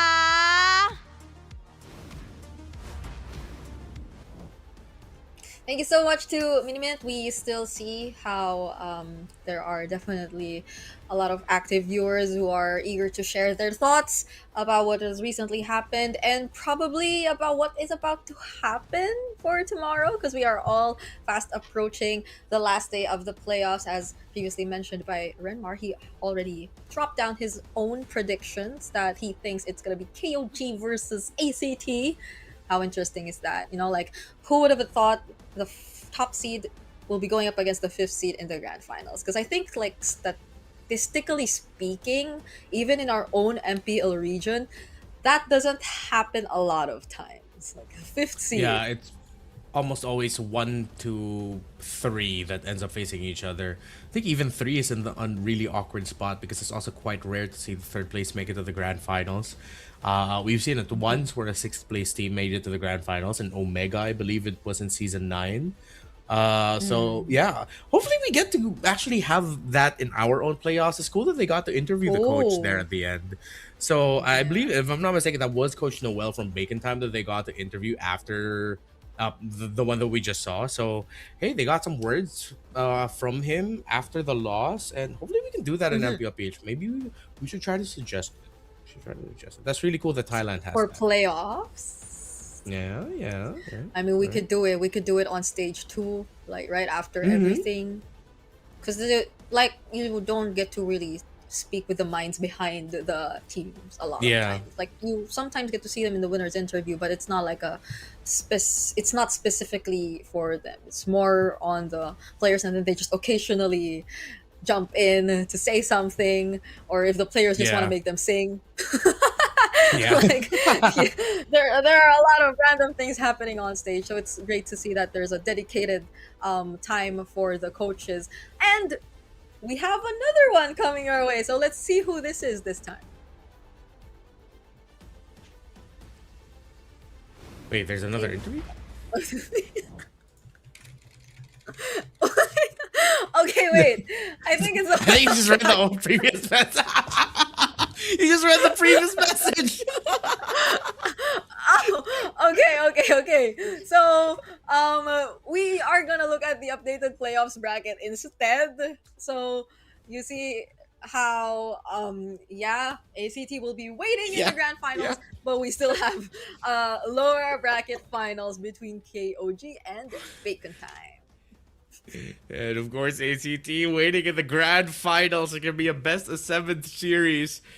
Oh, if I'm KOG and Bacon Time, I'm looking to end that series quick. They're gonna go into battle right afterwards, maximize the rest time that you could get, and good luck to everyone. It's been a great ride here for MSL. I've been lucky enough to, my schedule was free enough that I wasn't lucky enough to be able to also cast 3 games. So hey, if there's anyone from Thailand watching this or who gets to watch this, I hope that English talents in Thailand also come out. It took a few seasons, but Cambodia has their own English talents as well. Yeah. So, and I know we have some good friends in Thailand who are salivating at the opportunity to cast our home league, and I hope they get it. And you know what, Thailand, you guys are cool. It's been an honor. You guys rock. That's true. It's also been a huge honor. I specifically got to witness the beginning of MSL Thailand Season 1 and now the second to the last day. So I feel like there's been such a huge time skip. Like if we were to put it in like the language of maybe watching an entire series or something, that I was occasionally able to see, but there's just so much more behind that of course you no longer get to witness in front of your screen. So I'm just really proud of everyone, all the players who really made it this far, and those who weren't and are still going to, of course, give it a shot next time. It has been a pleasure. It's Brigida and Renmar joining you for the English broadcast in the last day of the playoffs. Now I think it's about time we throw it over to the stage to officially close the show. Bye-bye. ว่าวันนี้ก็เดินทางมาจนถึงช่วงสุดท้ายของงานในวันนี้นะคะแล้วก็เราได้สำหรับ3ทีมที่แกร่งที่สุดในวันนี้ใช่แล้วเพื่อก้าวเข้าไปสู่การแข่งขันในวันพรุ่งนี้นะคะจะเจอเป็นสายล่างก่อนเนาะพรุ่งนี้ใช่ค่ะแล้วก็เป็นรอบแกรนด์ไฟนอลในแมตช์สุดท้ายใช่แล้วค่ะนะคะสำหรับ3ทีมที่ผ่านเข้าสู่การแข่งขันในวันพรุ่งนี้นะคะได้แก่ทีม King of Gamers นะคะหรือว่า KOG ใช่แล้วและตอนนี้ที่ไปรอในแกรนด์ไฟนอลแล้วนั่นก็คือ ACT Esport Club ค่ะและก็ต้องไปลุ้นกันนะคะกับ Bacon Time ว่าเขาจะได้ที่3หรือว่าจะได้เข้าไปชิงแกรนด์ไฟนอลนั่นเองใช่แล้วก็อย่างที่โค้ชบอกเนาะว่าเดี๋ยวพรุ่งนี้มาดูกันอีกทีว่ามันจะยังไงนะคะระหว่าง KOG กับ Bacon Time นะคะในเวลาเที่ยงตรงเนาะ สำหรับใครนะคะที่อยากจะมาดูสดๆเนาะก็มาดูได้นะคะที่ BCC Hall เซ็นทรัลลาดพร้าวชั้น 5 ค่ะ ใช่แล้ว เข้าชม ค่ะ ฟรีแล้วก็มีกิจกรรมนะคะจากบูธพาร์ทเนอร์ของเราเยอะแยะมากมายเลย ใช่ค่ะอยู่ด้านในฮอลล์นะคะ แต่ว่าเมื่อทุกท่านมาแล้วนะคะ ก็อยากจะฝากกันเอาไว้นิดนึงว่าบริเวณด้านหน้านะคะ เรามีบูธกิจกรรมเยอะแยะมากมายเลย อย่างจะเป็นการ์ดให้กำลังใจ ใช่ เขียน ค่ะ จากทางด้านนอกแล้วก็ถือเข้ามาร่วม เชี เชี ย ย ร์ ร์ใน นัก ฮอล แข่ง ล์ได้ ใช่ แล้วก็ยังมีสแตนดี้นะคะที่เป็นสแตนดี้ไอดอลไม่ใช่ไอดอลที่ไหนก็คือเนี่ยแหละนักกีฬา นักแข่งของเรานั่นเอง ใช่เป็นนักแข่งของเรานะคะ สามารถถ่ายรูปคู่ได้แล้วก็โพสต์ลงโซเชียลมีเดียกันได้นะ ใช่ค่ะ และที่สำคัญค่ะเรายังมีบูธกิจกรรม 5v5 ด้วยนะคะ ให้ทุกท่านได้เล่นกับนักกีฬา ใช่ มีนักกีฬาแบบบางทีมเขาว่าง ใช่ ๆก็ ใช่ มาจอยมาเล่น แล้วก็ ใช่ ชนะก็ได้โคดี้ด้วย ใช่โอ้ยอลังการการสร้างมากเลย แล้วก็ที่สำคัญนะคะ หน้างานของเรายังมีสำหรับ QR code นะคะ ให้ทุกท่านสแกนสำหรับใครที่มีคำแนะนำคำติชมต่างๆ อยากจะเสนอฟีดแบ็กนะก็สามารถที่จะสแกน QR code นะคะ แล้วก็ร่วมเสนอข้อติชมต่างๆนะคะ ผ่านทางลิงก์นั้นได้เลย จะได้เอามาปรับกันเนาะในซีซั่นหน้า ใช่ซีซั่นหน้าก็จะเจอมิ้นท์แบบนี้ไอ้ หรือเปล่าอ่า แต่สำหรับวันนี้นะคะก่อนอื่นเลยนะคะ ต้องขอขอบคุณเนาะพี่ๆแคสเตอร์ทั้ง 3 คนเลยนะคะ พี่วาว่าพี่เบิร์ด5 Star นะคะ และพี่ดรมาร์กเนาะก็คือพากันแบบมันสุดๆเล อุ ย ดตลุดมาก มันเกินนัก มัน แข่ง มาก ด้วย ใช่ใช่แล้วก็ลุ้นสุดๆเลยและที่สำคัญ ใช่ค่ะ ขาดไม่ได้นะคะ ก็ต้องขอขอบคุณแฟนๆ ทุกท่านนะคะ ทั้งที่อยู่ภายใน BCC Hall นะคะ แล้วก็รับชมทางออนไลน์อยู่ด้วยทุกคนก็คือแรงผลักดันสำคัญนะคะ ที่ทำให้เกมของเราเนี่ยมีการพัฒนานะ ใช่ แล้วก็ยิ่งใหญ่ ไปต่อ ยิ่งใหญ่ยิ่งใหญ่ ข้อ มาก ก็ ขึ้ จะ น ใหญ่ไปเรื่อยๆ ใช่ค่ะเอาล่ะ สำหรับวันนี้ก็มินท์นะคะมินนี่มินท์และพี่มะปางนะคะ ค่ะเบบี้ค่ะ ขอตัวลาไปก่อนนะคะ เจอกันใหม่ในวันพรุ่งนี้นะคะ สวัสดี